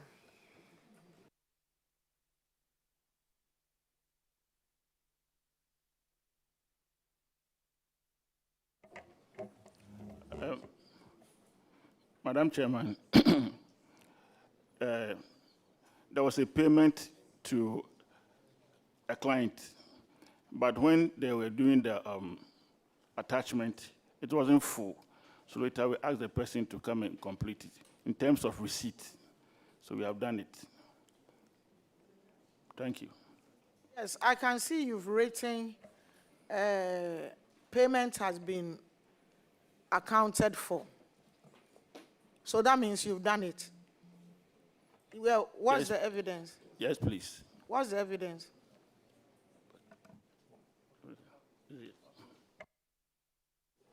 Yes, the attachment and the documents are, yeah, the documents are there for verification.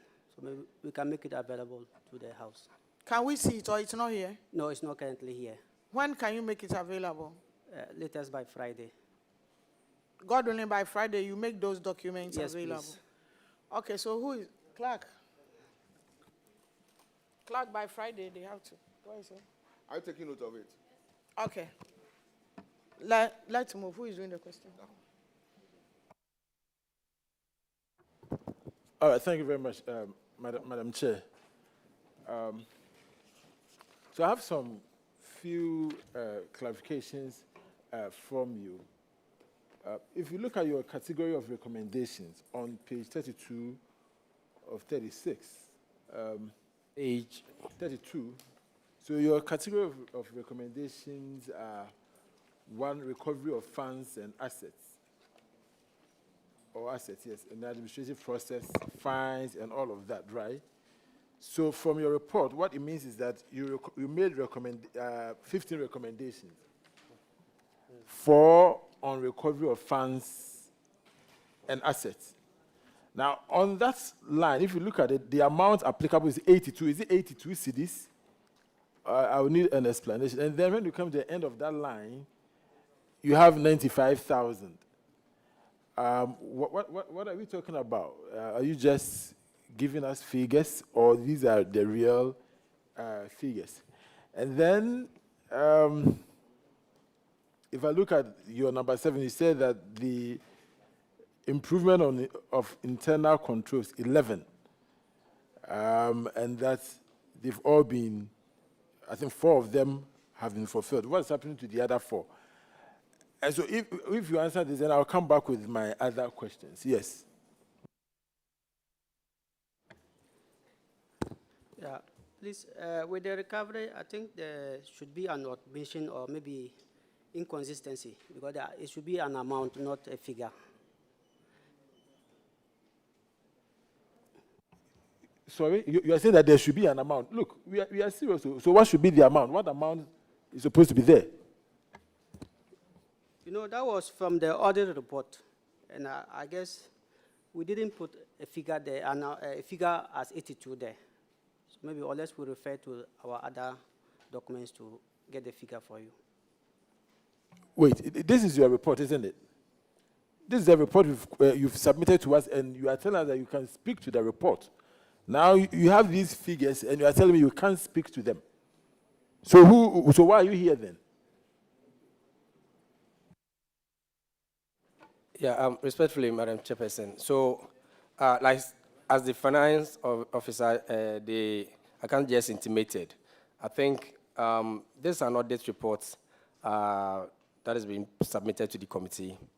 The auditor, I'm sure at a point, they made these few omissions. I'm sure we can refer and make sure we get the right figures to the committee. When the report came, did you see it, Mr. DC?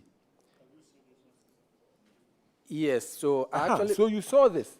Before you came here, you should have read everything and be satisfied that this is a report worthy of presentation to this committee, didn't you? Yes, so I admit, I'm sure.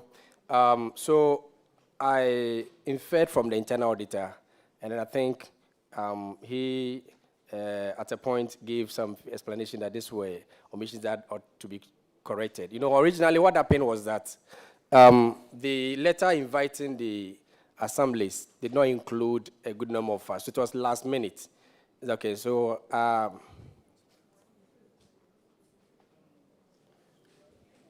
mean, Minister, let him tell us that he rushed this through and that he doesn't take this serious. Let him finish. Don't stop him. Please go ahead. No. He's No, telling us that he rushed this through. So Saturday, Sunday, we read through and got the chairperson to verify the report before it was transmitted to the committee. And so maybe I need to speak to him, maybe what actually happened. Because Saturday I was with him, I spoke to him extensively. Honourable Member, these are our new MMDA'S who have just been sworn in. And so we give them the benefit of the doubt. But that doesn't give you an excuse not to peruse your documents well. It's very important. It goes to all other MMDA'S. And that's why sometimes you refer to your DFO or committee. So we are just cautioning you. Vice, did you say they've just been sworn in? You just came in as... They've been in office with some having as much as 20 million cedis in their account. So the money is more important. They are not looking at the audit reports. Let's make sure they look at the audit reports too in addition. Okay, all right. So if you look at your report, okay, from, I think if you look at page 21, item 7, you can notice down. You go to page 24, item 6, and then you go to page 26, items 2 and 3. Something common runs through, and that is recommendation hasn't been implemented. Now, if you bring us a report and all you are telling us is that the recommendations haven't been implemented, then what do you really want us to do with the report? So why is that? Are you able to tell us why the recommendations have not been implemented?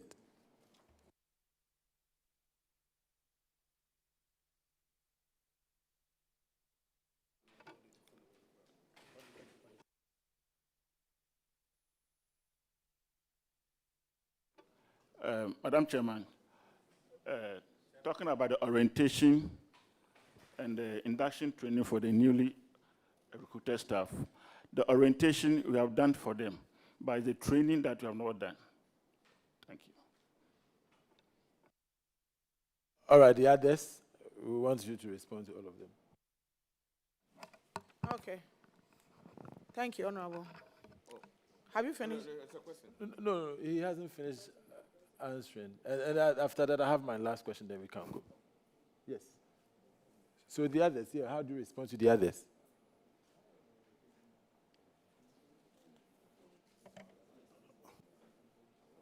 Madam Chairperson, please, page 24. Is it the number 7 that has been answered that is still in reference? No, page 24 is number 6. Because the assembly, on indentures, assembly, you haven't signed your indentures. That's a very important thing. If you have lands and indentures haven't been signed, it means that you don't have any documentation. So why haven't you done that? How is that difficult to do? Yes, so the signing is not necessarily the part of the assembly. We have signed most parts of the indentures. You know, it involves 2 parties. What is happening is that there are few lands that we needed to have further discussions on because there were some few issues, but we've been able to trash all of them. But currently, as I speak to you, most of the indentures are being signed. Okay, and the rest? But it's a most, so the rest, what's happening to them? Yes, Why so are these outstanding? it's only one that is outstanding, and the only reason is because there's a court issue that we are still addressing. Page 26. Items 2 and 3.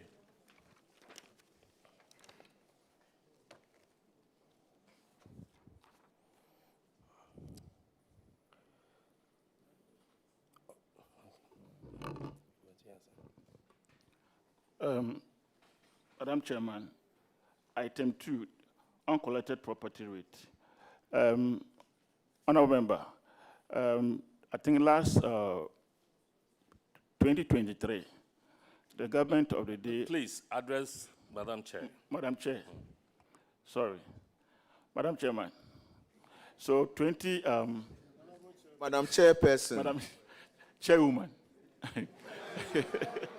Chairperson. Madam Chairperson. No. 2023, the government of the day gave the property rate collection to GRA, and the GRA couldn't collect it. So that's why we had that shortage. So right now we have started doing the collection ourselves. Thank you.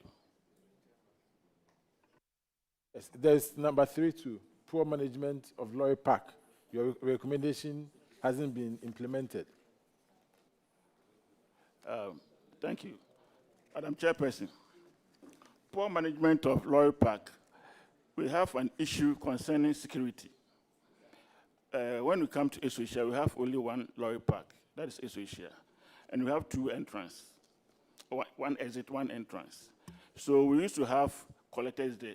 But because they don't have any security people to support them, it's becoming difficult for them. So the Esoisia police station, they have only 4 police officers. So we used to use this community police to manage the place, to support the collectors. But right now, their time is off. So what are you doing? Because it's not enough to tell us what has happened. We want to know going forward. What are you going to do to ensure that you manage the Lorry Park effectively? Madam Chairperson, respectfully, and thank you. So that has been addressed. As I speak to you now, I've worked with the district commander that they are posting the CPA who have been newly, more or less like outdoored or recruited to help manage the Lorry Park. So I know hopefully next week they will start working there. Okay, my last set of questions had to do with the recommendations again. I've gone through your thing. You say that, the report, you say that you have 4 recommendations for recovery of funds.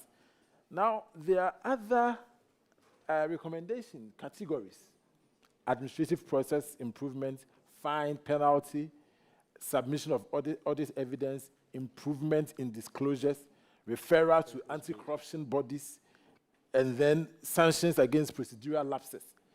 You are telling me that none of these category of recommendation was worthy enough, except the recovery of funds and then the improvement of internal controls.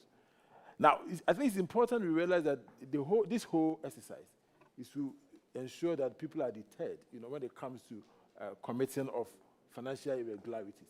So it is important that these recommendations are made. I mean, I know you didn't make it, but for the auditors who are listening to us, if you have this category of recommendations, you make these recommendations so that people can be punished. But I need you to point to me the 4 recovery of funds recommendations you made from the report. I'm looking through it. I couldn't find it. Just point it out, and then we can go ahead and come back to the chairperson. Thank you.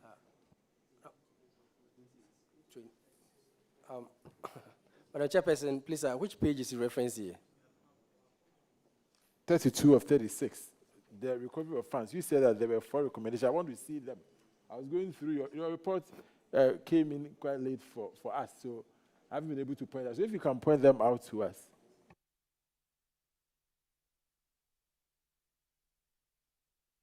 Okay.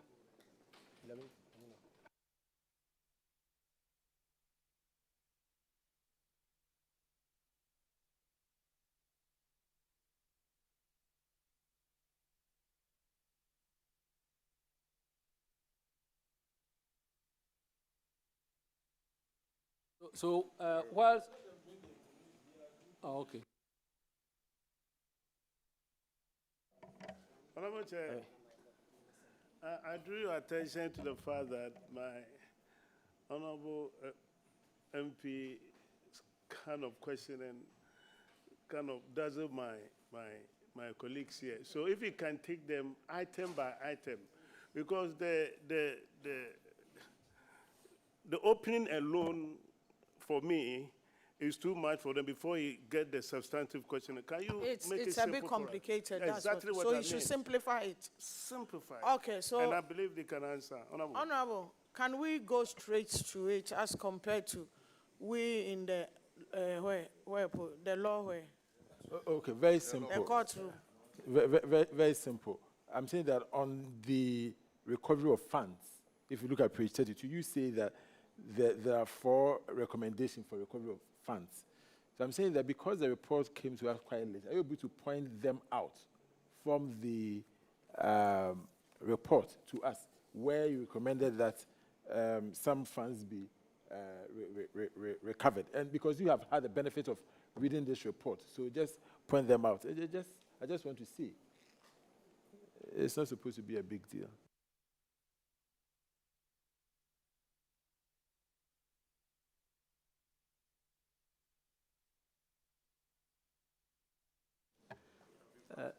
Thank you, Madam Chair. Please, if you refer to page 17 of 36, yes, item 3, we have uncollected revenue. Then 19 of 36, item 1. So let's go to 17. Uncollected revenue, right? Yes. Okay. So there was recommendation for recovery of funds, right? Okay. Now, so let's read the recommendation. If you look at recommendation A, it says we recommend to the Assembly the following. A, resource its revenue task force to visit those entities, demand payment of those rates. B, failure to pay. The Assembly uses other strategies, including legal actions and locking up that business to ensure collection. And then C, define clearly the roles of task force as people in the revenue collection system to ensure efficient collection. You see, the way this report is made and the recommendation, it looks to me that we really don't know what we are doing. Have you collected this 41,000 as a result of this? Madam Chair, yes, we did. You've collected all the 41,000? Yes, please. Okay. Now, if you look at the report, you are supposed to tell us from the recommendation, the remarks section or action taken. You say that the amount has been collected, right? Okay. Yes, Madam Chair. Okay, all right. Thank you very much. Yeah, okay. Oh, no. Yeah, so let's go to governance. Let's move to governance. How is Ekumfi doing? Madam Chairperson, by the grace of Almighty Allah, we are doing fairly well. How much did you receive for the 2 tranches? I guess you've received 2. How much did you receive? That's about 5,686,000. In total? Yeah, that's in total. Okay, so far, what have you done? What have you done to project the president's initiative, yourself? In the area of sanitation, yes. By ranking, currently we are ranked 2nd in the region. It shows how much work we've done in the area of sanitation. I can't hear what you are saying. So in the area of sanitation. Yes. Currently in the region, yes, that is what the information that I have and the document I have before me, submitted same by the environmental officer. So it shows that we're doing incredible well, but there's still more room for improvement. And then in the area of abandoned projects, so Ekumfi arguably was inundated with a lot of abandoned projects. Legacy projects. Sorry, yes, that is the legacy project, and our story is out there in reference, especially given how the district was treated in the past regime. And so it's in the area of education, in the area of water. So far we've been able to make a lot of interventions. Currently, we have settled most of the outstanding debt, so most contractors have gone back to site to complete most of the projects. You settled them because you received the money? Yes, Madam Chairperson. The assembly was owing them, so they stopped working. Yes, Madam Chairperson. So now that you've received over 5 million, you've been able to pay them to come back to work. Yes, so Madam this Chairperson. idea of decentralization has helped Ekumfi a lot. A lot. Okay. And God bless President Mama. Okay, that's good. Yes. That's very good. Thank you. You are discharged. Thank you, Madam Chairperson, and thank you, Honorable Member. Go. Agona East. Agona East.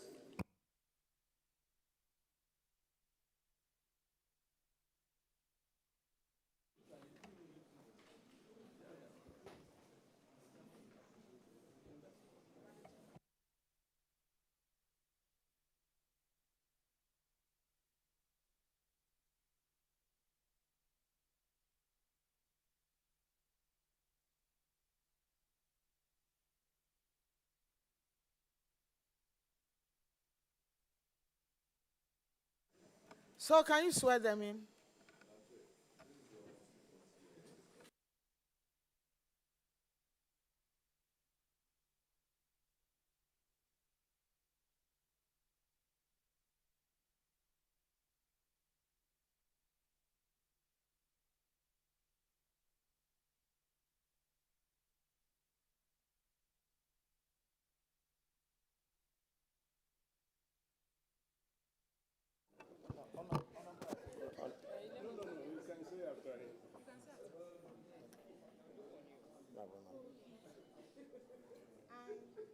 I, Samuel Oscar Mensah,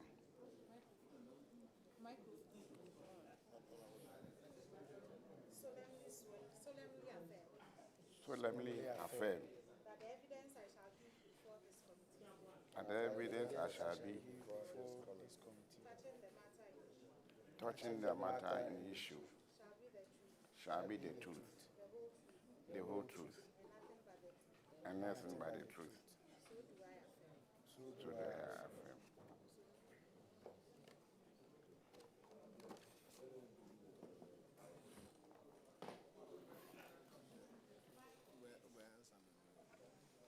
Mike off, you are welcome. Can you introduce yourselves?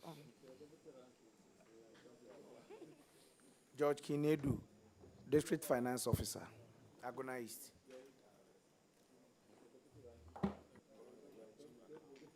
Samuel Oscar Mensah, DC, Agona East. Solomon Kwekweje, DCD, Agona East. You would have to go back. We don't know what DC is. We don't know what DCD is. Yeah, so District Chief Executive, Agona East. Okay. District Coordinating Director, Agona East. Okay. Beatrice O'Day, District Internal Auditor.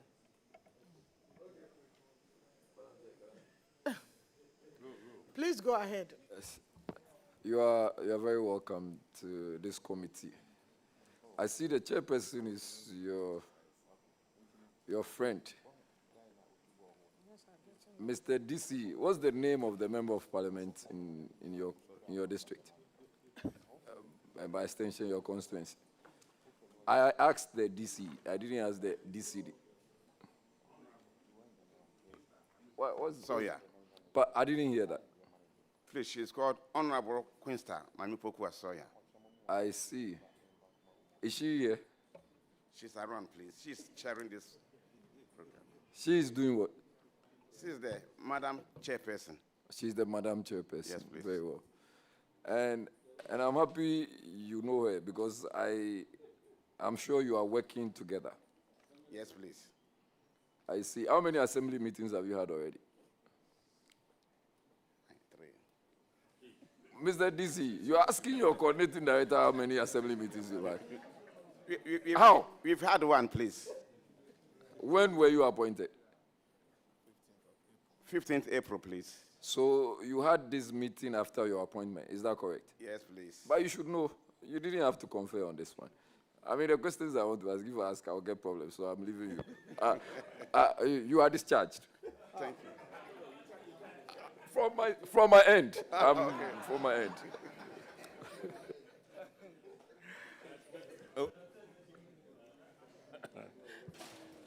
But you see, you can see the confidence of the team. You can see the confidence in the team. I mean, definitely the MP is the one chairing, but we'll still go through the normal process. And sorry? Oh, no. We just have to. This is friendly fire. How much monies have you received so far from the District Assembly's Common Fund? Yeah, we've so far had 6.4 million.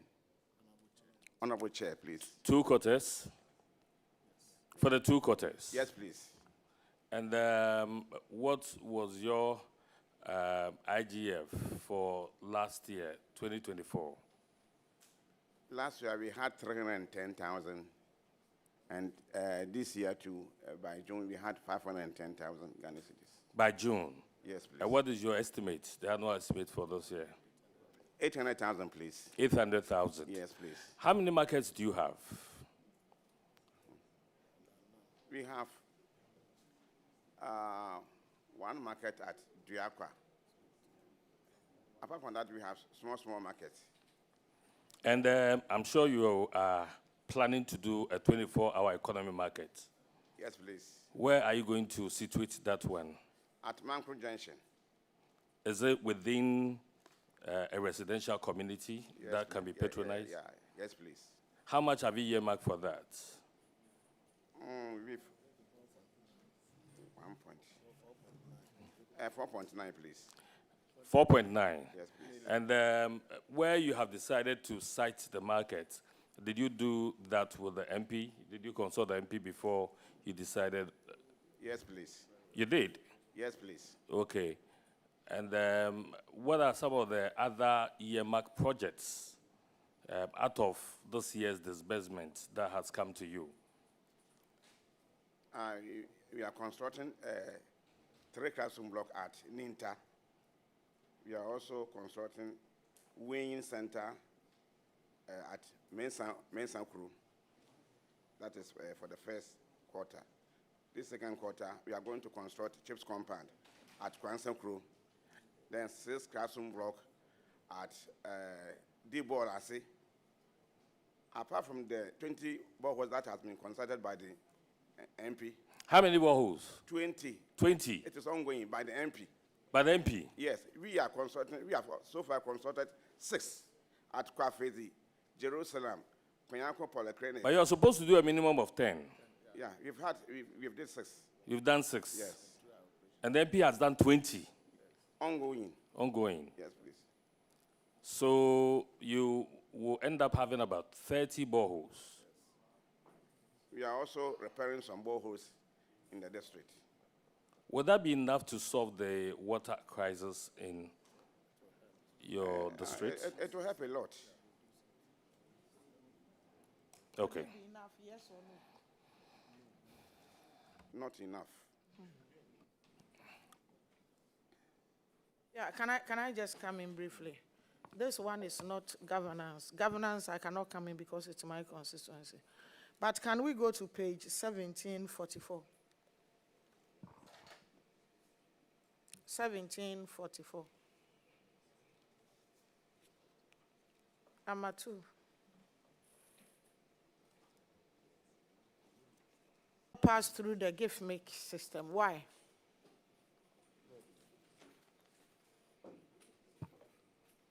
And it's 75,000. Why didn't it pass through the gift make system? We're having challenges with our gift me system. Can you push the mic to your... Yeah. Please, we're having challenges with the gift me system. When was this? It was 2023, 2024. You haven't rectified it till now? Oh, we have. Okay. Now, the gift me is working So it's fully implemented. effectively. A small follow-up. What were you going to use the 75,000 to pay? It seems like a very emergency payment, and so you couldn't wait to rectify the gift me system before the payment is done. Yes, there are expenditures that come up. And even if the system is not working, you are supposed to spend so that you can use it to solve issues that you have to do as an assembly. Okay, Honorable, go ahead. Thank you, Madam Chair. I want to know cash irregularity, that's payment without warrants. Can you throw light on that for us?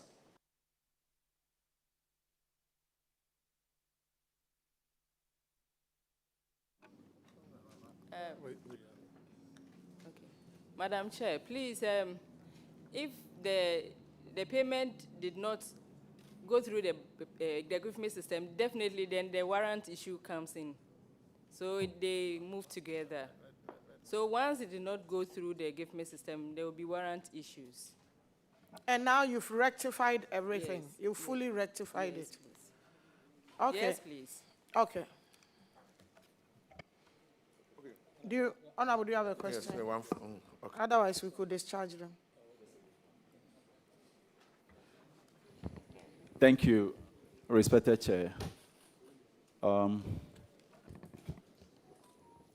Agona East, of course, Madam Chair represents excellence industry and, of course, precision for accuracy. But what you have here on page 40 out of 44, are you there with me? Page 40.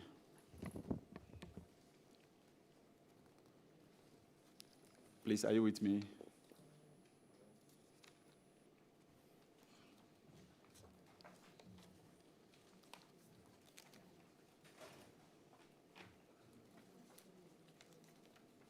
Are we there, please?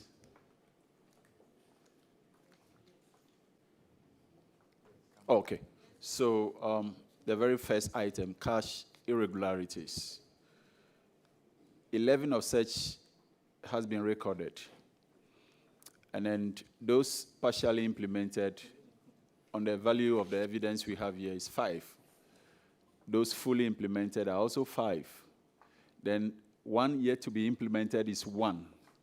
However, at the remarks column, percentage-wise, you wrote 9. What is that supposed to mean? Please, it's an error. I will look at that. It's an error? Yes, please. Oh, okay. Madam, does he understand and accept error, please? Yeah, so just do your homework well next time. You would have to rectify it the next time, God willing, so you update us that you've rectified it. Okay. Yes, Chair. You are discharged.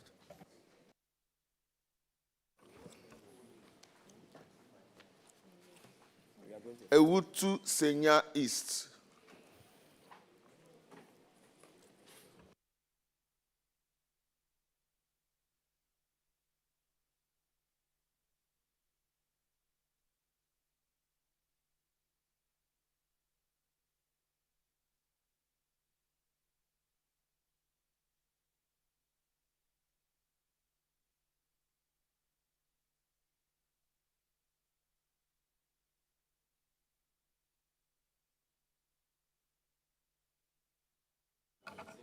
Please swear them in, yes.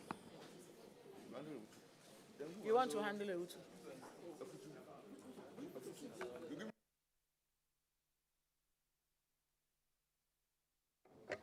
Aye. Aye. Please, you mention aye. Aye. Jacob Mensapia. Swear by the Almighty God. Swear by the Almighty God. That the evidence I shall give before this committee. That the evidence I shall give before this committee. Touching the matter in issue. Touching the matter in issue. Shall be the truth. Shall be the truth. The whole truth. The whole truth. And nothing but the truth. And nothing but the truth. So help me. So help me God.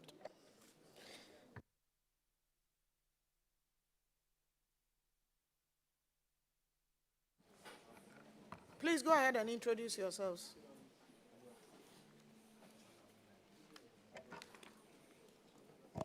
Jacob Mensapia, the accountant. Francis Obin, the Audit Committee Chairman.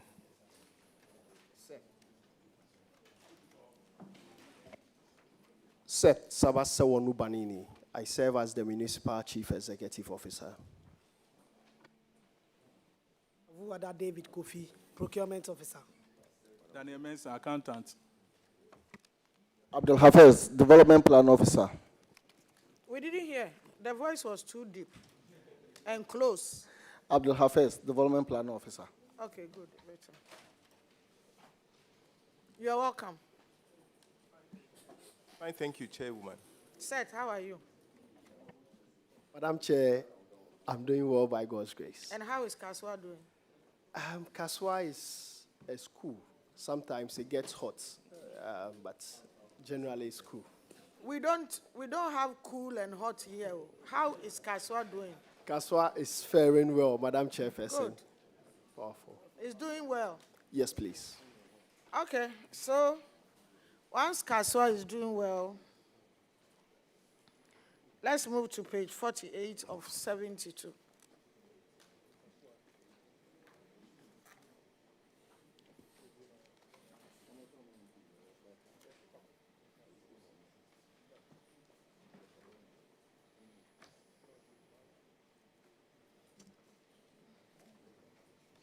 Have you seen it?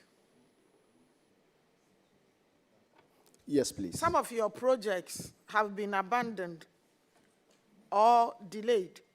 And the example they gave is around 118,000 Ghana cedis.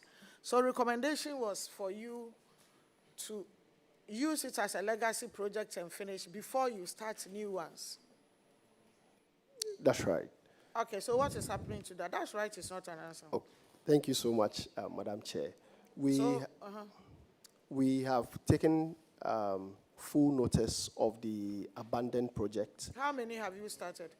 We have started quite a number of them. At the moment, we are working on the MCD's bungalow at J River. The zonal council office at Adam Nana is 92% completed. The classroom block, 12-unit classroom block at Amuzukope is also being worked upon. So it means the projects are ongoing? Yes, Madam Chair. When do you anticipate to complete them? All other things being equal, we are hoping to finish some of them. For instance, the zonal council office at Adam Nana should be completed by next month, and then the other projects will also follow in the coming months. Thank you. Honorable Suma. Thank you, Honorable Chair. Your Assembly has a lot of infractions, but I think you have also done so well in dealing with them. But let's look at one particular one that is quite worrying. Go to page 39 of 72. That's Appendix 2, Item 1.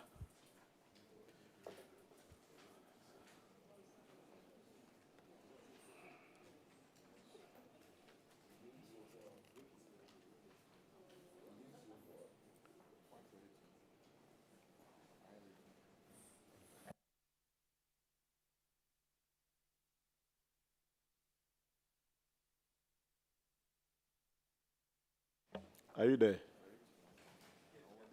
Okay. So there's an issue regarding unaccounted revenue by a third-party revenue contractor. Are you there? Okay. Yeah. So I've looked through your internal audit. It was not something that was detected by the internal audit. It was the external audit that detected this infraction, right? And indicated that 45,000 Ghana cedis thereabout was collected. The Assembly did not take measures to recover that amount. You were advised to recover the sum. Then you go for a review between the Assembly and the team, and you review the amount to 16,000. And yet, you have not collected the 16,000. What's the problem? Thank you so much. Chair, the 16,000 came up because if you look at the revenue institution that is helping us with our collection, they said that, of course, the amount quoted by the auditors is in dispute with theirs. And therefore, a reconciliation was done, and the reconciliation information has been carried on to the external auditor. But what we have done, it was difficult for us to get them paid, despite the number of effort that we made. We also supposed to make payment to them due to the commission that is due them. And because of that, the commission that is due them, which is almost 60,000 Ghana cedis, is also on hold. So we are just at the final stage of, because we need external auditors to also confirm, so that then we can get them to pay, and we can also release what you call it, their commission that is due them. So that is what we've been able to do as an assembly. But we are really going to make sure that the reconciliation is done in the coming days. Already the audit committee has charged management to do that. But because we have a new person on the seat now, he has assured us that among the other things that he's doing, this is also a priority, the first thing. He's going to make sure that the reconciliation is done, and then the payment are done to the individual you said institute. that already. Okay. Thank you. So let me get back to governance. Yeah. A part of Ewutu Senior East have problems with this water situation. What are you doing there? How many boreholes are you doing? Thank you, Madam Chair. We are looking to construct a minimum of 10 boreholes at different places to help solve Including where there is a water problem? Yes, please. And then the cut out areas within the municipality. And then also to expand current lines, we are looking at replacing the boosters that help move water into various communities. Some of the boosters have been identified to be obsolete, and we are working with the Ghana Water Company to replace them so that the little water that comes in can be pulled up, or the suction force could be increased for distribution. Thank you. Do you have any plans of building more toilets in Kaswa? I know it's a problem. Thank you so much, Madam Chair. Looking at the ever-growing population that comes with our area, it is important that we expand and build more toilets, so we have plans to do that. When do you plan to resume building toilets? Madam Chair, please, we are on course to build existing ones, build more ones, more new ones, and then... Is it from this fund or from your next common fund that would come? From the existing fund, we would build some, and then... How many do you intend building? We intend to build 2 new ones. Okay, how much is your internally generated fund? This year, how much have you collected? Thank you, Madam Chair. This year, we have done 3,933,000 Ghana cedis. And how much have you been paid from the common fund? Thank you, Madam Chair. We have received about 9,700,000. Not about. How much have you? Please, we have received 9,709,000 Ghana cedis, 269. That is. How much internally generated fund did they collect last year? Please, as at close of last year, the Assembly mobilized 8.9 million and 7,777 Ghana cedis. Kaswa is crowded, but you are also making a lot of money internally. So what do you do with this internally generated fund? What do you do with this huge money? Thank you so much. The IGF that we generate mostly go into the management of our sanitation issue. Back in the day, you would realize that Kaswa was synonymous to filth and debt. And this particular menace requires that we invest hugely to manage the situation and then have our people living well. Again, the IGF has been used to undertake certain existing infrastructure, like the toilet facility, to accommodate the growing population, like you rightly said. You said it's been used to build or maintain. The Please, IGF please has been build used to some of the existing ones. Because you can't maintain toilets with 3 million. It's too huge for maintenance fee. So you've used some of it to build? Yes, please. How many have you built? Please, we have built 3 at the moment. That is... Okay. From the IGF? Yes, please. Okay, well done. Thank you, Does Madam anybody Chair. have a question? Minister. Madam Chair, just a minute.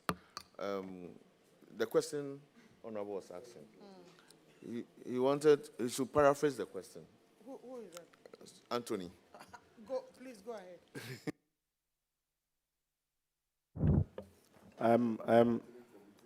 I'm entirely satisfied with what you have said. When should we expect you to completely deal with this matter? Because we are talking about 2024, and we are in the 9th month. Chair, thank you so much for the information. In fact, the committee gave management up to December. Our next meeting is just around the corner. We'll make sure that this matter features prominently, because they have to give us an updated report on that. But to answer your question completely, by December 31st, this matter should be brought to an end. Thank you. You are referring to the audit committee? Yes, please. Gave you up to December? Yes, we gave them up to December. Okay, thank you. You are done? Please, Honorable, go ahead. Minister, let me just do a follow-up. Your IGF, which are the main sources, your internal generated funds? Where do you get them from? Thank you so much, Madam Chair. A lot of our IGF comes from the toll we take from the markets. That is, we have 2 big markets and other small satellite markets within the municipality. So would it be that you would build 24-hour economy markets? Yes, Madam Chair, we will be building the 24-hour flagship promise. That is the market. We'll be building it. Promised by the president. And Yes. the money is there, so you are waiting for the drawing. That is right. The money Madam has Chair. been received by the assembly, isn't it? We have received some tranche. So you are waiting for the drawing? Yes, please. Okay.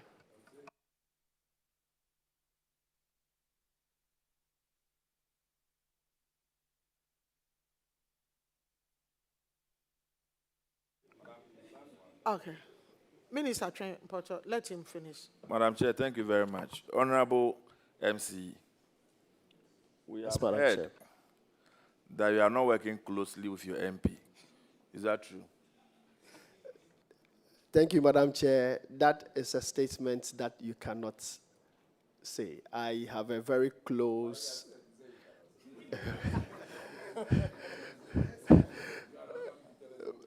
Madam Chair, I have a very good working relationship with my honorable MP.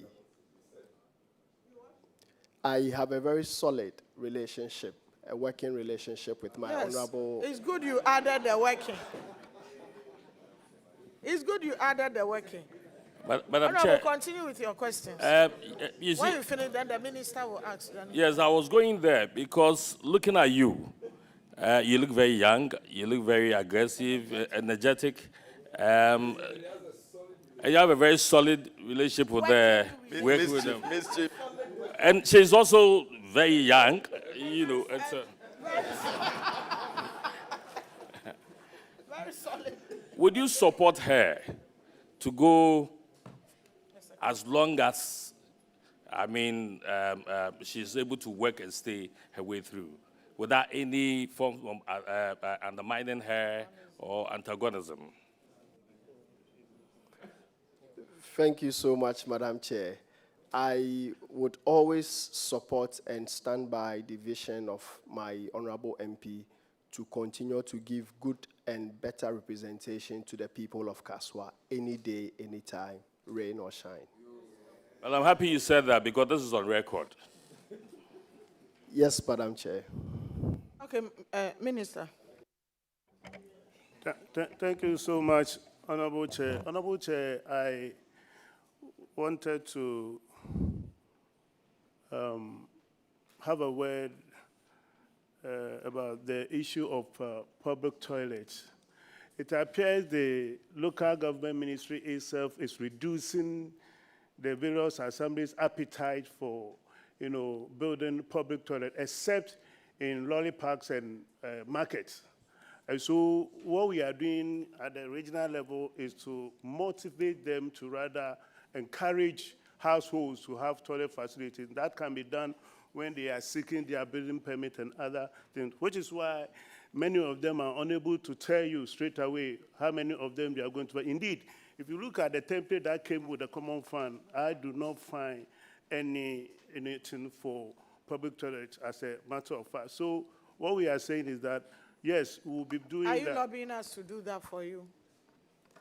Are you lobbying us to push for? Exactly what I'm saying, but then I also go for what the ministry, I want what the ministry want to do to go on, that we encourage individual households to have that facility. Because of course, apart from the markets and the public royal parks, individuals can actually be monitored to have their own toilet facility at home, especially in a place like Kaswa, where it's supposed to be an urban area, which is fast growing in West Africa. We cannot encourage the the status quo to remain. So let's encourage more of the private, household public toilet instead of the household toilet instead of public toilet, because it is only the lorry stations and the market that we can, I think, still keep them. Mr. Minister, have you thought about the Ghana First projects, which seems a bit abandoned? Yesterday, we had some of the chief executives from Accra telling us that they have decided to revisit some of them because these are almost completed projects that we can start looking at. Have you averted your mind to it?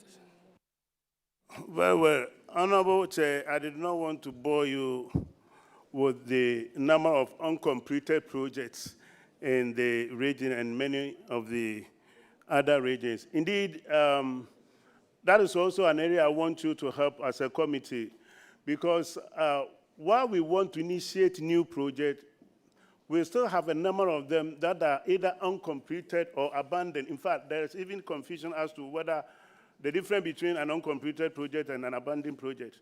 Now, I'm saying that if it is possible, honorable members should help us as regional ministers to fine-tune the processes. For instance, if funding is coming from GET Fund for a school project, in the same school, you have about 3 of such projects at various levels of completion, yet we have yet to, go to site project. You have a contractor who's come to start another project in the same school. If you went to Agona West Secondary School, for instance, you have more than 6 of same funding project there. Yet a contractor is coming on site to begin another one. So I think that if you can have a way of regularizing it with Parliament and then GET Fund and other funding institutions, until we are at a certain level of existing projects, we cannot initiate another one. With the toilet project, you said, yes, some are almost 95% completed, but we're trying to find record to see how best we'll do. Issues with them most of the time is management of it. And so even when we complete them, we should find a way of letting individuals, privatize it if it is important to do that so that the assembly can get their share and then we can still keep managing it. Okay, thank you. So, yeah, MP, do you want to speak? Do you have anything? Maybe she doesn't have. But so far, I think you are doing well. You are discharged. Thank you, Madam Chair.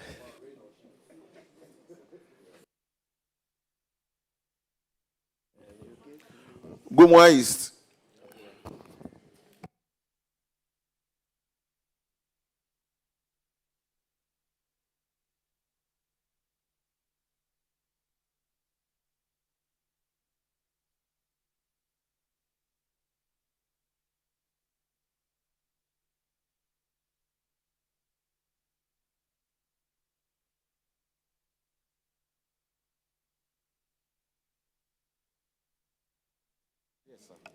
You are too reluctant.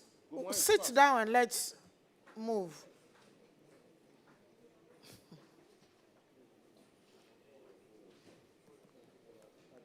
Can you swear them in, please?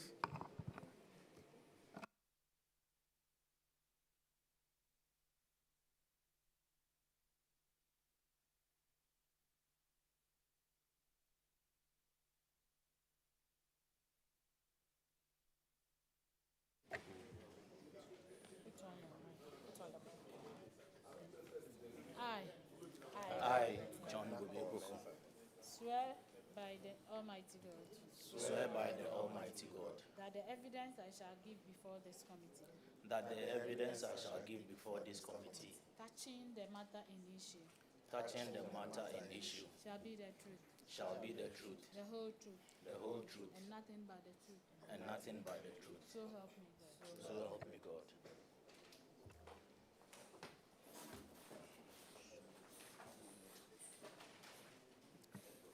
Can you off the mics? Okay, and introduce yourselves. Yeah, go ahead.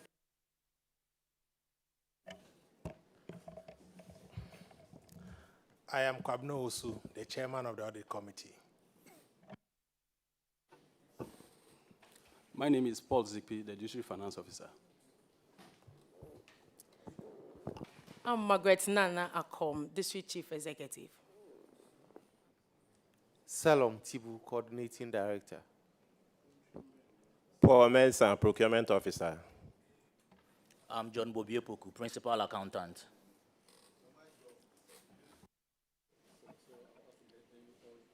No, I'll ask then you continue. Welcome, Agona West. Thank you. That's my hometown constituency, district. Mr. Chair. Madam Chair, sorry, it's true, please. Now make a fancy also can, bro. Mambacho Ayanokal. Nana. You are Madam welcome. Chair, her name is Nana. Nana. Okay. She looks very beautiful. You like her name? Her name is equally beautiful. Yeah. If somebody says you are beautiful, what do you say? Thank you, please. Yeah. Madam Chair, Madam Chair, Deputy Ranking should declare further and better particulars. Oh, but you see, if you look at her hair, she looks very traditional. She looks very traditional. I'm looking at the clothing. With her outfit. Yes, I mean, for a district chief and executive. her confidence and all of that. Yeah. And we are happy when the Ghanaian men are happy. It's very important. So let's move to, you didn't number your pages, huh? You didn't. You didn't number your pages. So how do you know where?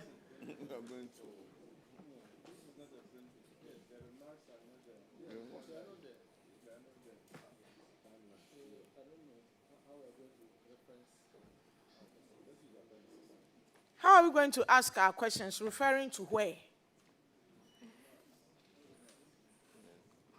And you didn't have remarks. Who did the report? Did you sign? Yes. Yes, Madam This is poorly made. Okay, so I think the challenge was that the main report was numbered. So from page 1 to page 14 was the main report. I think where the problem came was that. So if you want to ask a question, how do we refer you to the place? So I want to ask a question. How do you know where I'm talking? So I think that it's a challenge. However. So don't explain. It's a challenge, period. Thank you. So what do we do? Madam Chairperson, if I can suggest something, under the circumstance. But he's given an excuse that he did the right thing to number 14 and left to the rest.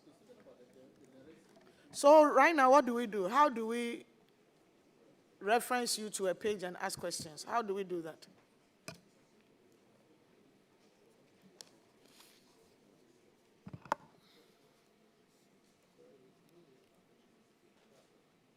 Appendix initial. Right now, I wanted to ask a question here. Completed project not in use. Please, can I suggest something, Madam Chairperson? Please do, yeah. You caused the problem, so find a solution. Okay, thank you very much. For each of the reports, they have headings. That is, so we should go back and look for the It's a quarterly report. So for each of them, their quarters have been mentioned. And then under them, we have the various items numbered. Next time, do the right thing, okay?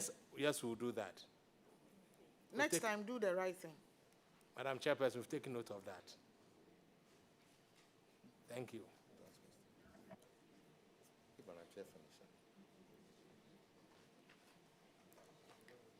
Some projects have been finished, completed fully, 100%. It's not being in use. Electricity had been extended to the place. Water has been extended to the place. So why are you not using them? What is the problem? Madam Chair, the project is now in use. You are now using it? Yes. What's the name of the project? It's a bungalow that At we have where? constructed at Porting. Are you the, what's your position? I'm the district finance officer. District Finance Officer. Yes, please. Where is the coordinating director? Can you allow him to talk? This is not about you. Yeah, okay. So can you answer? You or the DC, the MC should answer, not the finance. Please go ahead, yeah. Yeah, Madam Chair, thank you very much. The coordinating director is relatively new at the. Oh, at the you are district. new? Yes, Then please. can you allow the MC? Who did the MC or DC? Honorable Chair, is DCE. Okay. The so- LI has not been passed at the Parliament yet, please. Okay, so DC, can you talk to us about it? Thank you, Honorable Chair. As my DFO said, it's in use now at Porting. Yeah. Bungalow. It's a bungalow. Yes, Who is occupying it? We are using it for office now. Okay. Yeah. For which department? That's NHIS, CEA, that's Complementary Education Agency. Okay. Disability DEX. Okay. And then non-formal, that's the CEA, non-formal. Okay, so you Yes, pushed the please. offices. Yes, How many ma'am. rooms are there? 6 plus the Okay. hall. Yeah. Okay. Thank you. So how much is your internally generated fund? How much have you generated this year till July? DC. Madam Chair, thank you. As of 2024, our budget was 5,280,000, and the actual Internal generated. yes, ma'am. Okay. 5 million. Yes, ma'am. No, 2024. 2024. No, I'm talking about 2025. 2025. July. July. That's 6,143,000. Wow. What's your target That's the for budget. the year? That's the budget. Yes, How please. much have you collected? 3,358,692.71. For 2025. 2025 as of July. Okay. Thank you, Madam Chair. And then your common fund, how much is it?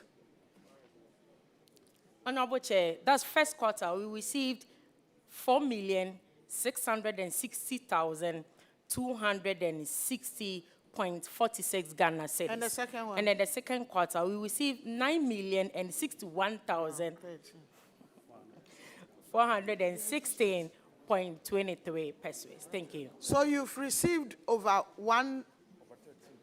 Madam $1 Chair, million. total amount for the first quarter and the second quarter is 13,721,676.69 pesos. Thank you.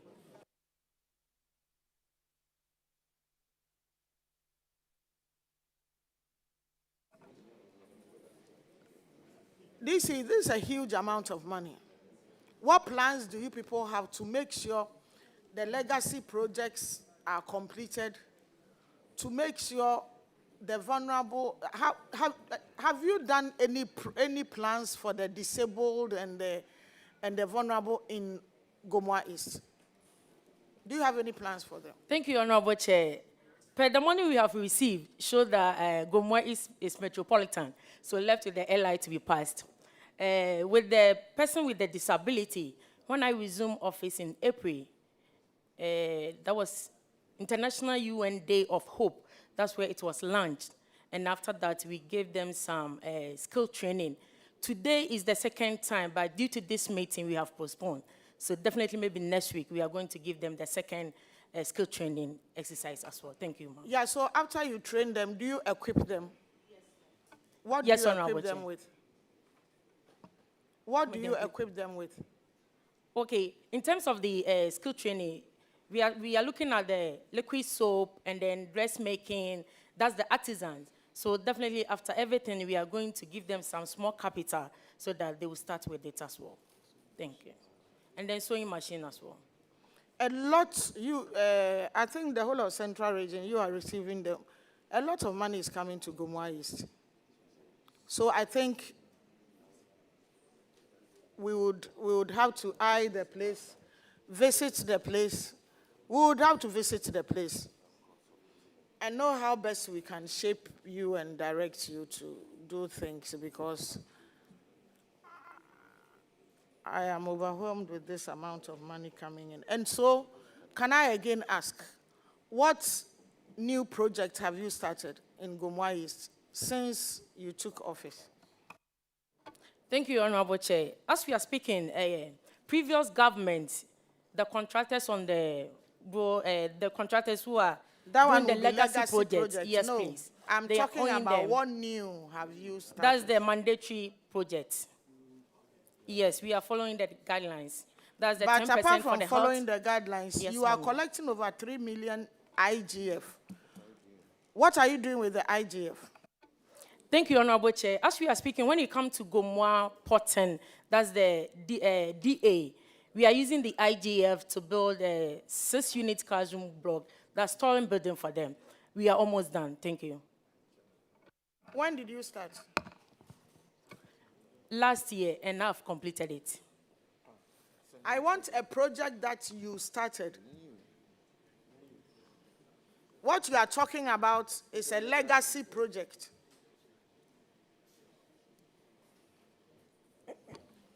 You haven't started any project? Yeah, Madam Chair, we've started a 3-unit classroom block with the IGF. It was awarded in At December. where? At DA, Porting DA. Where? Porting DA. Porting DA? Yes. Okay. And it's now ongoing. We are using our IGF to execute the project, and we hope that the percentage is how much? You've done about how the much? percentage is about 85%. So before December, this project will be completed, and that then one is purely IGF? It's purely IGF. And it started this year? Yes. Okay. So apart from that, what else have you used your 3 million to do? And we are in August. Definitely, you would collect more till December. Yes, we have procured some number of motorbikes for the environmental officers. We've also started setting up a revenue office at Dampasi, and then It's not your voice. Either you are too close or.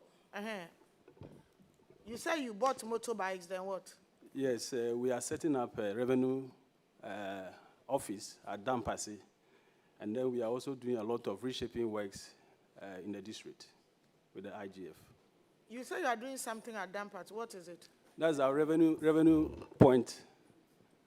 What is revenue point? That is. The kiosk they put down and people sitting. No, we will post a number of staff there. That will be a sub-office. So how are you building it?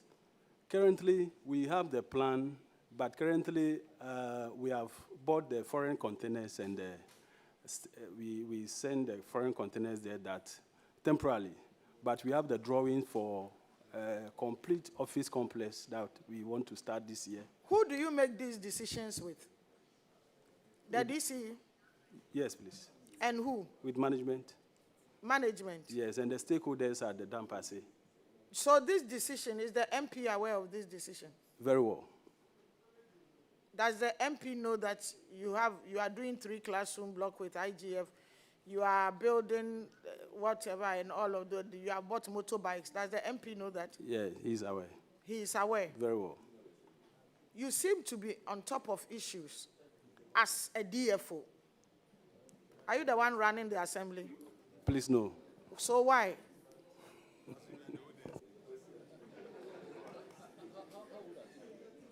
How long have you been there? 7 years now. Yeah, so when an assembly is like that, Mr. Minister, he will be the one on top. The coordinating director, I think, is new. Are you new? How long have you been there? 1 week. The DCE just so. You can obviously tell that he's the one running the district, and it's wrong.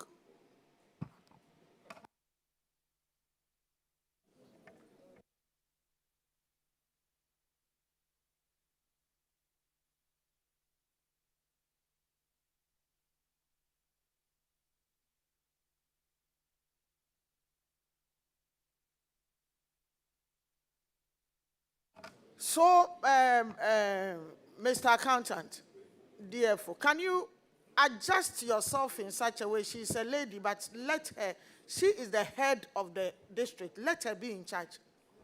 Very Okay? well. Very well. Let her be in charge.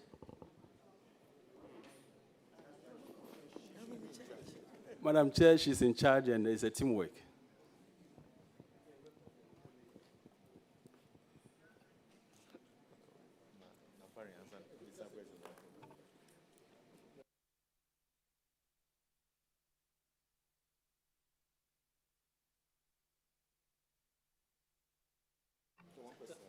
Just one question. Thank you, Madam Chair. Thank you, Madam Chair. You said we should use the first, what do you call it, report for 1st January to 31st December 2023. That's the heading.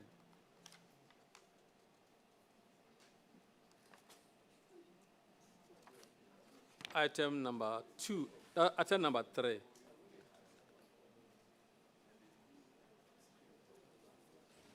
Uncollected revenue, 84,000.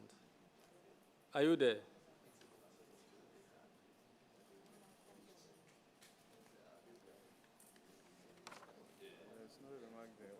Yes, yes. That's IGF. Report period January, 1st January to 31st December 2023.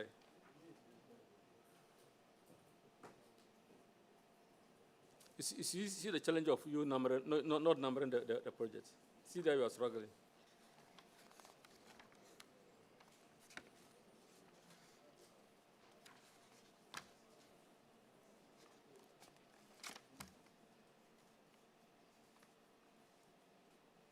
Item number 3. That's appendix 2.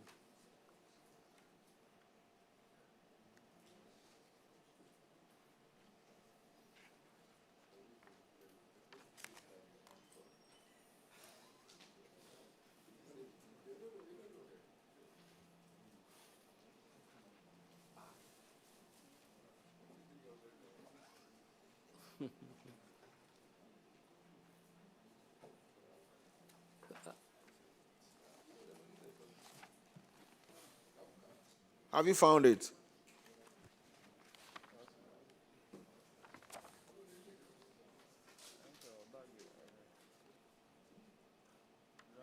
Amount involved is 84,000.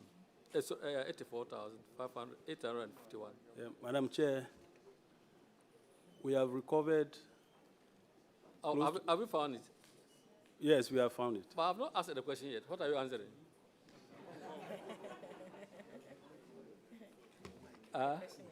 So you've seen the problem. Okay, so tell us what you have done about it. Madam Chair, we have recovered close to 54,000 out of this amount, and then the remaining one was carried forward to the various bills of these ratepayers. Since when have you done that? Since when have you recovered? As at what? As at what date? Because the report shows that the matter is in court and you have not, you didn't indicate whether you have taken anything from them. Should I read what the report is saying? Have you seen it? Yes, I've seen it.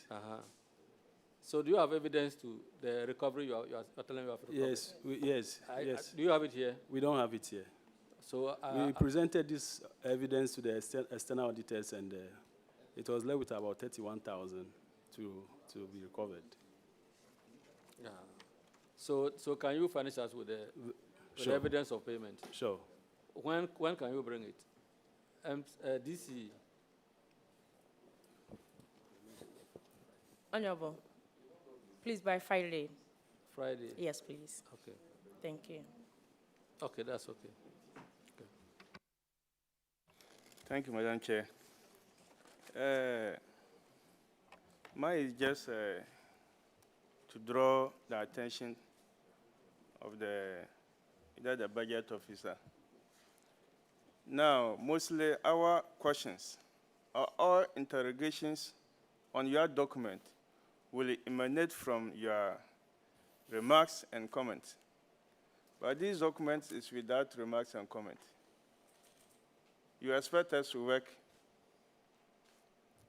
to ask questions from this document. Based on your remarks that we'll ask you whether it's fully implemented, partially implemented, or no, or not implemented at all. But here's the case, your document is without remarks and then.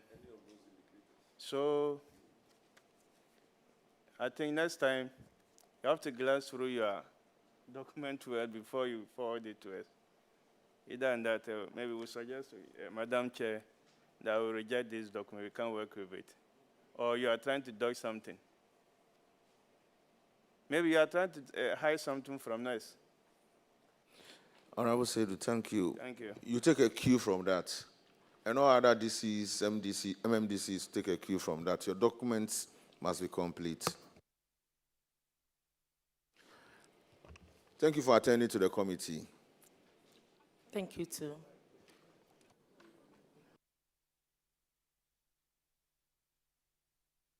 You are discharged. Futu. Honorable Chair. Yes. You forgot that I come from that constituency, and in fact, Potton is my hometown. But on the more serious note, Honorable Chair, the issue of the internally generated fund now at the DC, your minister is talking. Come and listen to him, yeah.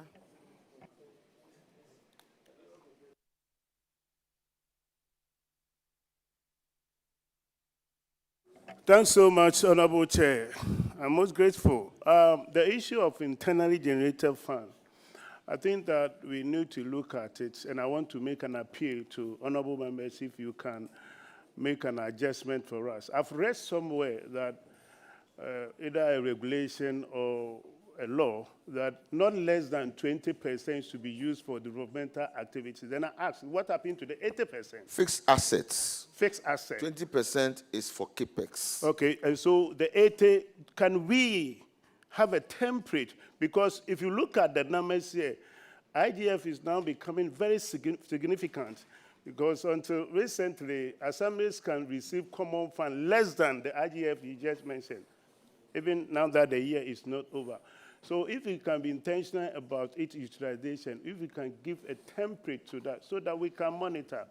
Indeed, if you mention 3 million or 3 million Ghana cedis as something you've received by now, it should not be difficult to explain to honorable members what and what it's being used for.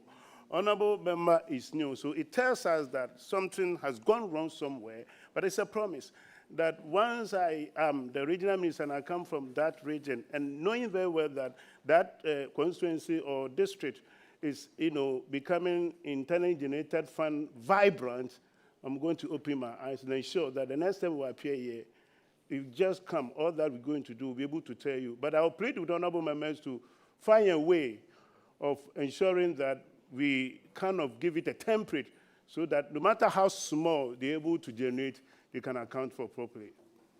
Okay, thank you for the advice.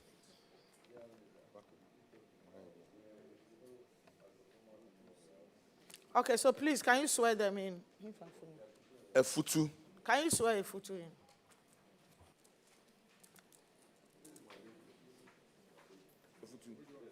A futu is your baby. How can a futu be your baby?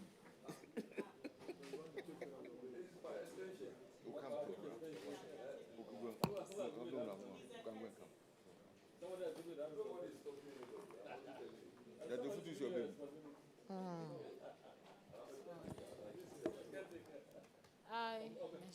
I, Abdullahi Al-Hassan Isifu, swear by the Almighty God swear by the Almighty God that the evidence I shall give that the evidence I shall give before this committee touching the matter in issue shall be the truth, the whole truth, and nothing but the truth. So help me. So help me God.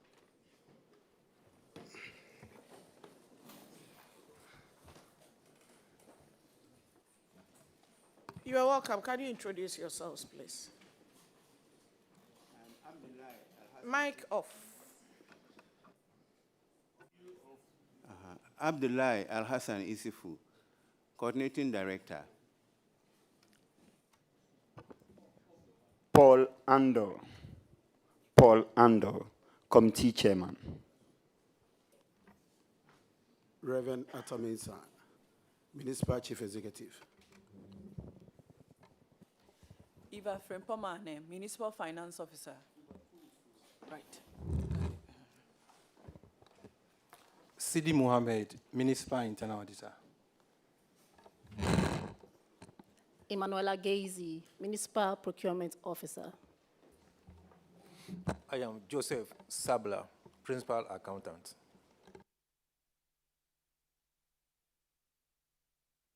You're welcome.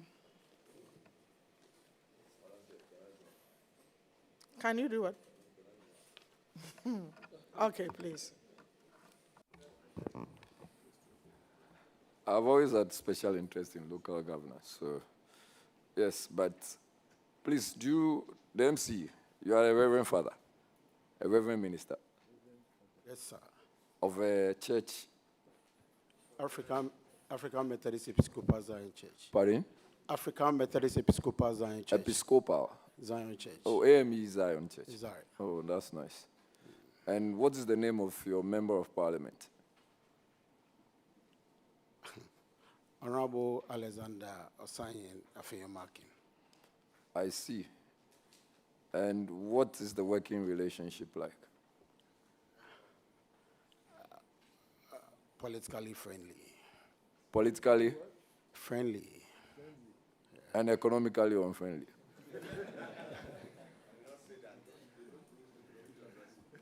Respectfully, I did not say that. So politically friendly, what does that mean? We are working together to ensure that we lift the image of Ifutu in our esteem. Okay, so since when were you confirmed? 2nd June. 2nd June. So have you had any assembly meetings after 2nd of June? Just for you to know, I know your MCD. He's a very solid guy. Another product of Accra Metropolitan Assembly. Very, very solid man. I hope you are taking a lot of cue from him. Exactly. But yes, I mean, let's go on. So since 2nd June, have you had any assembly meetings? No, sir. Since 2nd June, you haven't had any assembly meetings? Exactly. But you have received some money from the Common Fund. Is that correct? Sir. Exactly, sir. How much have you received? 8.1. 8. Approximately, yeah. 8.1. So yes. You intend to use these monies for some projects. That is correct? Exactly, sir. So which projects? The 8.1, is it for the 2 quarters or for one? The 2 quarters, 1st and 2nd, sir, madam. Okay, Honorable, go ahead. So this 8.1, you intend to use them to use the money to execute projects? Yeah. What projects do you intend to use the monies for? Thank you, Madam Chair. With respect to our 2025 budget, we have prioritized projects to consider. How did you come to these priorities? Well, guidelines has been given, so we are being restricted to follow due process. With all these guidelines, have you had any conversations with the Member of Parliament? Have you had his inputs? Have you written to him? Have you met him? What have been his contributions? I've engaged him through invitation. And his Regional Minister, respectfully, please. The man is on oath, so allow him to do his work. Yes. Madam Chair, respectfully, there are other programs and activities he has been there. I also engage him on phone calls so that we can build that rapport relationship, in effect, building a stronger Ifutu. So my question now is that has he made any inputs with request to you soliciting from him on this project? Because he's the representative of the people of Efutu. Have you asked him, we are intending to do ABC. Can we get your buy-in on any of these projects? Yes. So how did you solicit that request? Was it through writing or still through phone calls? Or because you have not had any assembly meeting. Have you had a budget hearing? Yes, we have. But you didn't have an assembly meeting. So how did you solicit this request? There are committee meetings. Boss, put your hand down. There are subcommittee meetings to that effect. Subcommittee meetings? Yes, committee and meetings. That was how you got his input? Has he made any inputs? This was my question. Has he made any input? Madam Chair, respectfully, there are invitations I have given him. Anytime you want. I have not disputed those invitations. Exactly. We have gone beyond that. I'm asking specific questions. Has he made any inputs towards these projects you intend to undertake or execute? Madam Chair, with respect to this question, there are. Honorable member, I think if you have not gotten his inputs into this first batch of projects, just indicate moving forward. No. You will add. So yes and no. I have not. He's or not. I have. He's not That's going all. to. He just wants to know so that we advance and guide. No, Honorable. So please, Honorable MC, once he says if you've not gotten his inputs, just indicate no, you've not gotten his inputs. Subsequently, you will make moves to make sure you get his inputs and we'll move forward.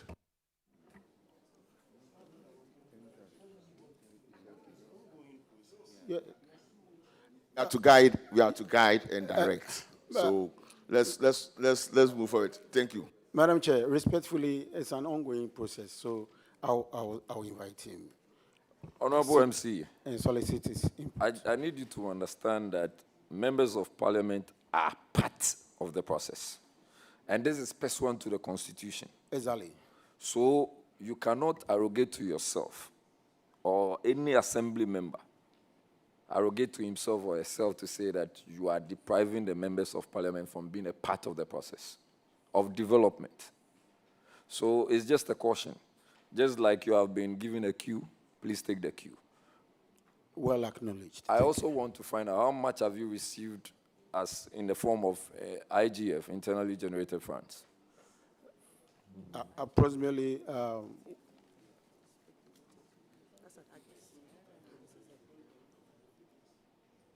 that's 1 million, as of August 2025, we have received 1,295,854.38. Are you able to give us a breakdown of how in which form? Is it advertising, billboards, building permits, business operating permit? All right. Madam Chair, yes. The breakdowns are as follows. Rates, land and concessions, fees, fines, license, and other incomes. Rents and, yes, thank you. You have 19 electoral years, is that correct? 18 electoral 18. Years.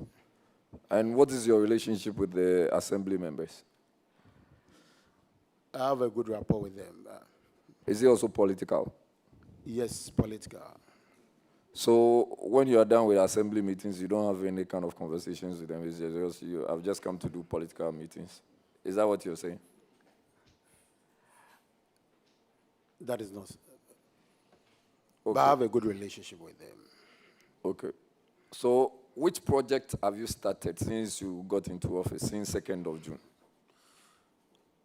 And this, Madam will say, is not the legacy project. It's not those ones that you came to meet. The ones you have initiated. Respectfully, Madam Chair, it's ongoing. There are processes we have been following. Including advertising for procurement? Exactly, including advertising for procurement. And which projects have you advertised so far? We have advertised almost our 9 projects. Respectfully, may I crave your indulgence for... Yes, I want to know. Yes. Procurement. Okay, so we are in the process of the advertising for some boreholes, and then 3 classroom blocks. We have one for a 2-unit KG block, and then we have a 3-unit KG block, and we also have a 6-unit KG block. And then we have renovation of the MC's bungalow, and then we also have completion of the residence, teachers' residence. Okay, so these will be my 2 last questions. My first one, I do not know, these are very laudable projects, but are you able to tell me where the Member of Parliament made a suggestion in all these projects you intend to execute? Respectfully, Madam Chair, it's in a pipeline. It's in a process, since it is a continuum. It's in a pipeline. You work with Ghana Water. Sorry, Madam. The final one. We'll do the necessary consultation. I'm sure Madam Chair and the committee members have had this feedback that along the coast we have high salinity levels. The salts in the boreholes are issues that we are all complaining about. Are you still minded to sink some boreholes? Are you still going to go ahead and have some boreholes dug? Madam Chair, respectfully, yes. Okay, so I'm just going off on this one. I just need you to understand that your Member of Parliament is my respected leader, and you need all the collaboration. And I'm sure you know that if you don't give him the collaboration, he won't give you. So Honorable, please, thank you. Let's prevail on a smooth level. Thank you very much. Yeah. Okay, so the legacy projects, how many have you completed? Respectfully, if I may crave your indulgence for the internal auditor to speak. The who? Internal auditor. Okay. Why the internal? Thank you, Madam Chair. Madam Chair, the legacy... Where is the coordinating director? Don't you know about how many legacy projects we've completed? Yeah, respectfully, Madam Chair, I went to the district just last year, 2024.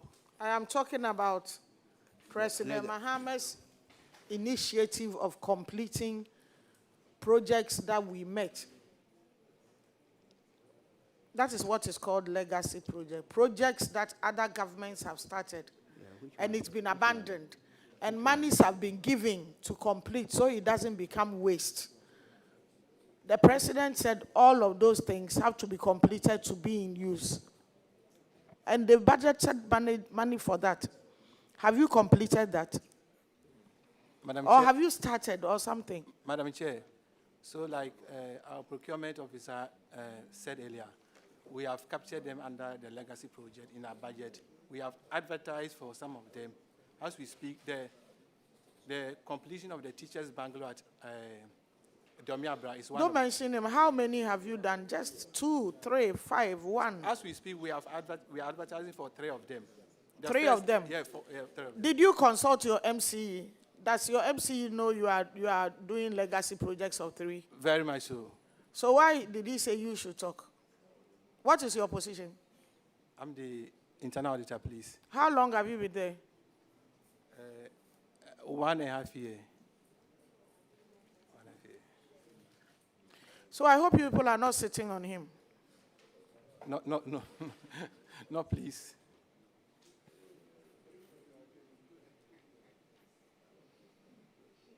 Because some of the things he is supposed to know and answer. Because it is in his interest. He's representing the president. So he has to know those things. Madam Chair. And if you don't tell him or he's not part of the decision making, he would not know. Then you have to be answering for it. So you as a technocrat will sit somewhere, do the planning, do everything, get a contractor, then he is there. If there's anything, he will be held responsible. So you need to involve him for him to know. He has to be on top of issues. Agona East wasn't on top of issues. Somebody had to talk for him. Efutu, you're also doing the same. Madam Chair, respectfully, I've been... It's when it comes to figures, then you go to them. Thank you, Do you understand? But for decision, that is your district. Respectfully... or municipal, you are MC, isn't it? Exactly, Mama. Yes. I'm abreast with all the current... Yeah, so speak for yourself. Prove to the world that you are in charge. Exactly, Mama.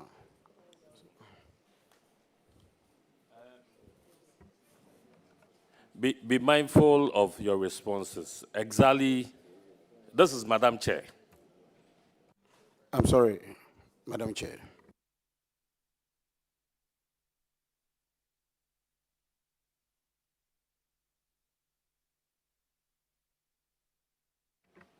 Thank you, Chair. Chair, this goes to the chair of the audit committee. When you look at page 25 of 53,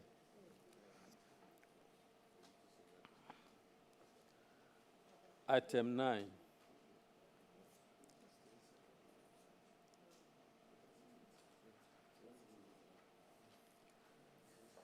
are you there?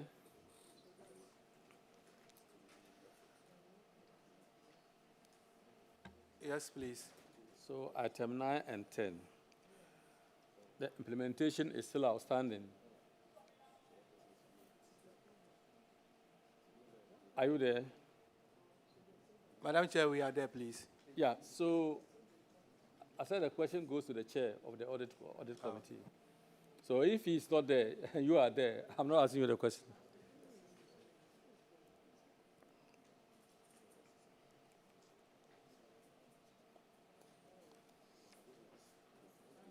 So, as at the time you were preparing this report, what explanation was given to you for not attending to these infractions?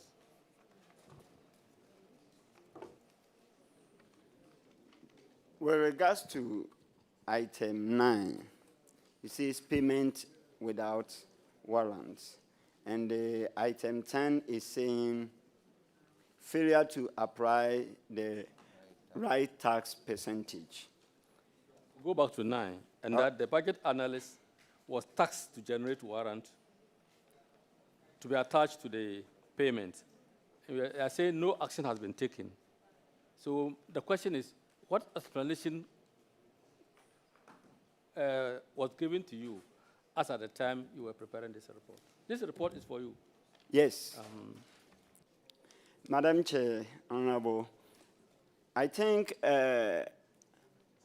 proud to our coming to this very seat, a district assembly was sitting here and this same question came up of warrant and not using gift miss. It's an issue that cut across almost all the districts. And I may say, if I'm not prophesying, sitting on this committee, you see that it will be coming up.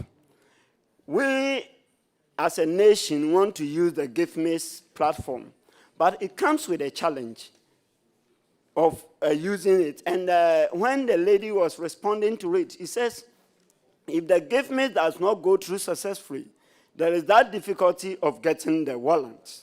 So you cannot put the assembly on hold for not going or doing expenditures because of warrants.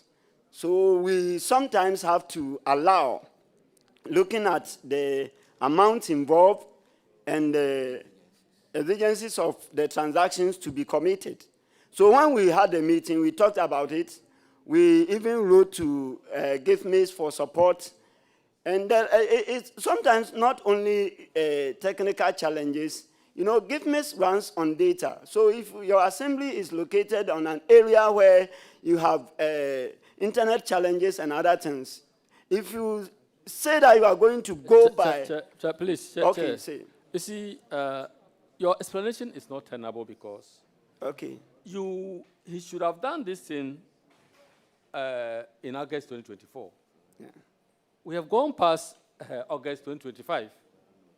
So if you say that he was charged because the auditors knew that he could do it, that's why they gave him timelines to do it. Yeah. That's why I'm saying that what explanation did he give you specific explanation? You are giving generic problems or answers to the question, referring to what one assembly did. But the situation is not the same. I have been on this committee several years back. This is not the time we should still be talking about GIFMIS system. Yeah. The GIFMIS challenges occurred when we were starting the GIFMIS system initially. But now we have all come to terms with the GIFMIS. You get what I'm saying? Yeah. And so if they were asked to ratify a problem way back in August last year, you are still telling me that no action has been taken. That's why I'm asking what explanation was given to you. So you took the generic explanation that you have challenges with GIFMIS, so it was okay. Madam Chair, I think I did not take the generic explanation. Yes, I had the understanding that you were talking about non-usage of the warrant or something. And we are saying that the warrant issue at a meeting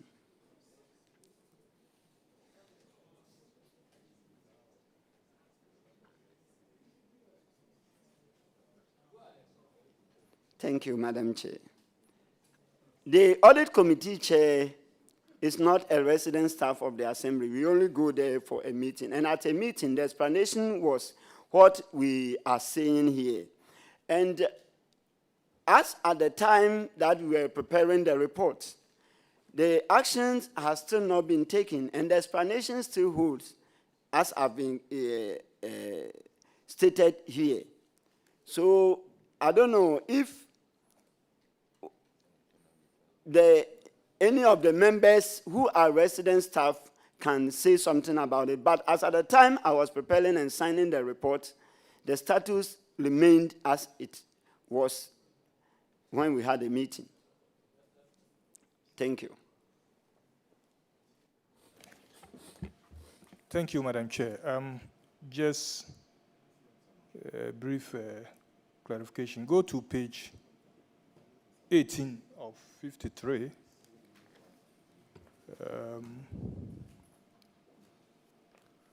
Where you have failure to maintain the assembly bungalow.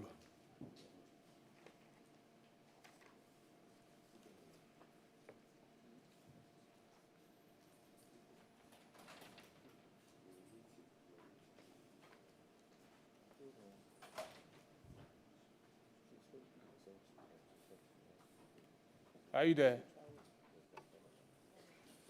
Okay. You've seen it? I'm there.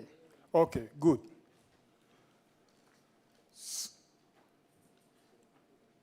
The recommendation was that you renovate the bungalow to avoid further deterioration, and you took steps and asked the Works Department to do some work. And you gave 3 months. That is by 30th May 2024. You still have it partially implemented, according to your report.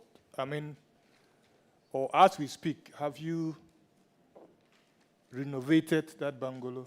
Maybe probably assign it to somebody, or is still something you have to do? And just following up is the next one, which is also on accommodation. So you just address the two, because that one too is abandoned residential bungalow. And you assign a committee to allocate it, yet you still have it outstanding. So these two, you need to really let the committee know the status, because we all know the importance of accommodation.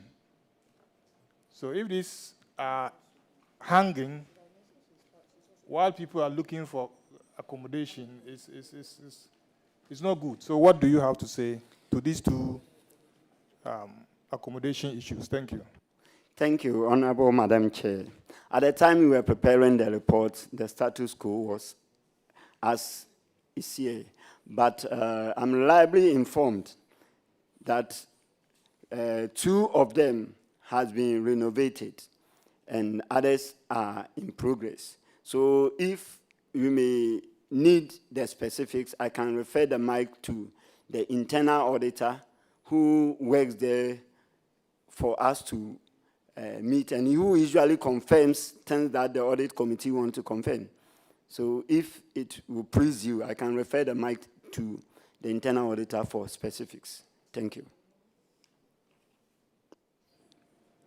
As the chairperson directs. Yeah, so I would intervene and ask that you go and gather yourself properly. Next time, when you come, I would want to see a photo in a different way, not this way. You are discharged.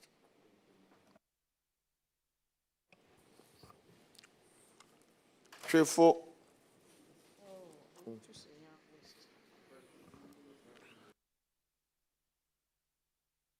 Trifo should wait.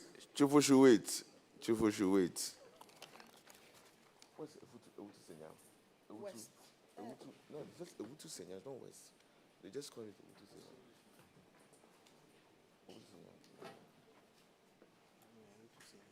So share it. Share it quickly now. What's that?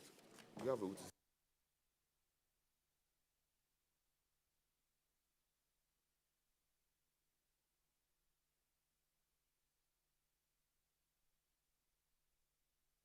Ewutu Senya district.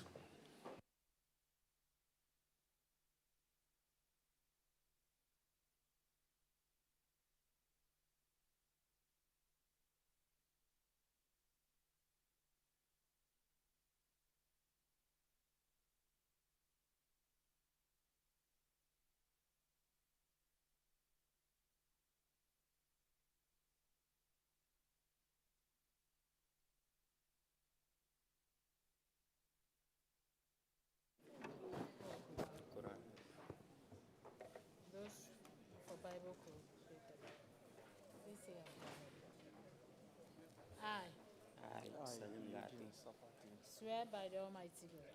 Swear by the Almighty God. That the evidence I shall give before this committee.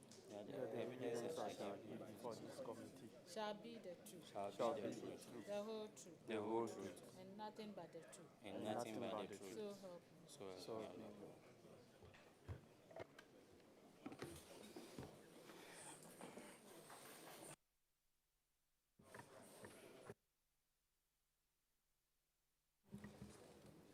Can you introduce yourselves?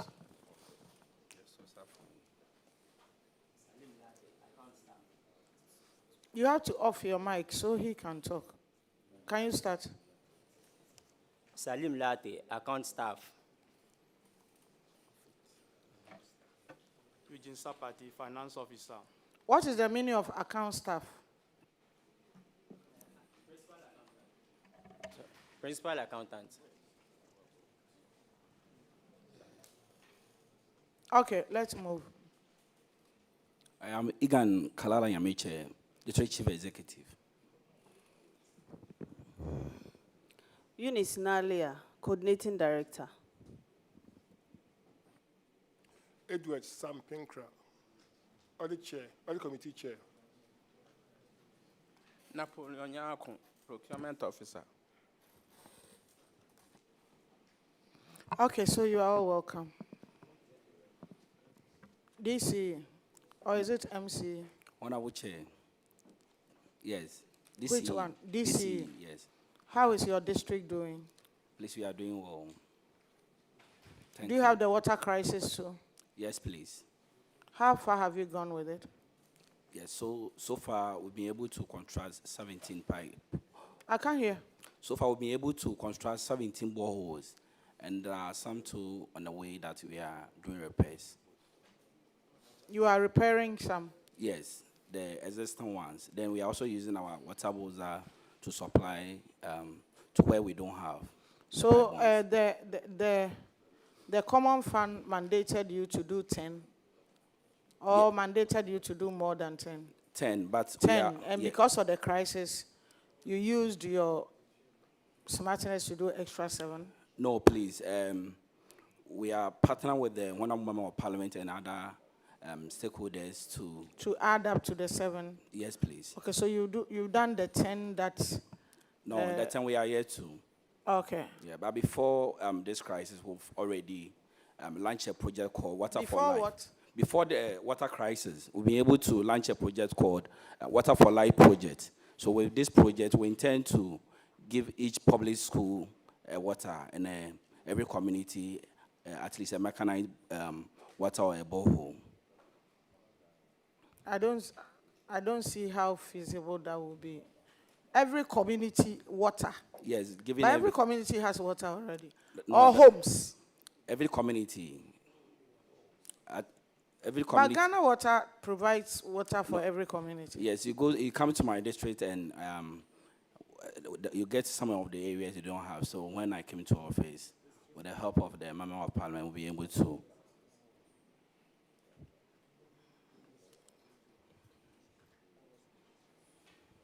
Wow. So you don't have a lot of communities connected to the Ghana Water? Exactly. On our chair. You are now doing a program to connect communities to Ghana Water? Yes, please. And you've been prompted to do that because of the Galamsey disturbing the water. Otherwise, you were not going to do that. Not really. How much is your internally generated fund? 1,650,361. For 2025? Yeah, as at July. As at July? Yes, please. And how much is your common fund? Have you also received it twice? Yes, please. Okay. So in total, how much did you receive? 7,618,160 Ghana cedis. That's good. So what have you been doing with it? Yes. How many of the president's ambitious advice of legacy projects, how many of them have you completed? Currently, very soon you'll be marked on how many projects you've completed, especially the legacy ones. Yes. Because we ourselves, we talk. CPP will talk, NPP will talk, everybody will talk that they leave it. So Ghanaians are suffering. And in fact, it's true. You see an uncompleted school building here, then another government will come and build a new one. So this legacy project thing is really helping.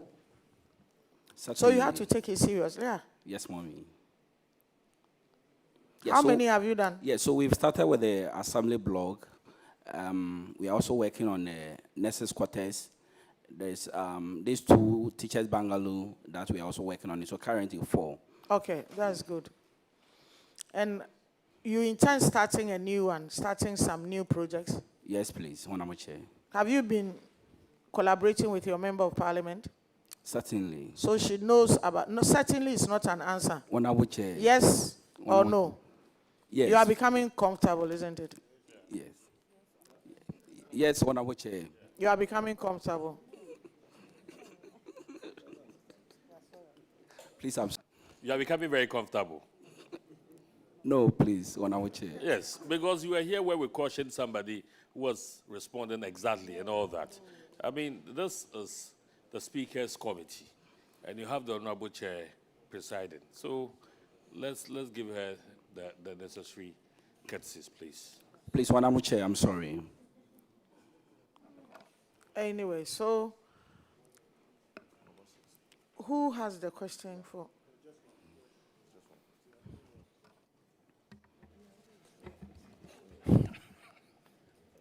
Thank you, Madam Chair. I think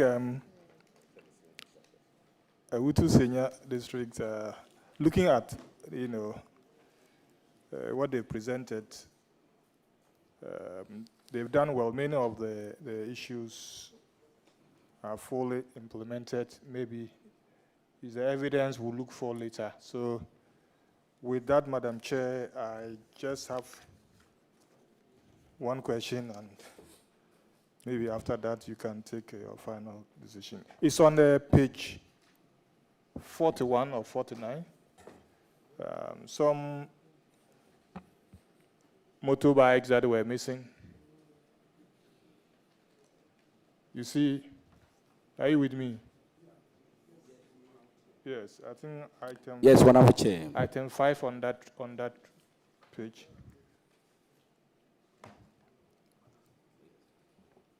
So the question is, you've indicated partial implemented. Can you just tell the committee the status as of today with regards to the recommendation that was given? Yes, Honorable Chair. So the police is still on investigation.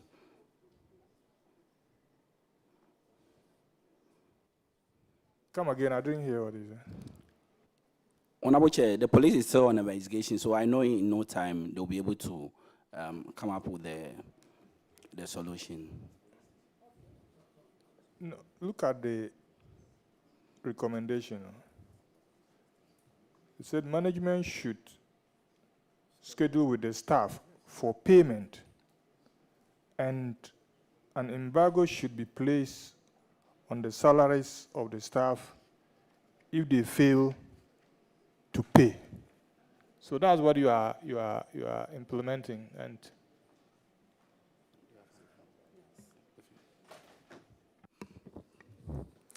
thank you, Honorable Chair.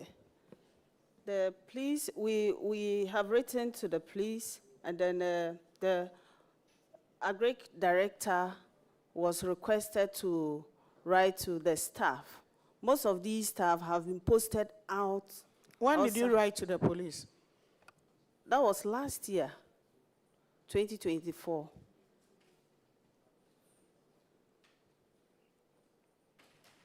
So why are you involving the police if the recommendation is for you to recover the money? Initially, Honorable Chair, when the theft happened, we had to write to the police before this recommendation. And when this recommendation came, the Agric director had to write to the various officers, and we're told they were posted outside the district. So we have extended those letters to their various assemblies. I don't think you are working hard enough to retrieve that money. I don't think so. I don't think so. You generate over 1 million Ghana cedis internally. You can't put fuel in any of your vehicles to go where the people are to go and grab the money. Or they've traveled outside this country. Please, Honorable Chair, they didn't travel outside. They're within the country. But their places are far. But since I think we have to work so far, if it was your money, you wouldn't go for it? We will do that. Honorable Chair, with all due respect, we will follow up and ensure the monies are recovered. Please. We will give you a timeline. Okay, Honorable Chair. Of 1 month. That's okay, thank you. To get back and report to us that you have retrieved the money physically. Thank you, Honorable Chair. Madam Chair, can I have just, okay, sure, short one. Please, if you look at page 46 of your report, I see that there were 36 queries regarding improvement of internal controls. The total amount involved was 1.59, and you managed to, according to you, resolve 25 of the 36, which means that we still have about 11 outstanding. It looks to me the total of that comes to about 580,000. Are you able to tell us what is the current situation? Whether you've been able to clear the remainder If not, I want to know why. And then you take the second question, which I think you can answer with this. If you look at the category of recommendations, there are a lot of them, but I've gone through, maybe the chair of the committee will be able to answer that. I've gone through most of your report, and in most cases, your recommendations are only on recovery of funds and then improvement of internal controls. Mind you, there are other recommendations that you can make. So what actually informs you to do only this 1 and 7 and leave all the rest, including referrals to anti-corruption bodies, and then improvement in disclosure, submission of audit evidence, penalties? You know, why are you not doing that as the chair of the committees? So these are my two issues, if you can address them for me. Thank you. You want to address it? Okay. Okay. Madam Chair, you know, if you look at the page you have opened, you will see that it has the interpretation of those categories, and depending on the actual year. So looking at the what do I say, the extent of the irregularity, the internal auditor places the actual or the relevant recommendation there, which the committee agrees with him, looking at the volume and then the amount involved and the actual infraction based on the issue, based on the findings. We agree with the category he chose and not the other ones. Are you not sure about this? You are letting people go off the hook easily, and for that matter, people think that it's okay to do anything in the assembly because at the very least, nothing will happen to them. Madam Chair, for example, like the issue of warrants that has come for discussion, when the other evidence, material that supports the action, all that you can say is that next time, try and make sure you have actually exhausted all the procedures before you make payment with that warrant. So okay, thank you. Thank you. Thank you very much. A lot of people want to ask. So all this while he was answering to the first question. The second one, all of them have been recovered. I mean, they are all an issue of internal control breach. That, like, you should have done this before this, and you did that before that. So everything has been covered. Okay, so the rest of the 11 issues have been cleared. That's what I want to know. Exactly. Okay, all right. Exactly. Yes, Madam Chair. Yeah, so Madam Coordinating Director, I want you to go. I want to discharge you, but then I want you to be on your word that you are going to recover this money within 1 month. Mr. Minister, if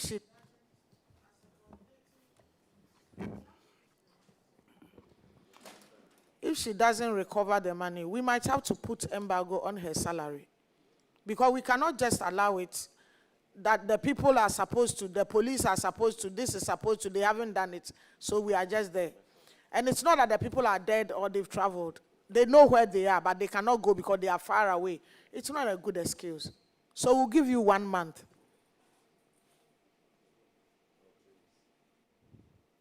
Thank you. You are discharged. Honorable Chair, respectfully, with your permission, please, can I plead for 2 months? Please. Can you pray for what? 2 months. For her? Yes. Can Not for she her, for the talk assembly. herself? For who? For the assembly to be able to collect the money. 2 months.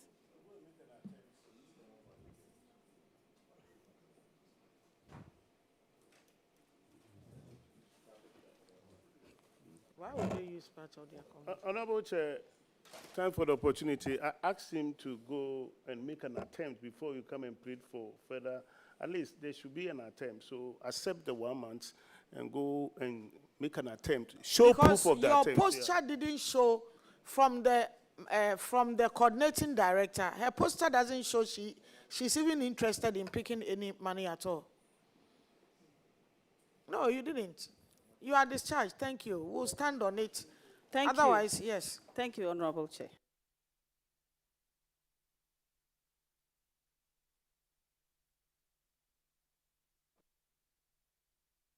Chifueti Mokwa.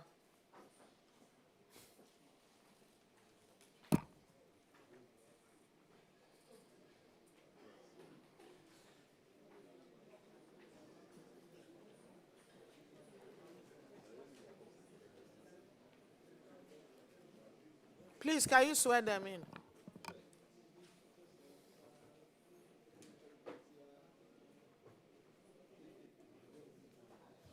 Why need be for Chifueti?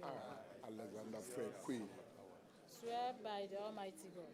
Swear by the Almighty God. That the evidence I shall give before this committee. That the evidence I shall give in this committee. Touching the matter in issue. Touching the matter in issue. Shall be the truth. Shall be the truth. The whole truth. The whole truth. And nothing but the truth. And nothing but the truth. So help me God. So help me God. Okay. Introduction, please. Please, I'm Alexander Fred Quay, District Finance Officer, Chifueti Mokwa, this assembly. I'm Awal Sohoyene, District Coordinating Director. Madam Chair, I'm Isaac Yosin, District Chief Executive. Can you push the DC? Can you push the mic to you instead of you looking for it in front of the coordinating director? Is it because he's older than you? No, please. You are the district chief executive, Yes, okay? Yes, madam. What's your name? My name is Isaac Yosin, District Chief Executive. You are the district chief executive. Yes, please. Will you sit up like a district chief executive? Yes. Yes, madam. Instead of kneeling to go and speak in his mic, the mic is supposed to be in front of you, and he will kneel to speak in your mic. Thank you, Madam Chair. Will you start being responsible for that? Thank you. Please go ahead.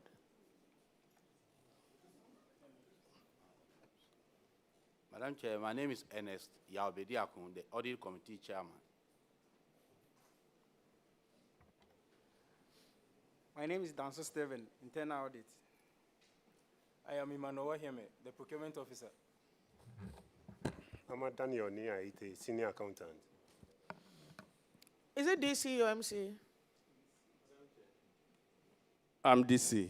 How is the place going? How is Chifueti Mokwa going? Chifueti Mokwa is doing well. Do you have water problems? No, please. I don't have much to say in looking in your documents, but from your body language, I think you are not in charge. I would want you to be in charge. I seriously would want you to be in charge. Huh? Thank you, Madam Chair. I would want you to be in charge. That's the only way you can pursue the president's agenda. So, Honorable, can you go ahead with your question? Okay. Thank you, Madam Chair. Chairperson of the Audit Committee. Oh, sorry. Thank you, Madam Chair. Okay, so from what we have before us, or the audit reports of your districts, most of your agriculture equipment have not been well accounted for or well managed. Per the recommendation from the auditors, they stated that you should make sure that you account for it and work on it. Per the report, it's been stated that it's been partially implemented. How long do you want for all these things. There are about 3 or 4 for them to be fully implemented. Thank you. Thank you, Madam Chair.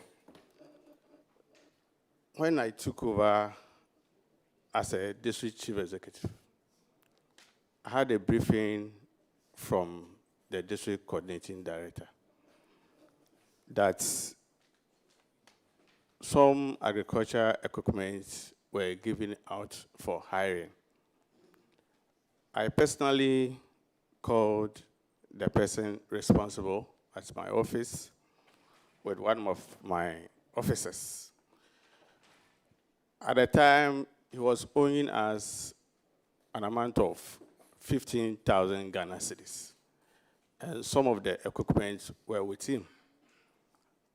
As I speak today, by the briefing I've received from my district finance officer, that money has been paid. And I can testify that those equipment left with him is now in the possession of the district assembly. Thank you. Okay, Honorable, can you go ahead? Thank you, Honorable Chair. Chairman of the Audit Committee, just 2 quick ones. Do you sincerely think that the Assembly is committed to correcting audit infractions? Yes, Honorable Chair, they are committed, the management of the Assembly.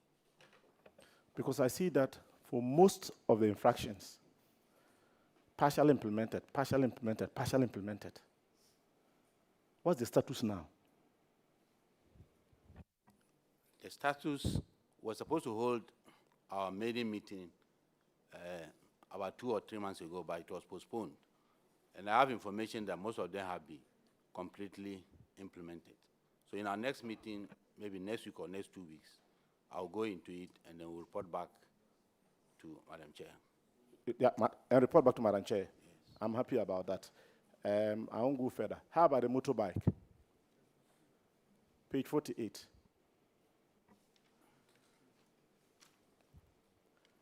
And then while you look for page 48, you realize that your report doesn't have the summary table. That indicates the percentage of the infractions that have been implemented, what has not been implemented. This is the only report that is conspicuously missing. Okay. I think that summary is there. No, it's talking about.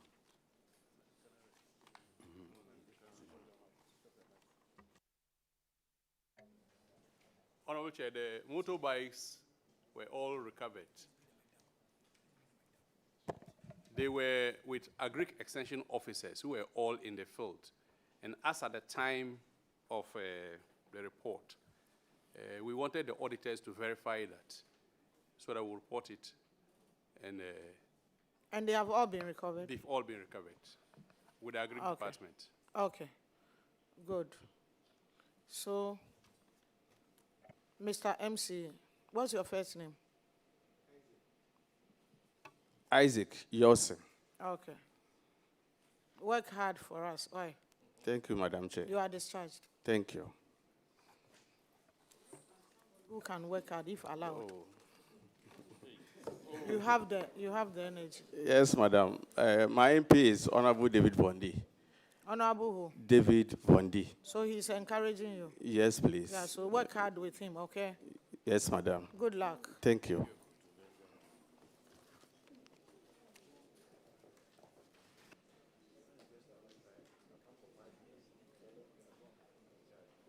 Abra. Abra.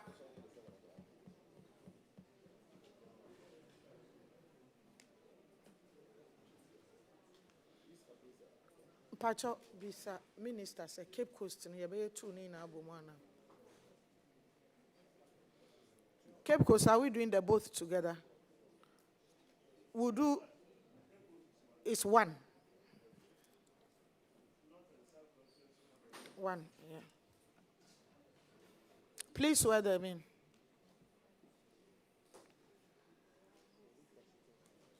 This is ABRA. That's AAK.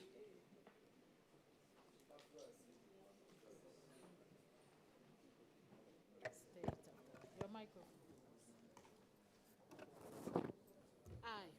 I, Adams Gadu, Swear by the Almighty God. swear by the Almighty God That the evidence I shall give before this committee. that the evidence I shall give before this committee Touching the matter in issue.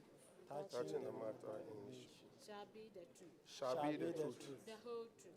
the whole truth, And nothing but the truth. and nothing but the truth. So help me. So help me God.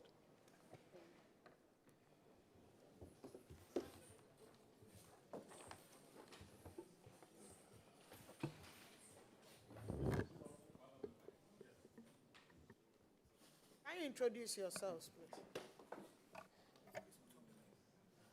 Madam Chair, my name is Adams Gadu, accountant. Madam Chair, my name is Tawa Raji, the District Coordinating Director. Honorable Chair, I'm Daniel Mensawadi, District Chief Executive. Honorable Chair, I'm Kate Abasam, the Audit Committee Chairperson. Emmanuel Foritete, District Finance Officer, AAK. Eunice Ekian, Procurement Officer. Okay, you are all welcome. DC, how is Abra Asebu Kwaman Kese doing? Thank you, Honorable Chair. Abra Sebu Kwamankase District is doing well by It's the doing grace well. of God. Yes, please. Do you have the water crisis too? No, we don't have. You don't have? Yes, How please. much are you generating this year? Internally generated fund? So far, we have collected 556,834 Ghana cedis, 17 pesos. How much did they collect last year when you were not there? 530. Okay, so you've done better this year because the year hasn't ended. Yes, please. Okay, that's good. How much did you receive for the common fund? The two tranches summed up to 6,392,519 cedis, 9 pesos. And which of the legacy projects have you started? The President's Initiative, which one have you started? Well, as we speak, we are done with renovation of Assembly. You are not sure what you've done? I am very sure of what Okay. I've done. Okay. So we are done with DCD's office. What is DCD? District Coordinating Director's office. Okay. And then DCE's office. You didn't used to have offices? Where we did, the whole place was in a mess somehow. So we need to give the office a facelift. So you did renovation? Exactly. You did renovation? Yes, please. So why did you use the legacy renovation? You are supposed to use IGF, internally generated funds, to do renovations. So for legacy projects, you can renovate as a legacy project. Yeah, it was, they said uncompleted project and other things. That's So legacy. it wasn't that it was dirty or it wasn't well kept. They had not finished building. Is that it? Yes, please. But you said the place wasn't kept well. Completion and yes. Madam Chair, it was completion and then renovation. So we did phase 1 and then phase 2.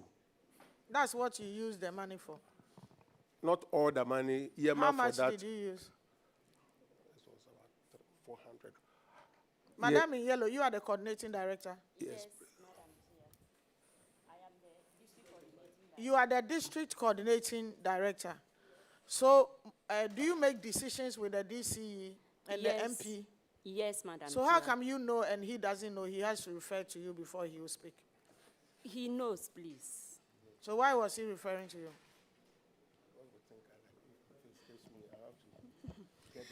Madam Chair, I was The just technocrats in Central Region, a lot of you have to be adjusted. How many years have you been there? 1 year. 1 year. Yes, please. You are still new, so allow him to work. Let him know what he's doing. Let him be in charge. I like it when DCs, MMDA'S, DCs come and they are in charge and they know what they are doing, and you can tell that you can trust them with any amount of money. But we are sending a lot of money here, trusting you. The money is coming before the project is done because of the ordinary people. So if you sit there as DCE or MCE and you have to make reference, you don't know what it is. It's not like you are planning on what to do. The money is already there. You have to be proactive. How many people get money before the things they want to pursue? So once you are there, don't be afraid of spending the money. Go through the procedure. Be confident. Spend it. And let the people benefit. Being extra careful will put you in trouble. The next time you come, because this is the first time and they've given us the power to, the next time we might go into your account before you even come here. We'll know the money's left. We know what you've used it for. Even as I sit here, I can tell you a few things in AAK that you don't know I know. So don't be relaxed. Take it up. You are there for a reason. You are not there for yourself and just to the fun of it. No. You are there to work. So what she knows, you have to know. And even know more.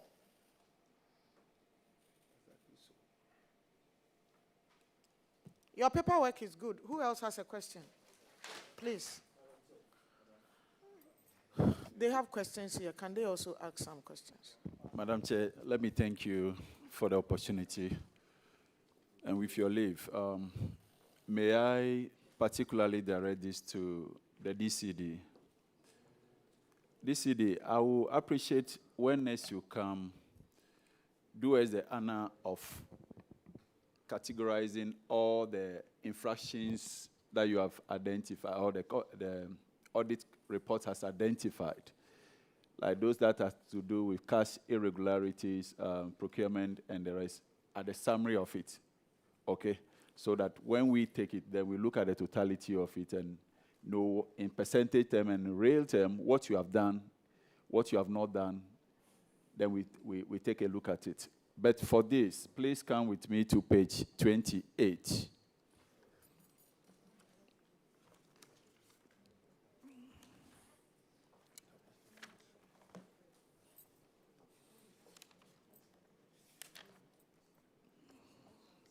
Are you there, please? Honorable Chair, please, yes. Okay, so your books don't look too bad, but I'm concerned. The broken down information services pickup. The broken down information services pickup. We haven't done it since. You are to take an action on it as the coordinating director. Constitute a committee, and then to get the transport officer to submit a report before the committee. But you chose to tow the pickup to the DC's resident, and you said you have taken an action. Is that in compliance with the audit recommendation, or you decide to answer your own set questions? Madam Chair, according to a committee that was set up for it, it was part of the recommendation that the vehicle should be towed to the DC's residence. So when I came, I just implemented what the committee brought before me.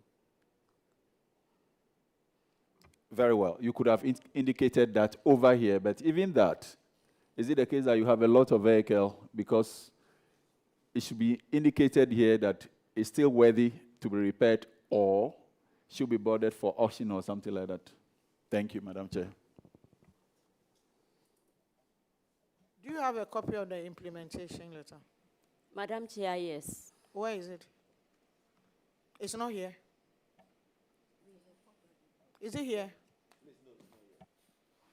Next time when you are invited, remember to bring it. It's not urgent, so I wouldn't push you, but next time, remember to bring it.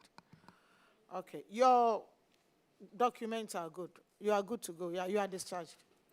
Thank you, Madam Chair. Thank you, Madam Chair. Cape Coast.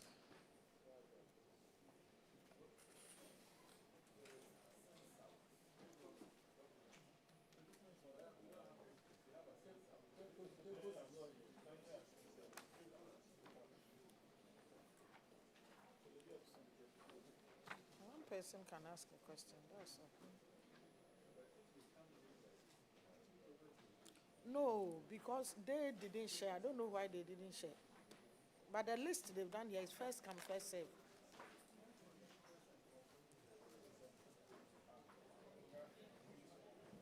Please swear them in. I, George Justice Atta, Swear by the Almighty God swear by the Almighty God that the evidence I shall give before this committee that the evidence I shall give before this committee touching the matter in issue touching the matter in issue shall be the truth, shall be the truth, the whole truth, the whole truth, and nothing but the truth. and nothing but the truth. So help me. So help me God.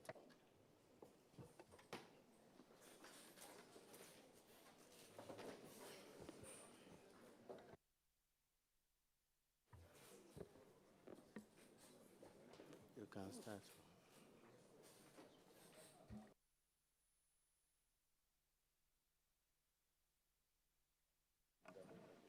You're welcome. Can you introduce yourselves? So I'm Edward Mafuyadam, Audit Committee Chairman. Okay. Madam Chair, I am George Justice Atta, the Metropolitan Chief Executive. I'm Asuma Adam Brahma, the Metropolitan Coordinating Director. I'm Kingsford Oben, Acting Metro Finance Officer. Isaac Atta, the Procurement Officer. My name is Mary Bequin, Accountant. So, I've been waiting to see you. How are you handling Cape Coast North and Cape Coast South together, especially with their finance? Do they have to finance? And how are you managing it?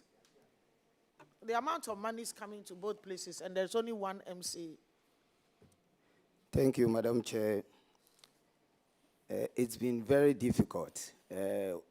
One Metropolitan Assembly with 2 constituencies. And we receive only one. 2 huge constituencies. 2 huge constituencies. Yeah.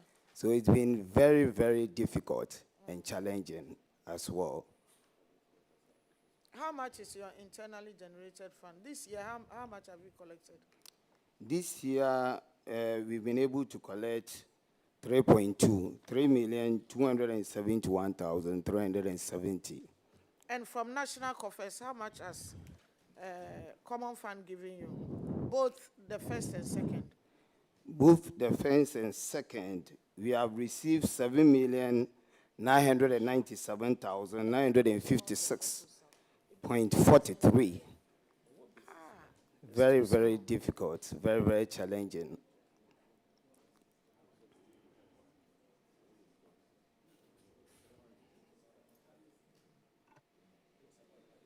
No, the lady got 13 million. Apart from the lady.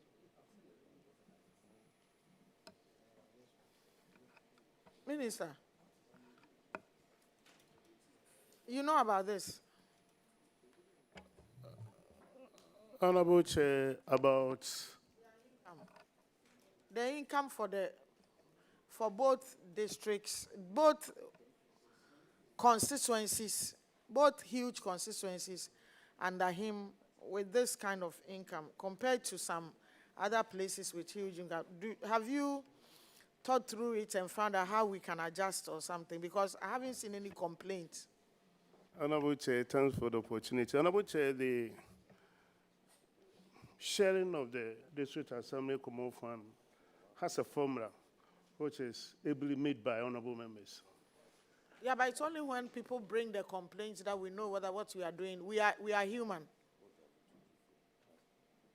All right, then I will have to avert my mind to that and see whether anything, there are infractions also coming from the honorable members that we should address. Yeah, but apart from then that, we'll use through the administrator's office to adjust it. Because I've been reading few things about it, and I can see that place is really stretched. yeah. It's really, really stretched. Okay, all right. But for the internally generated fund, then that cannot be blamed on the this honorable house, because then it must be the effort of the assembly itself. Yeah, but they are generating over 3 million, so I think they are doing well. Okay. Please, can you ask the question? Yeah.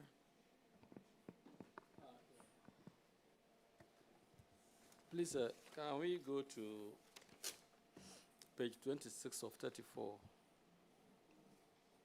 Cash irregularity. Hey, position radio. I don't envy him at all.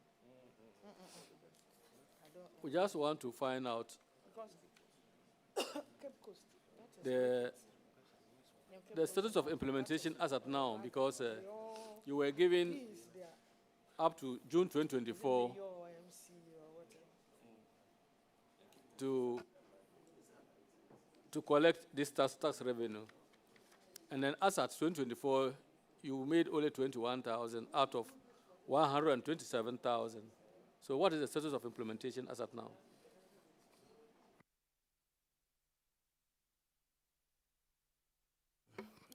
Madam Chairperson, in fact, it was an audit that was conducted by internal Ghana Revenue Authority from the period of 2016 up to 2021, and that money was accrued. Assembly had an agreement with Ghana Revenue Authority, and we're paying every month a certain amount. We're paying around 10,000 every month. But it got to a point that it stopped. In fact, last week, we had discussions with Ghana Revenue Authority. So we sent our accounts officers to their office, and they reconcile. So as we speak, we have about 53,000 to clear. And we have made a commitment to have it paid before the end of this month.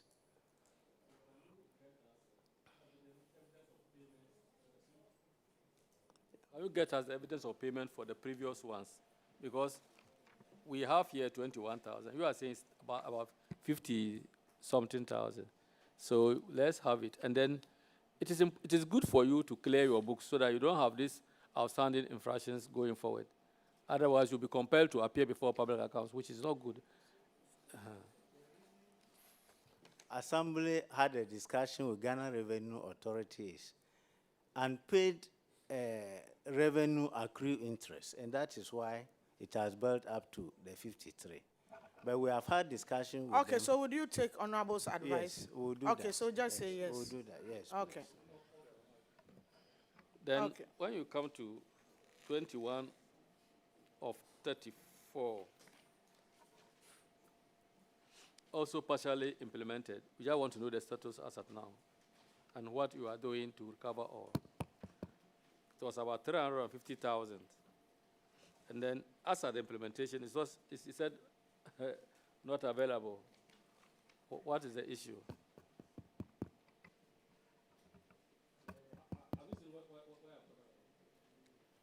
Have you seen where I'm talking about? Page 21 out of 34. Talk to the DC, MC. It looks like some of our pages are missing. So if you can read it. Are missing from where?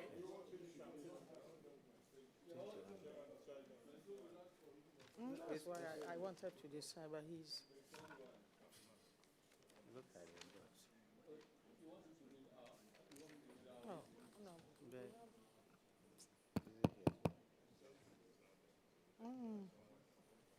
Have you seen it?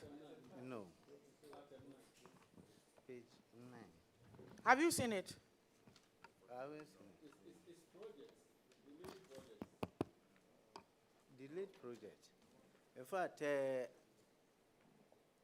the biggest issue we had was the issue of Amanfo toilet, which kept appearing in our audit reports. But as we speak, that toilet has been completed. And we'll commission it among the projects we earmark to commission very soon. Then the other issue is Agona Dining Hall, which we have allocated part of the legacy funds to be able to complete it. So that one too, within the shortest possible time. We want to, before the close of this year, we should commission at least 5 of the legacy projects. Are you the coordinating director? How many years have you been there? 1.5 years. Okay. Yes. Thank you for coming. You are discharged. Thank you. KEA.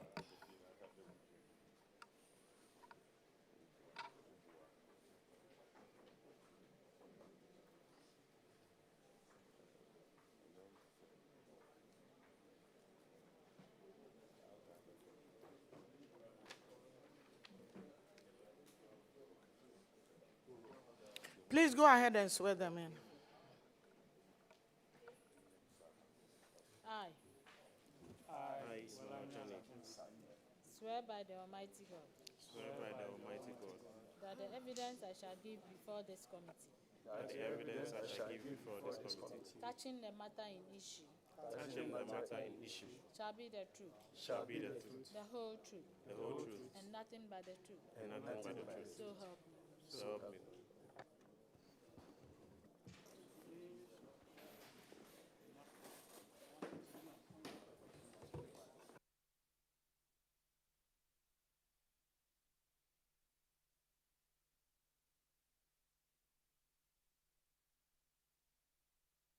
Yeah, can you introduce yourselves? My name is Emmanuel Jani, Assistant Director. My name is Walanyo Alatevi, Municipal Coordinating Director. You are what? Walanyo Alatevi, Municipal Coordinating Director. Thank you, Honorable Chair. My name is Ismail Zagun Said, the Municipal Chief Executive. My name is Moses Obia, the accountant. My name is Solomon Ajekum, the procurement officer. You're welcome.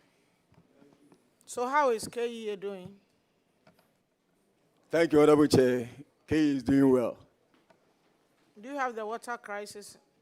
Not much. Do you have the water crisis? We have few.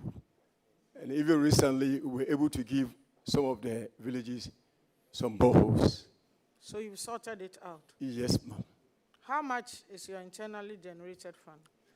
As at July this year, we have generated 759,163.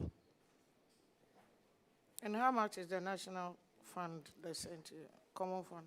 Yes, we have received 2 tranches, and in all we have 6,862,942 Ghana cedis, 18 pesos. So, KEA, I don't know if the minister knows about it, but even your budget, you had problems with it. Has it been approved now? Thank you, Honorable Chair. Yes, when I came, we have had 2 sittings.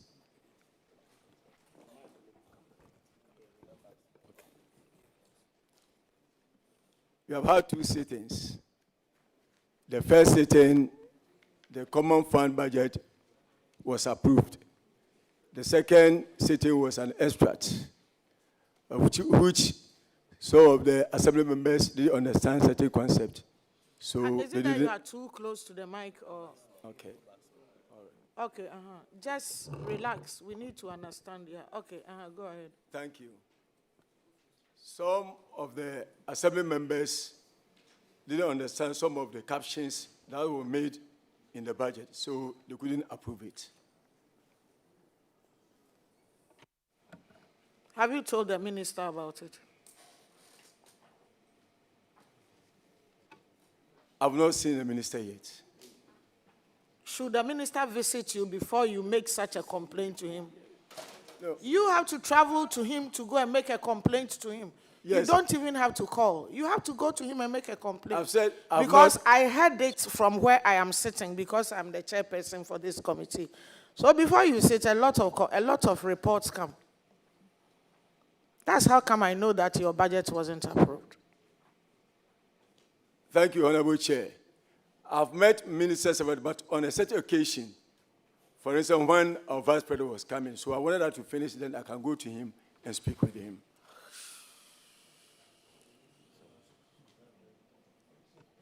Please go ahead. Very serious. Honorable Chair, thanks for the opportunity. Honorable Chair, there are rules, regulations, and procedures with which these matters are reported to the RCC. Apart from that, I do know I have a way of doing my checks. So I'm aware of that issue, and I'm working on it. It's a matter of forming consensus, and I'm on top of that. I assure you that I don't think he knows you know. So from your checks, when you knew and you have a strategy or ways of solving it, you have to involve him. Because he's sitting there, he doesn't know you know. Yeah, Honorable Chair, thanks so much. He just said that he is waiting for an appointed time. I cannot wait. So I'll have to go ahead of him, work. So before he comes to my office, I would have gotten the solution to it as a vibrant regional minister. Yeah, but next time, if you hear something about Agona East and you are solving it, you need to involve the people there so we all solve it together. So if you have such a... This happened about 2 weeks ago, isn't it? Some few weeks ago. And you've lived it till today. So when are you going to go to the minister to find a solution? He's here. When are you going to go there? Thank you, Honorable Minister. From here, I'll see him tomorrow in his office. Okay. Thank you. Does anybody have a question? Otherwise, yeah. Thank you, Madam Chair. Please, I can see that you are quite rigorous in implementing your the recommendations. Virtually all of them are implemented. You just have one that is partially implemented and one that is not implemented. So you go to page 19, item number 15, and explain why it is not implemented.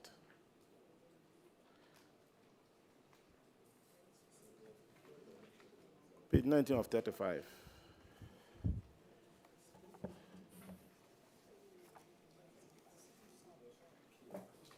Yeah, that's key. Honorable Chair, please, the rent in question has been retrieved from the debtors. Now, the recommendation was also that the store's occupants reapply. Reapplication has been done. As we speak, we are reviewing our fee fixing resolution for next year. So we are re-engaging the occupants' executives so that we review the rates a little bit. The rates have been standing there for the past almost 5-6 years. So that's where we are. So they've reapplied, but I want to conclude on the fee fixing resolution, agreed on the figure before we do the signing of the tenancy agreement. Yeah. Madam Chair, that'll be all. Okay, so go and solve that problem. Update the minister, let us know. Because it's not, all that is not well with your assembly. Okay, you are discharged. AOB. Thank you, Honorable Chair. AOB. Esikuma Odoben Brakwa. You don't have your papers.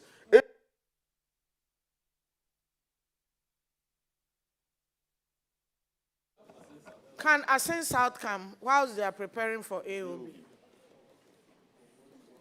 Your documents are now coming. This is AOB. Yes. Can Ascend South come?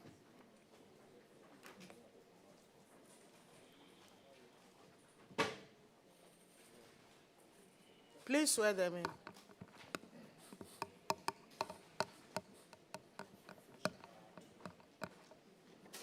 I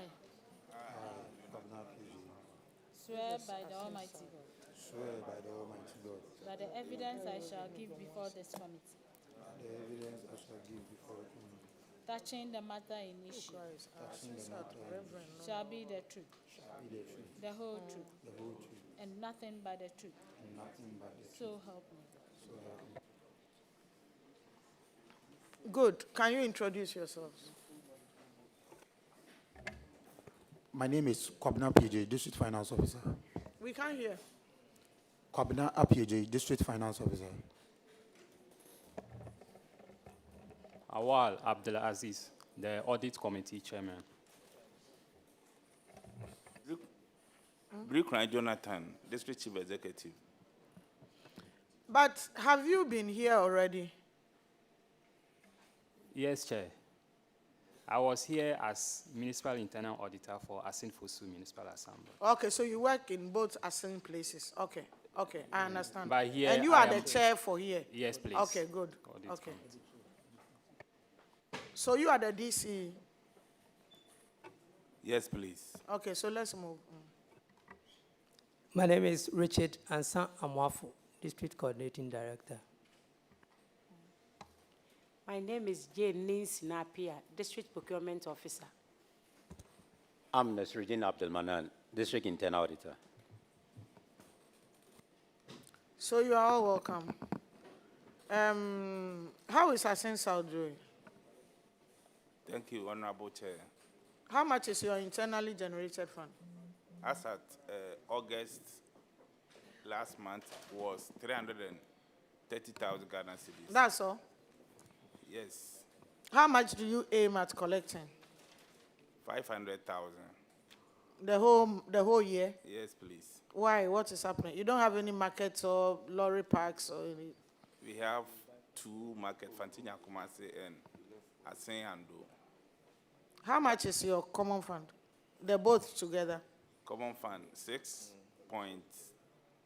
The first quarter was 2,218,503 Ghana cedis. And the second, 4,112,076. So in total, we have 6,330,580 Ghana cedis. How is the sanitation problems there? We are managing. You don't have the water crisis? No, please. Oh, okay. Lucky you. And apart from that, how many legacy projects have you completed, as the president asked? We touch on 3, but we've been able to complete a police station at Asin Adiemra.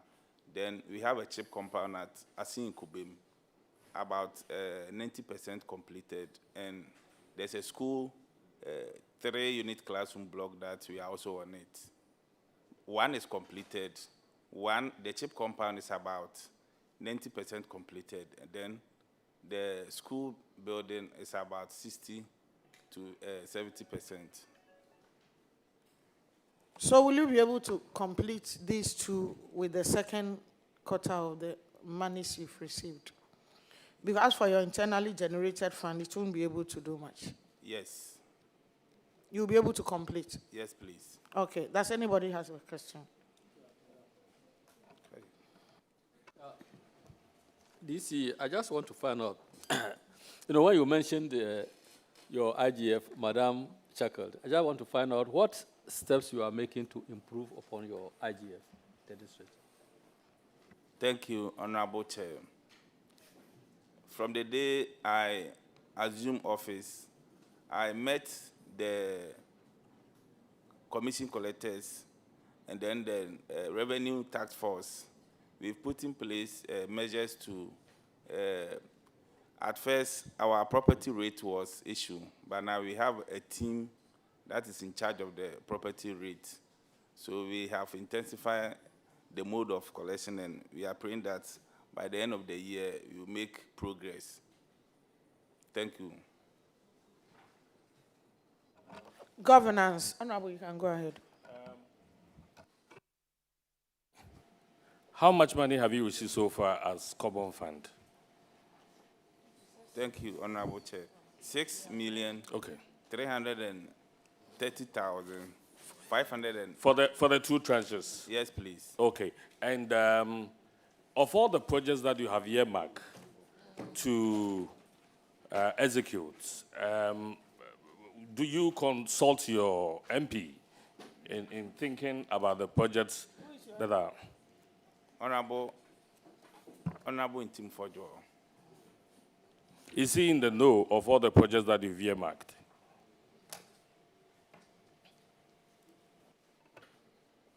Thank you, Honorable Chair. Everything we does in the district, we inform him. During our assembly meeting, we wrote a letter to him inviting him, but he wrote back that he is on official assignment, so he will not be able to attend. So anything we do, we inform him. Thank you. But beyond writing to him for assembly meetings, how's your relationship with him? Cordial. Are you sure? Yes, we both attended the same secondary school, and he's my senior. So we have He's your senior? Yes, we have a cordial relationship. Oh, okay. Because I've just chanced on a Facebook post, which says that how can I work with an MP who doesn't recognize my position as DC? You see, the reason we go into the governance issues is that this time, look at how much money government is pushing to you. So what you need is a very closer relationship with your members of parliament, because they have been voted for and they are from this side, you know. So a lot of the infractions that we are witnessing and talking about, that's giving us space to talk about here. If you are in very close contact with your MPs, most of them will be preventable, I mean, going forward, because the kind of monies that you are sitting on, we expect that next year when you are coming, your audit reports do not show, in 3 months, when you're coming, the audit reports do not show some of these infractions. So if you decide to work alone, work in isolation, for a member of parliament who has relationship with ministers, he sits on other committees and all that, there could be some guidance and some level of cooperation that could save us all these infractions we are looking at. We will do politics. Beyond politics, let's serve our people. Is that right? Thank you, Honorable Chair. Okay, we tried looking through your documents, but I think apart from that, you are good to go, so you are discharged. Thank you, Honorable Chair. AOB.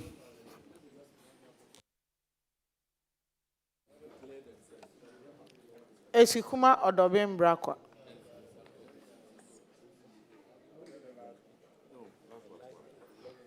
AOB.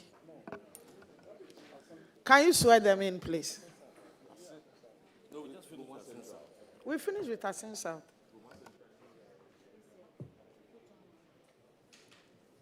I Alexander Combs. swear by the Almighty God Swear by the Almighty God that the evidence I shall give before this committee that the evidence I shall give for this committee touching the matter in issue touching the matter in issue shall be the truth, shall be the truth, the whole truth, the whole truth, and nothing but the truth. and nothing by the truth. So help me God. So help me God.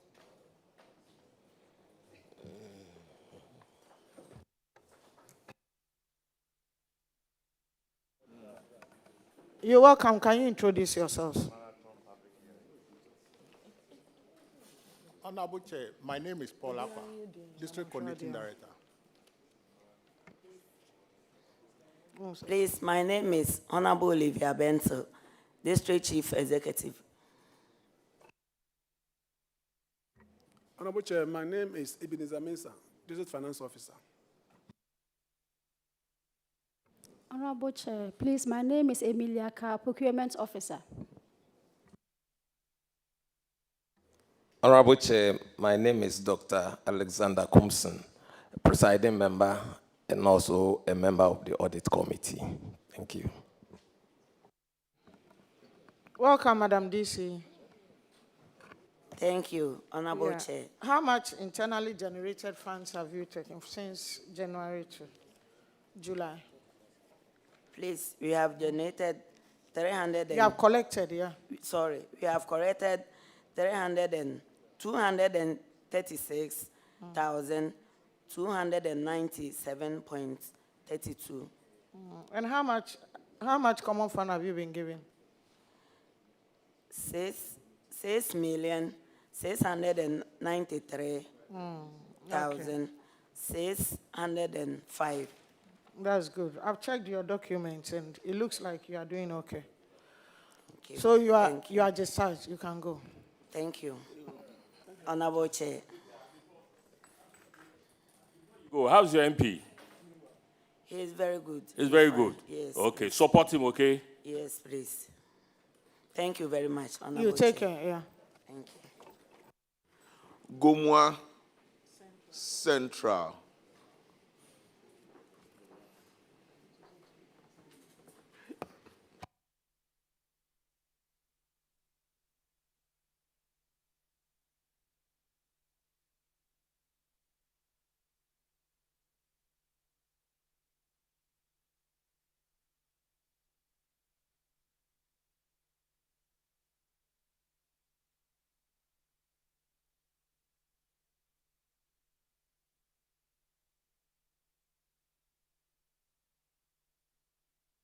Please swear them in.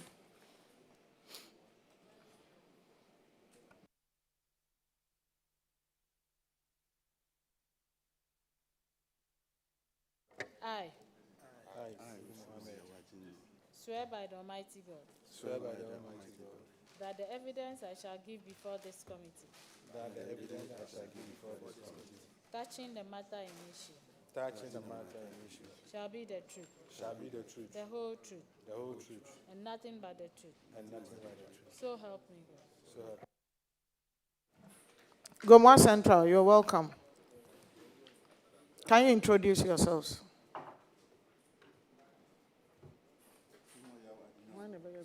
Finance officer.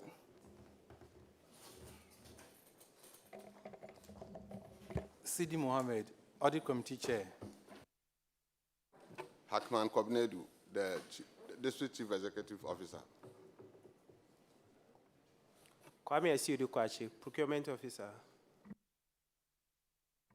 George Kumson, Accountant. You are welcome. DC, how are you doing? Very well. How is Gomwa Central doing?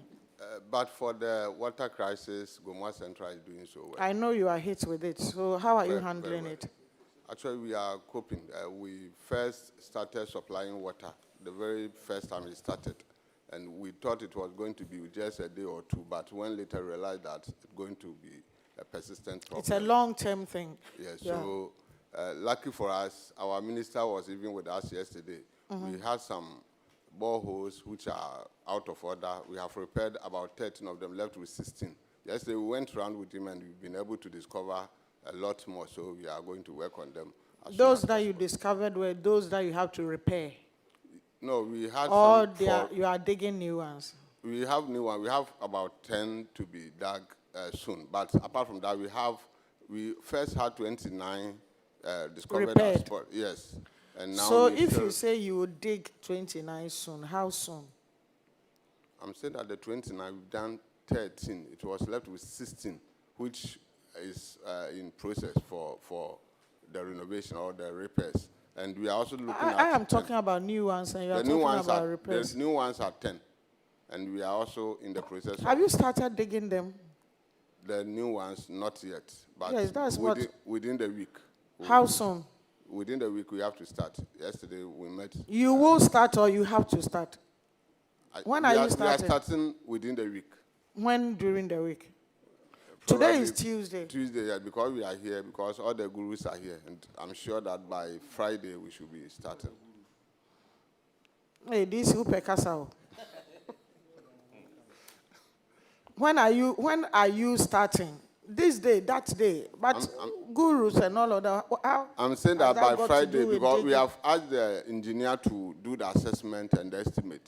So by tomorrow, we'll have the figures, and then we'll start the process. So that's why I said that by Friday, sure, we should be able to start. So God willing, by Friday, we should check whether you have started or not. Yes, sure, Madam Chair. Okay. Clerk, God willing, by Friday, let's find a way of checking that Gomwa Central have started their 10 boreholes. That was given to them by the president. No. Madam Chair, please, a point of correction. I'm referring to those that we are repairing, the new ones that we have discovered. You kept talking about repairing, and I kept telling you, I'm asking you about new boreholes. As for the new ones, because we have to go through some small process, it can't start this week, but we are also working on it, and very soon, I know we'll start. How soon? Let's say by next week, with the help of our minister, by next week. So we should make reference to the minister? Yes, of course. Okay, Mr. Minister. Honorable Chair, thanks for the opportunity. I actually wanted to draw his attention to the fact that you have to go through processes for which reason we've written. In fact, his letter even came late. 3 days ago, I told them that those who are having issues should give us letter to be sent to PPA so that we can be given approval for single source procurement, processes. Now he has given me the letter, so I hope to send that tomorrow. And so when did he give you the letter? Yesterday in the evening. Since the crisis started about 3 weeks to 1 month ago, you brought the letter yesterday. Yeah, Honorable Chair, that might not be his fault. Indeed, they were having a lot of effort in solving the situation, including, activating the existing one. In fact, it had not even occurred to them that they could do, single source. They were all going through the normal processes, except that I drew their attention to the fact that with the crisis we face, we cannot be going. So when did you draw their attention? 3 days ago, and some instantly gave me the letter or sent the letter to PPA, which they are working on. His came a bit late, and we are going to work on that. Honorable Chair, I can tell you that with the 16 that we've been able to repair, including the 6 more that we identified yesterday that they are working on today, because some of the issues are minor, except that because we're having pipe-borne water, they just allow them to stay. And they are strategically positioned. I can say that with all the areas that we are having the crisis, boreholes alone can sustain Gomwa Central, because they have good. Yes, Gomwa Central is not that big. It's not a big populated, population-wise, and land size-wise. It's not a big place. And so their situation is under control, even with borehole water. So does the DCE know that it's under control? He's aware. That's why he's very comfortable and talking plenty. Yeah, he's talking, answering questions that has not been asked.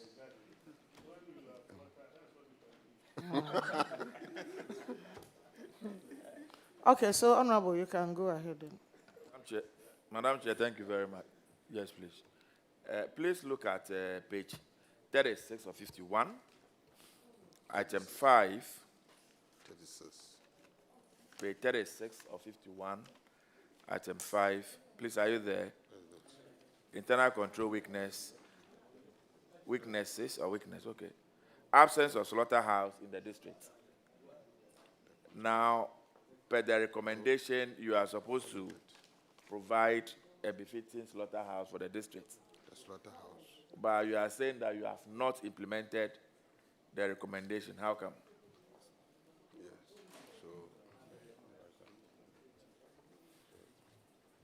So you are not serving the people for some meat.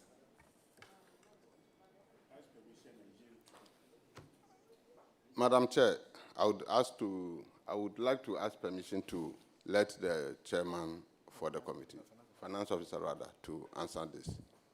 Yeah, please go ahead. Honorable Madam Chair, when the auditors raised that issue, the problem we had was, our place, the proximity is closer to Agona West Municipal Assembly. So having a slaughterhouse at Gomwa Central and Agona Swedro, it will be very difficult for us. So our environmental health officer and the regional environmental health officer had a discussion. They said, okay, we should hold on some more and see how best we can address that issue. That's how come we'll not be able to work on it. Because if you establish in Gomwa Central, the patronage will be very low, very, very low. That was the reason why up to now we've not been able to implement that particular recommendation yet. Of these problems, if you discuss with the regional minister, he finds a way of talking to Agona West to understand quickly, or talking to Gomua Central, so that it is established. Instead of you are now amongst yourselves discussing and everybody would like to pull swing, you know, then the whole thing is delaying. Can you let an authority solve it for you? Yes, Honorable Chair. Okay. That can be done. Thank you. Does Thank you. anybody have a question? Yes.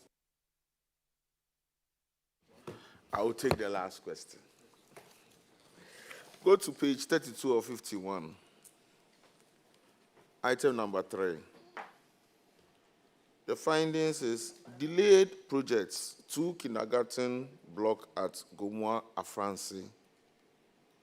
What's the status of the project at the moment?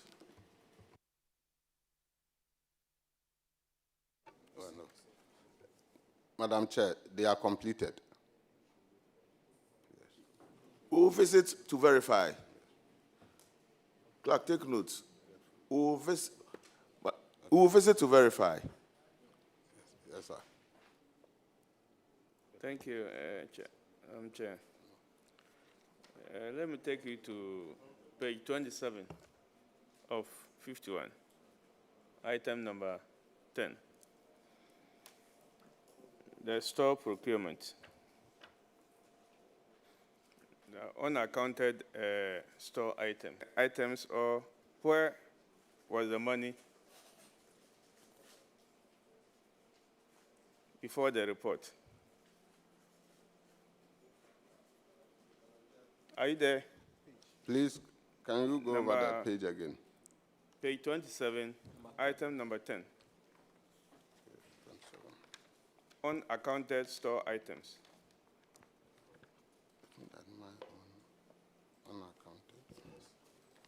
Ended up all items being accounted for. Where were the items?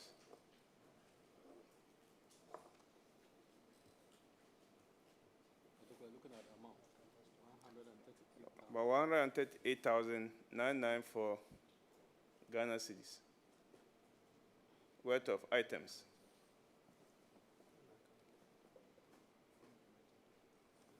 And can you specify? Can you specify the kind of items? And then provide evidence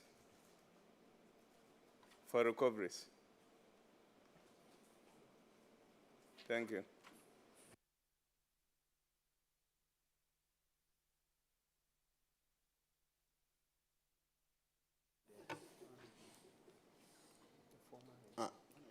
Madam Chair, for those items, it had to do with the former MP.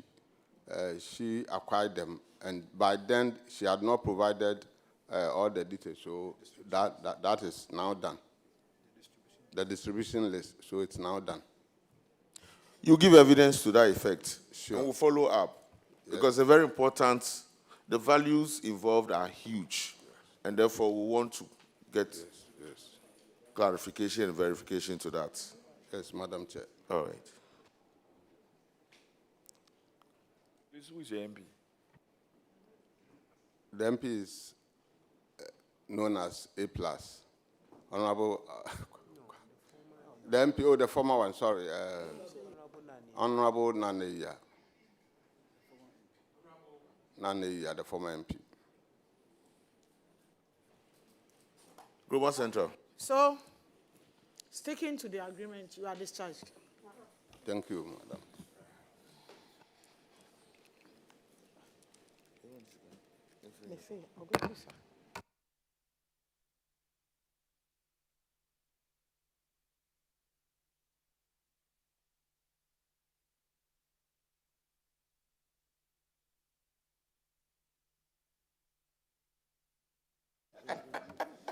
You and your group are discharged, finally. Yes, that's the last group.